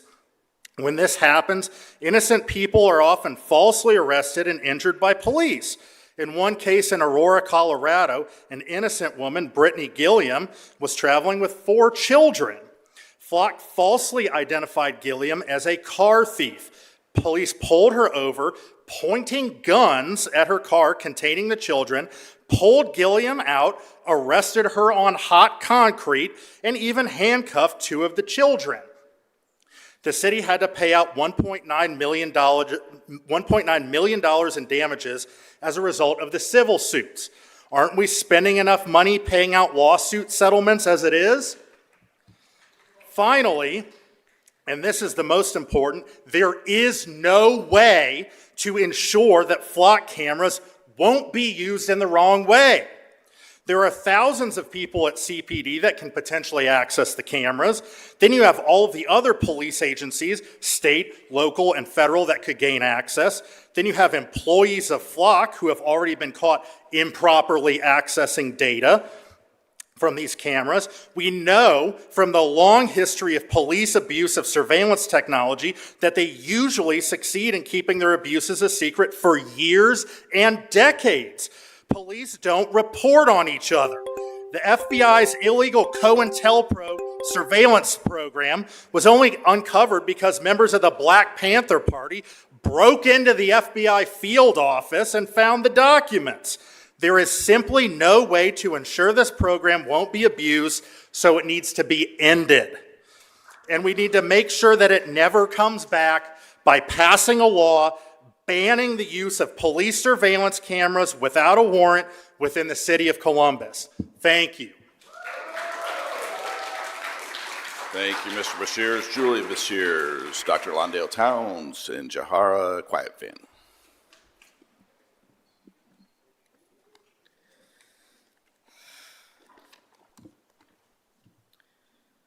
Members of City Council, tear down these cameras. My name is Julia Bashirs. I am 14 years old and I have lived on the north side of Columbus my whole life. I am here because I do not want to live in a dystopian novel with surveillance cameras watching our every movement. I like dystopian fiction. The Hunger Games, Fahrenheit 451, 1984. People living in constant fear about the totalitarian regime having cameras, microphones, spies, and informants. I enjoy reading and watching dystopian fiction. I don't want to live in a dystopian fiction. These books and movies were written to warn us about the dangers of authoritarian regimes like Nazi Germany, the Soviet Union, and North Korea. In the novel 1984, the villain explains why his dystopia is so effective, and I quote, "All the tyrannies of the past were half-hearted and inefficient. Part of the reason for this was that in the past, no government had the power to keep its citizens under constant surveillance. Putting cameras on every street corner is putting our citizens under constant surveillance." Now, am I saying that flock cameras will immediately turn Columbus, Ohio into the Soviet Union? No, I am not.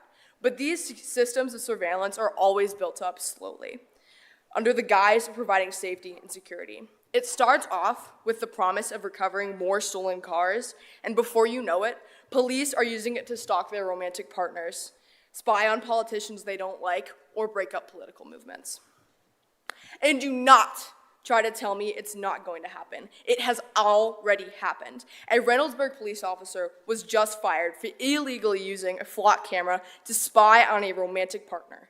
The more cameras we install, the more departments that have access, the worse that this is going to get. The potential for abuse with flock cameras is too great. No one can be entrusted with the power of mass surveillance. Don't risk making us live in 1984. Do the right thing now. While we still have the chance, remove the cameras. Thank you. Thank you very much. Thank you, Julia. Dr. Londale Towns, Jahara Quietfan, and Lucas Pompey.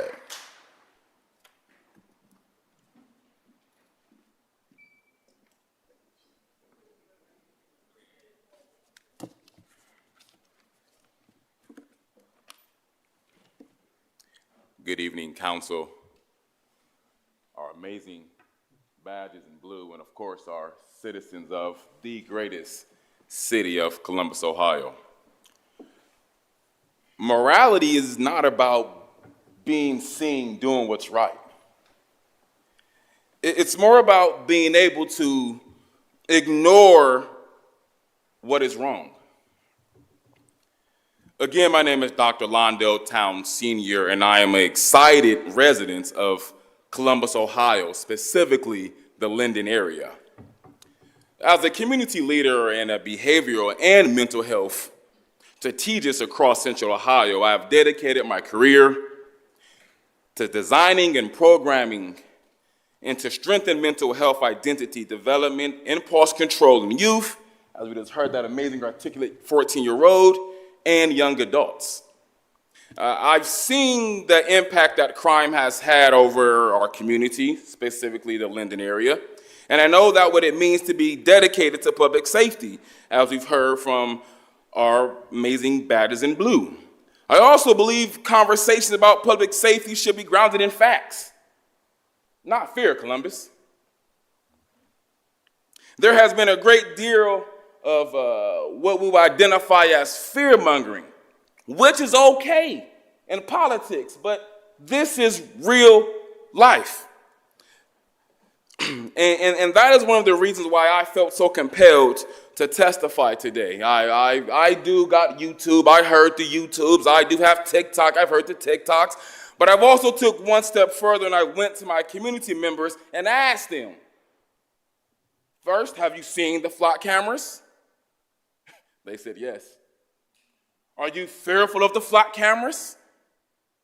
They said no. Do you feel safer with the flock cameras? And I stand beside you to say, in front of you today, and say, all my citizens in Linden said we need those cameras.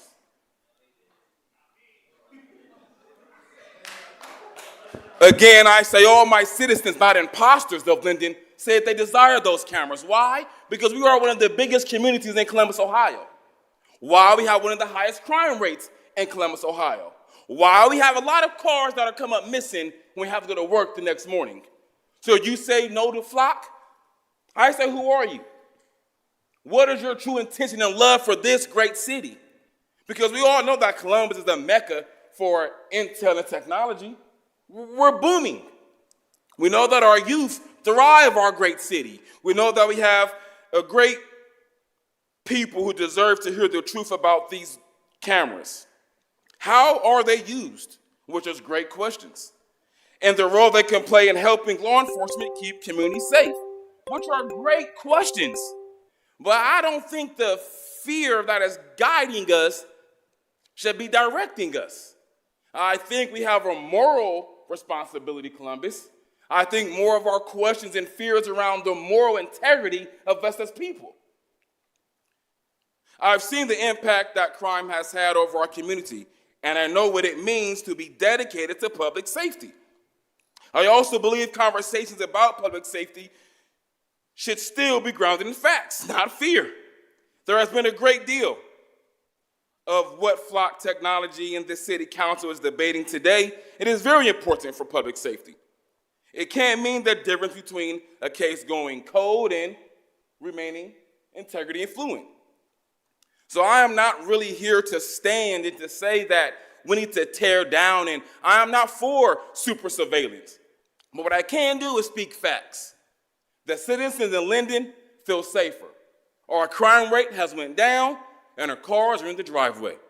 So thank you for today, and thank you for this opportunity. Let's let flock increase.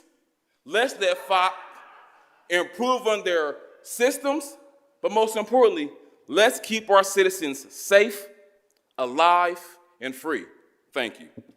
Thank you, Dr. Towns. I believe Jahara Quiet Pan is not here. So Lucas Pompey, Penelope Rupert, and Lakisa Richardson.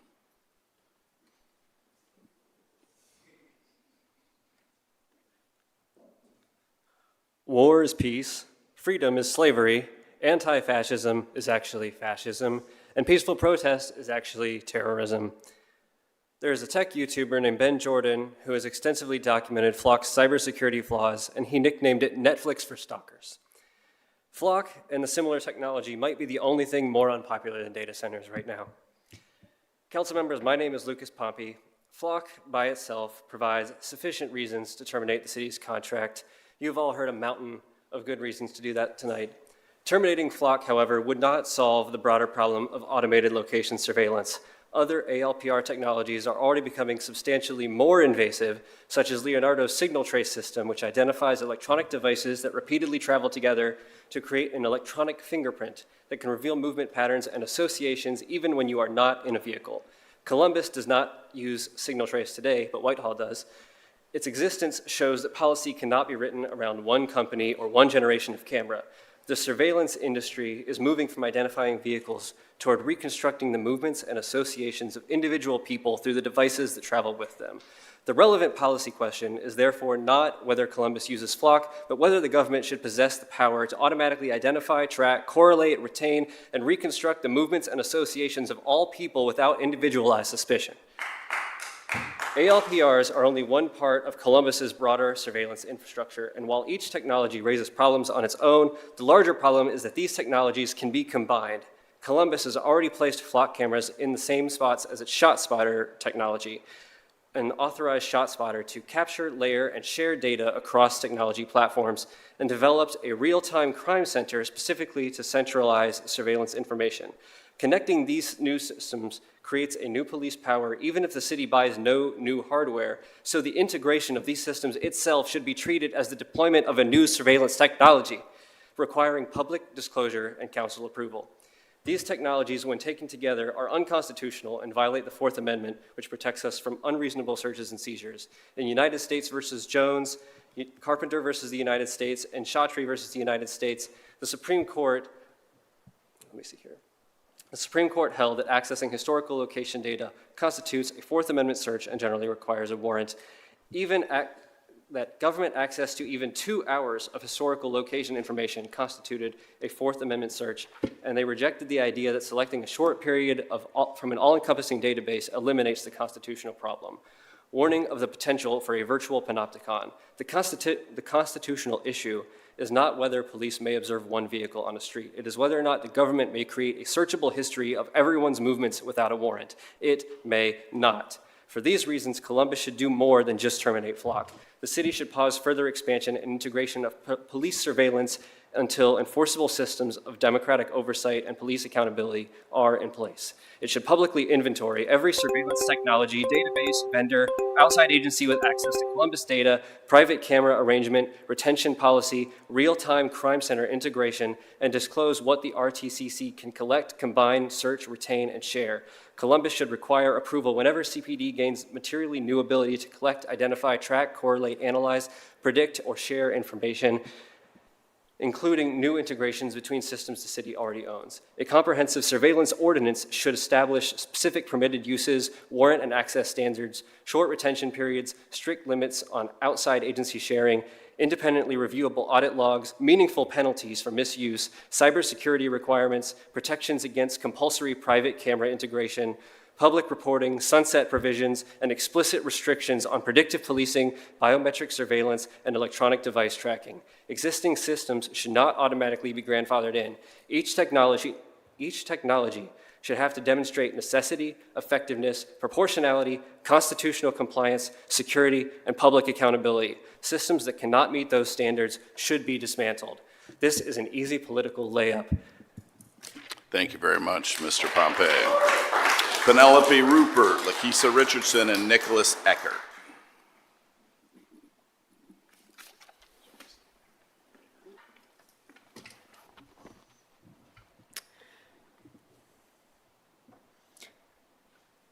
Good evening. My name is Penelope Rupert, and I am a proud transsexual woman, a proud resident of the Old North, and a trans feminist community organizer. I am in favor of the removal of Flock cameras and other ALPRs across the city and across the country.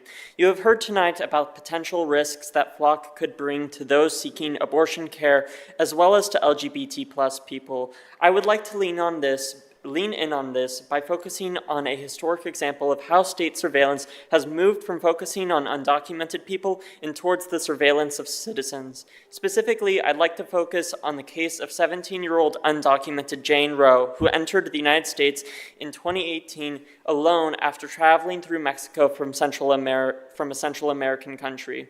She had dreams of becoming a doctor. When she arrived, she was pregnant and she sought an abortion. It is not commonly understood just how extensive the surveillance of pregnant, undocumented girls was and is. From the fall of Roe, quote, A priority for the head of the Office of Refugee Resettlement, Scott Lloyd, the Catholic lawyer, was closely tracking the pregnancies of girls crossing the border. Over the course of Trump's administration, Lloyd's agencies kept a spreadsheet documenting hundreds of similar girls with columns listing their ages, the type of sex, consensual or assault, the likely gestational age of the fetus, and where they were being held. Many were 16 or 17 years old, a few were 14, at least one was 11, unquote.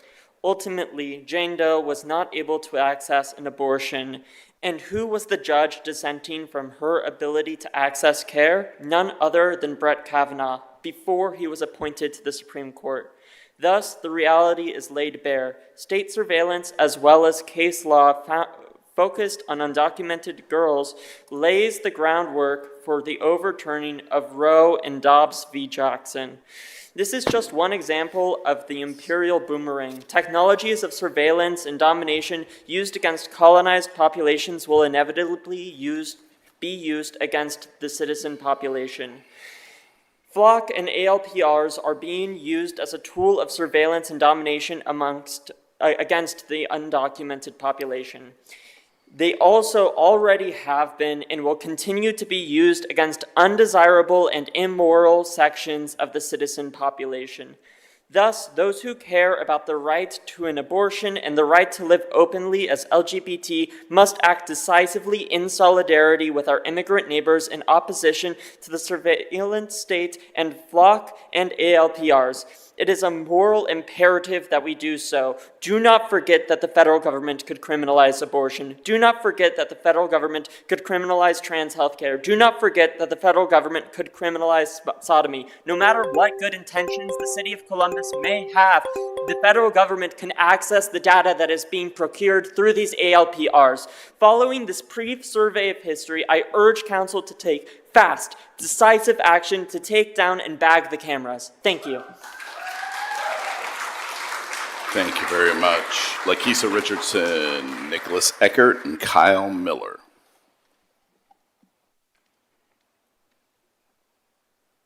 Good evening. My name is Lakeisha Richardson, and I reside in District 6. I am an advocate for civil rights, police accountability, and transparency. I have devoted my life's work to protecting families and communities that have not always been treated fairly by public systems. I do not dismiss the concerns raised by the audit. Outside agencies were able to conduct searches of Columbus data, and that should not have happened. But the answer to a weakness in oversight is stronger oversight, not eliminating an effective resource that helps solve murders, recover stolen vehicles, and find missing people. In cases involving homicide, abduction, and human trafficking, time matters. One license plate captured at the right moment can help bring a child home or bring justice to a grieving family. I do not support unrestricted surveillance. I support restricted, accountable use for legitimate public safety purpose. Please note that eliminating these cameras could mean the division may solve fewer crimes. In my role as a family advocate, I stand with too many families impacted by unsolved homicides. I also wonder what would have been the outcome in my own family's homicides if FLOC cameras were available. Data shows that FLOC cameras assisted in solving nearly 60% of local homicides.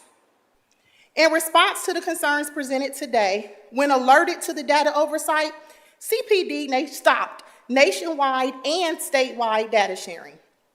They have restricted access to individually approved law enforcement partners and added filters intended to prevent searches related to immigration enforcement and reproductive health care.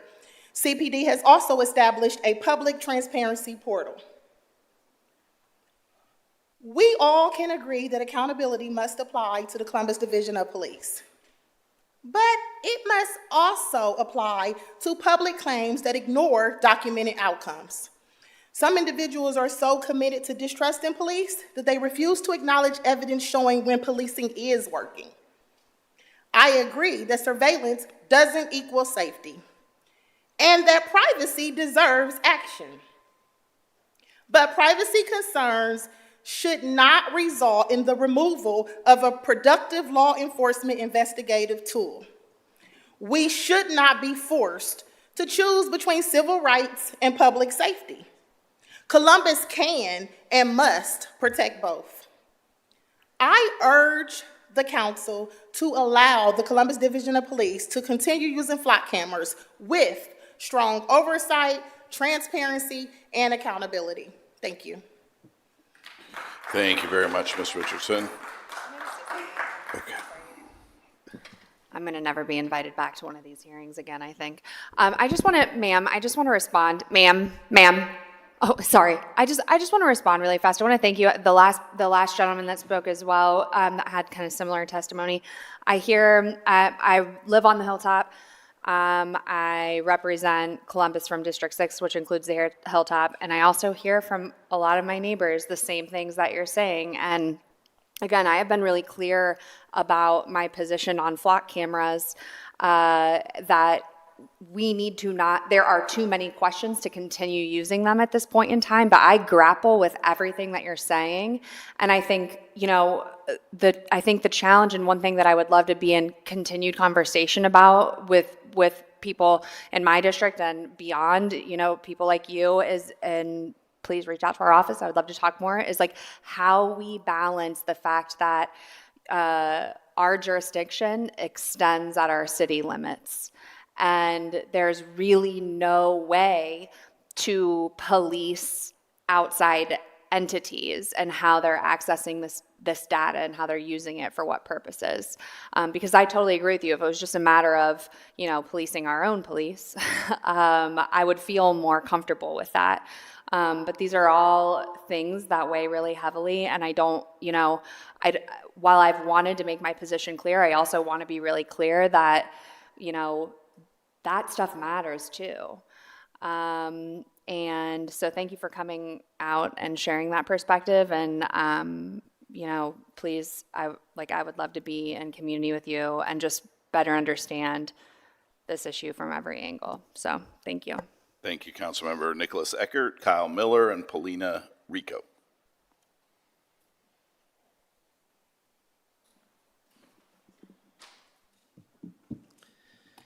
Good evening, Committee Chairman Remy and council members. My name is Nicholas Eckert. I live in Northwest Columbus. I stand in opposition to the flock safety contract and presence of ALPR in the city and clear violations of the right of privacy via citizens, residents, and visitors traveling in Columbus. I play Ingress. It's a precursor to Pokemon Go. The game has two opposing factions running around all over, interacting with a number of locations worldwide. You can see these interactions on a map. A player could create a browser reskin of that map as a tool to take those interactions from the map's log and show the path the player is taking. Flock is offering the same type of data and simply saying the police are doing the tracking and not them, so it's okay. It's not okay. First and foremost, you don't get to opt out. If you drive in Columbus, you are tracked. I can choose where, when, and if to interact with my game. Choosing to drive or not is not seriously an option unless and until this council makes major, costly upgrades to public transit. Second, minors didn't sign up for this. Your teenage son or daughter driving a car is tracked. We can get minors playing a game behind terms of service, and in the case of Pokemon Go, that intel map was not provided because Pokemon is still for kids in Nintendo's eyes. Flock is not set up to care. Third is accuracy of the scans, which HBO's Last Week Tonight episode on August 2nd discussed. The stories of people arrested for false identification of a plate are real, and the recourse of individuals having to endure a false arrest is nothing because of qualified immunity. Fourth is the Fourth Amendment. The transparency page for Columbus set up on Flock Safety's website has 2 success stories leading to arrests, not convictions. But that is beside the point because it's nothing about requiring a warrant. CSV file downloadable from that site states given reasons for the search, but nowhere am I seeing where this justification for the search is provided or how this justification is audited to ensure this justification is valid. The result will be unjustified searches in violation of policy go unchecked. The result of that will be the ACLU suing you and my tax dollars going toward defending a lawsuit instead of anything else, such as the aforementioned transit upgrades. Privacy weighs on me because I've grown up with the internet and have enough of an IT background to understand how easy tracking abuse online occurs, how security breaches occur. For the latter, it's normally compromising credentials through social manipulation. And I'm unconvinced of Flock's or the department's ability to catch and stop such incidents, especially against advanced, persistent threats such as state actors. The recent city data breach was bad enough. Now consider the Chinese using local cameras to track their dissidents abroad. For tracking abuse, it's all the time. I just defended a convention a week ago, dealing with entertainers that have severe privacy concerns due to their popularity online. I would not recommend any of them play Ingress or Pokemon Go. I can't recommend they drive through a city with ALPR cameras, because if an officer can get a hold of their license plate number and wants to track them, they can simply add a wellness check to the log. More of that type of use is also discussed in the aforementioned Last Week Tonight episode. This concept of policing is not okay. We do not live in a political climate where the government can be trusted without verification. Federal courts are increasingly finding the presumption of regularity, a concept that presumes valid motives of the U.S. Department of Justice, being invalidated by clear malicious motives. The testimony today is not presented from evidence that adequate controls exist to prevent use in violation of policy through requests to other linked agencies, let alone identify blatant abuse. I've not seen where anyone's considering outside independent auditing of these accesses. Any person who advocates for the system should be removed from positions where such decisions might be made. Thank you. Thank you very much, Mr. Eckert. Kyle Miller, Paulina Rico, and Ada Hartley.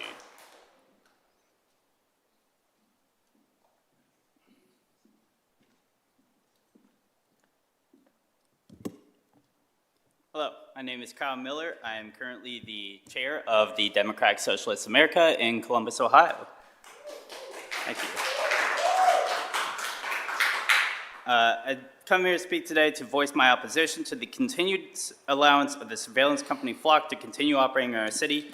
I have lived in Central Ohio for the vast majority of my life and did not expect to be fighting it turning into a panopticon in my 30s. I live in Harrison West. I've been there for about a year now, and for those keeping score at home, I'm the 49th speaker. I think we've had about 3, maybe 4 against. First of all, I'm a web developer, and getting metadata around searches is not rocket science, certainly not for a multi-million-dollar company that specializes in surveillance.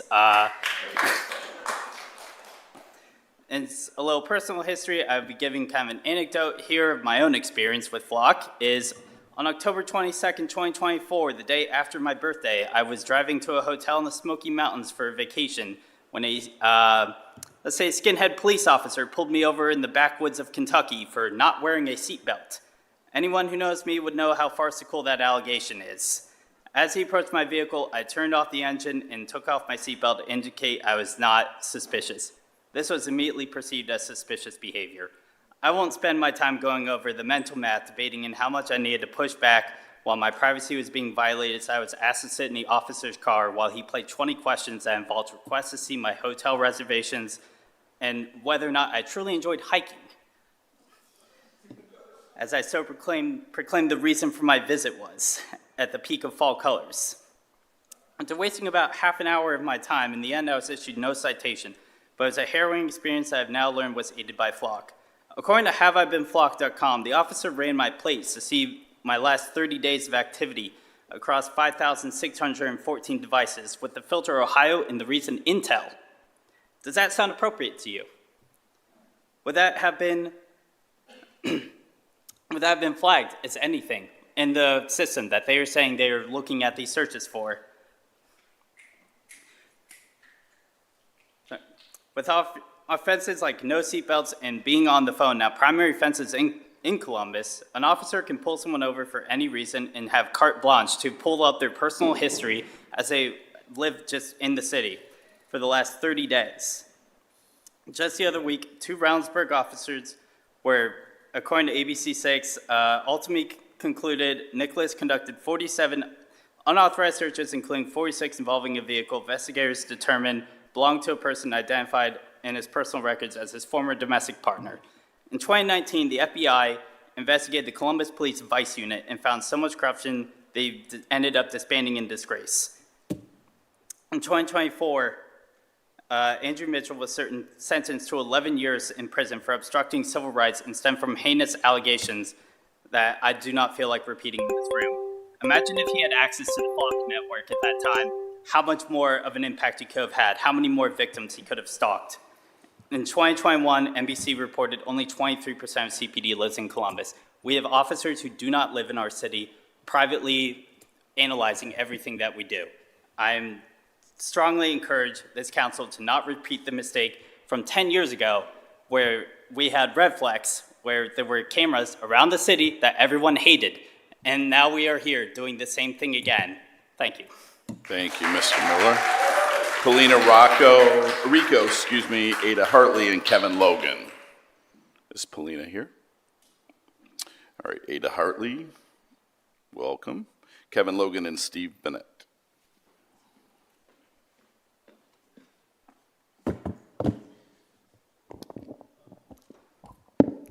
Hello, my name is Ada Hartley. I work in information technology and I do not support the installation of flock cameras in my community. These cameras have a myriad of security vulnerabilities that have been published on the website of the National Institute of Science and Technology, an agency of the federal government. These vulnerabilities include CVE, Common Vulnerability and Exposures, a public database for security vulnerabilities, 2025-59403, when an attacker could gain complete access to a camera simply by pressing a button on the camera and connecting to it via Wi-Fi. Once the attacker gains access, they have full control over the device, including the ability to install persistent malwares. They also use severely outdated versions of Android that were 5 years out of date of the installation of these cameras. This is mentioned in multiple CVEs. These problems may have been fixed, but as an IT professional, these issues are so egregious that they should have never been present in production systems. There have been a total of 15 CVEs for flock safety. I do not believe flock safety takes this security seriously enough to be used in the city of Columbus. I do not believe these cameras are ethical in our communities regardless of their vendor. There have been multiple reported cases of these cameras misidentifying people or vehicles, or police misidentifying the data these cameras produce. In Colorado, a family was held up because a cop mistook a van for a stolen motorcycle registered in another state simply because the plates matched. There have been many cases of police officers and other individuals provided access to flock data, misusing the data for purposes such as stalking, such as the case one officer in North Carolina used flock data to stalk their ex-husband. What would the accountability be? Will we hire a team independent of the police department to inspect the use of this database, and will they be able to actually hold the officers criminally accountable? The installation of these cameras isn't a question of if it will be abused, but when. This is a complete waste of money for the Columbus taxpayer. This money should be going to programs to reduce poverty, which would actually reduce crime, but it isn't. We're dumping it into technology to treat everyone in the city of Columbus like criminals before they committed a crime. We do not need to surveil everyone in Columbus to solve crimes. The police just need to do their jobs and actually investigate crimes. We must ask another question. Do the people of Columbus not have a right to privacy? Do the people of Columbus not have a right to not have their movements collected by the government? The city of Columbus may be using this data and may be using this data ethically today, but will they tomorrow? If I follow someone around and record them, that's considered stalking, even if I only follow them in public places. Is it not stalking if the government does it? What if the state or federal government forced Columbus to hand out the data for reasons the people of Columbus do not support? Can we really be sure the database will never be hacked? Perfect security on any computer system is impossible. When there's a will, there's a way, and for cyber criminals and foreign intelligence agencies, there is a lot of will to get this data. In 2009, the NSA was able to hack into and sabotage Iranian nuclear enrichment control systems that weren't even connected to the internet using malware they developed called Stuxnet. The very storing of this data to begin with is a liability. This data just has to be accessed once at the click of a button to destroy someone's life. The collection of this data is just wrong in all senses of the term. To install these insecure and abuse-prone cameras is to say everyone, regardless of their innocence, is a criminal that needs to be investigated. We will all remember what y'all said come voting day. Thank you. Thank you very much. Kevin Logan and Steve Bennett.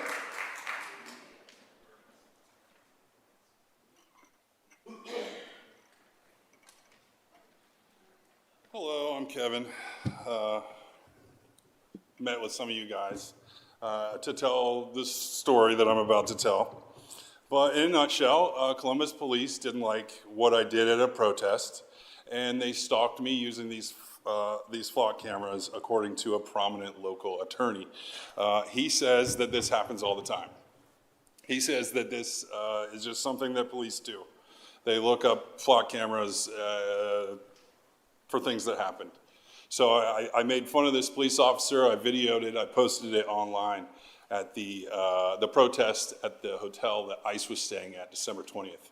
I'm sorry, that was December 19th. I posted that online. It got like 300,000 hits. I had no idea. But I went back to the protest the next day, and as I pull in, there's 2 police cars behind me.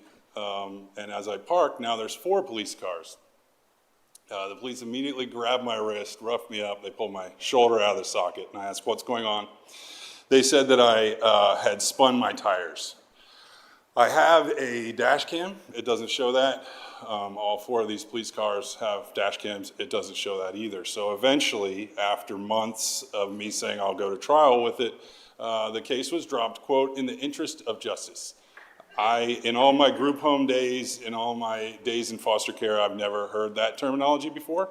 So that was a new one to me. I sent this video out to as many people as I could. I sent it out to Lourdes because we have mutual friends. I sent it out to you because you are the chair of this. And it led to a meeting eventually. We met at a coffee house and we all had a good conversation. I kind of noted that Lourdes's reaction was a little bit different than yours because you eventually said you didn't watch the video. This is a video where guys are, talking about, they threw me in the back of a van, handcuffed with the doors open and drove off, going over speed bumps, laughing like Beavis and Butthead.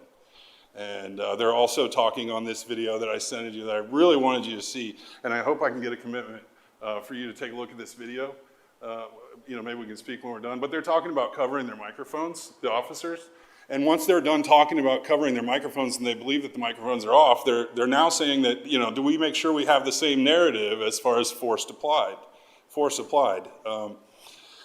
which is weird because they're saying, you heard him say he was effed up, right?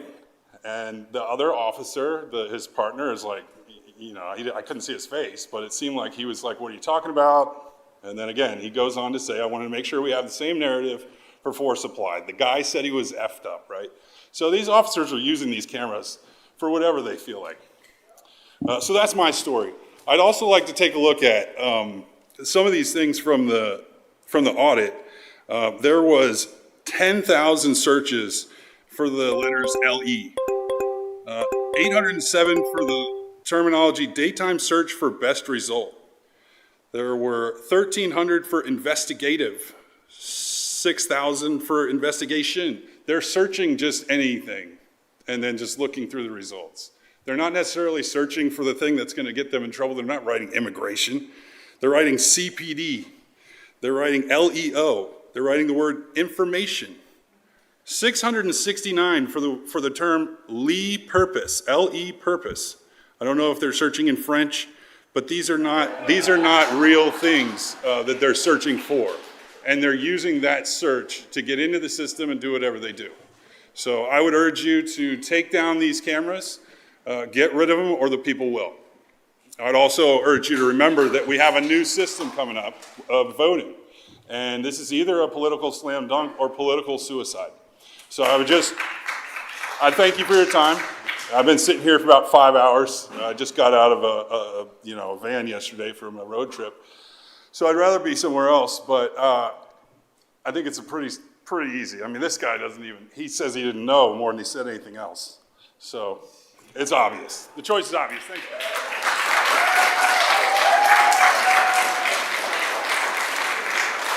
And last but not least, Mr. Steve Bennett.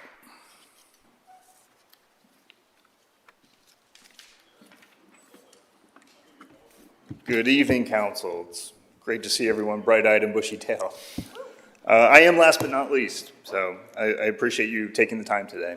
Thank you for holding this public meeting and giving residents an opportunity to discuss this important issue. My name is Steve Bennett, and I own a small business here in Columbus where I train law enforcement officers and intelligence analysts from agencies across the country and at every level of government. Because of that work, I understand both how powerful law enforcement tools like Flock can be. I've used Flock. It worked. But I also understand how easily powerful tools can be misused. I understand why some people oppose Flock cameras on principle. They are concerned about creating a surveillance state or moving toward a police state. I share that concern. I do. I do not want a police state. And I'm pretty sure the police do not want a police state. But I do want more effective law enforcement. Some opponents are understandably uncomfortable with their vehicle information being collected in a private database or potentially shared with other law enforcement agencies. I respect that concern. But I also think we should recognize the broader reality of the digital world we live in. Many of us, myself included, willingly use facial recognition to unlock our phones through Apple or Google, depending on the manufacturer, while companies like Facebook and TikTok collect extraordinarily detailed information about our interests, our location and movements, and purchasing habits. Now, that does not mean we should accept unlimited government surveillance. It means the real question is not simply whether a powerful technology should exist. The question is how it is governed, who can access it, and what happens when someone abuses it. I cautiously support the City of Columbus maintaining and using Flock cameras, but with one very important condition. There must be meaningful oversight and accountability, and I'm concerned if that is even achievable. Flock is a powerful law enforcement tool. So are law enforcement databases like LEADS, intelligence systems, and the weapons carried by police officers. We trust officers with those tools because we expect training, rules, supervision, and consequences when those rules are violated. In Ohio, the misuse of certain law enforcement databases can be a felony. So I would like to hear clearly from the city, what is the oversight plan for Flock? Who monitors access? How are inappropriate searches identified? And most importantly, what happens when someone intentionally misuses this system?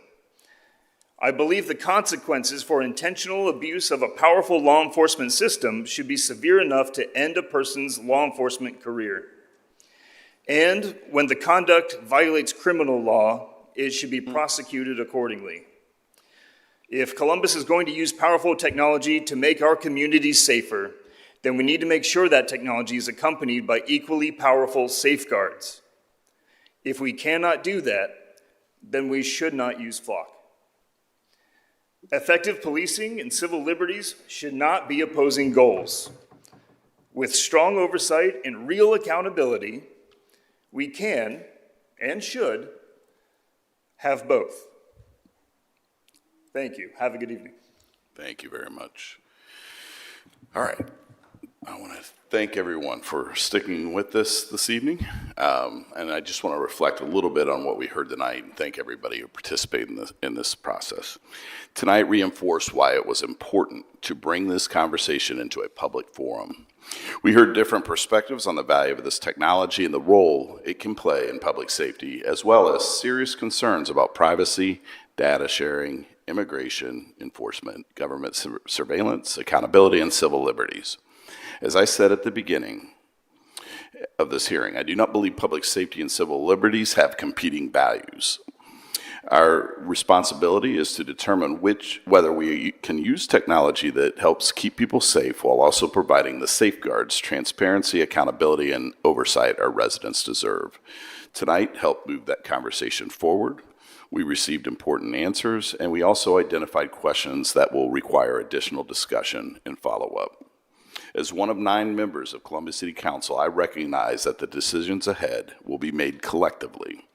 Tonight's hearing created an important public record and provided information for all members of council to consider as we evaluate the future of this technology in Columbus. Most importantly, I want to thank the public. To the 72 individuals who submitted written testimony, thank you. To everyone who came to council chambers and testified tonight, thank you. And to those who attended, watched from home, or contacted our offices about this issue, thank you for participating in your local government. Whether you support this technology, oppose it, or are still deciding where you stand, your voice matters. I would like to thank Director of Public Safety, Kate Bisciotti, Chief Elaine Bryant, and the members of the Columbus Division of Police for being here and answering questions. Thank you to Gary Daniels, Chief Lobbyist for the ACLU of Ohio, for joining us and providing an important civil liberties perspective. I want to thank my Vice Chair, Councilmember Ross, and my colleagues, Councilmember Bankston, Brosa de Padilla, Deakauer, Green, and Weich for their participation, questions, and thoughtful engagement tonight. I also want to recognize the many people behind the scenes who made this hearing possible. My aide, Pedro Mejia, my analyst, Nancy Pryor-Sully, Dr. Tanisha Pruitt, our legislative analyst, Mark Carter, our technology guru, our community engagement team, CTV, and everyone who helped prepare for and support tonight's hearing. A tremendous amount of preparation, coordination, research, technology, and communications goes into a hearing like this, and I sincerely appreciate all of the work that led up to this evening. Finally, I want everyone to know that the public record does not end when we leave council chambers tonight. As always, we welcome additional testimony, questions, concerns, and information. You may contact my office at any time, and anything we receive regarding this issue will be shared with all members of council as we continue our consideration of what comes next. Tonight was an important part of this conversation, but is not the end of it. Our responsibility now is to take what we have heard, continue asking questions, follow up where additional information is needed, and ultimately make decisions that protect both the safety and the rights of the people we serve. Thank you again for being here. Thank you for participating, and stay safe. With that, this hearing. Wait, can I say one more thing? Sorry, but I just have to say, yes, we have created an important public record. But I'm coming away from this hearing with more questions, I feel like, than I started. And every day that we have questions that remain unanswered, every day that we are operating with these technologies without policies that have been written, without conversations about them, is another day that a person could be taken away, to say exactly what I said on June 1st. It's another day that a person could be taken away from their family unjustly. So I'm not even going to go so far as to say that these technologies should never be used anywhere or shouldn't exist in our community forever until the end of time. But most certainly, we do not have answers to the most important questions that remain out there in the community. The Flock representative left here tonight and didn't stay to be able to respond to questions that any of our community members had that spent 6 hours at this hearing or longer. I think this legislative body still has more questions, or it should. We don't have policies to protect these services. And again, I would say, if we are continuing to use them in the absence of that knowledge and of those protections that we do have within our control, then it is, I think, irresponsible. Thank you, Councilmember. This concludes the Public Safety and Criminal Justice Committee. We are adjourned.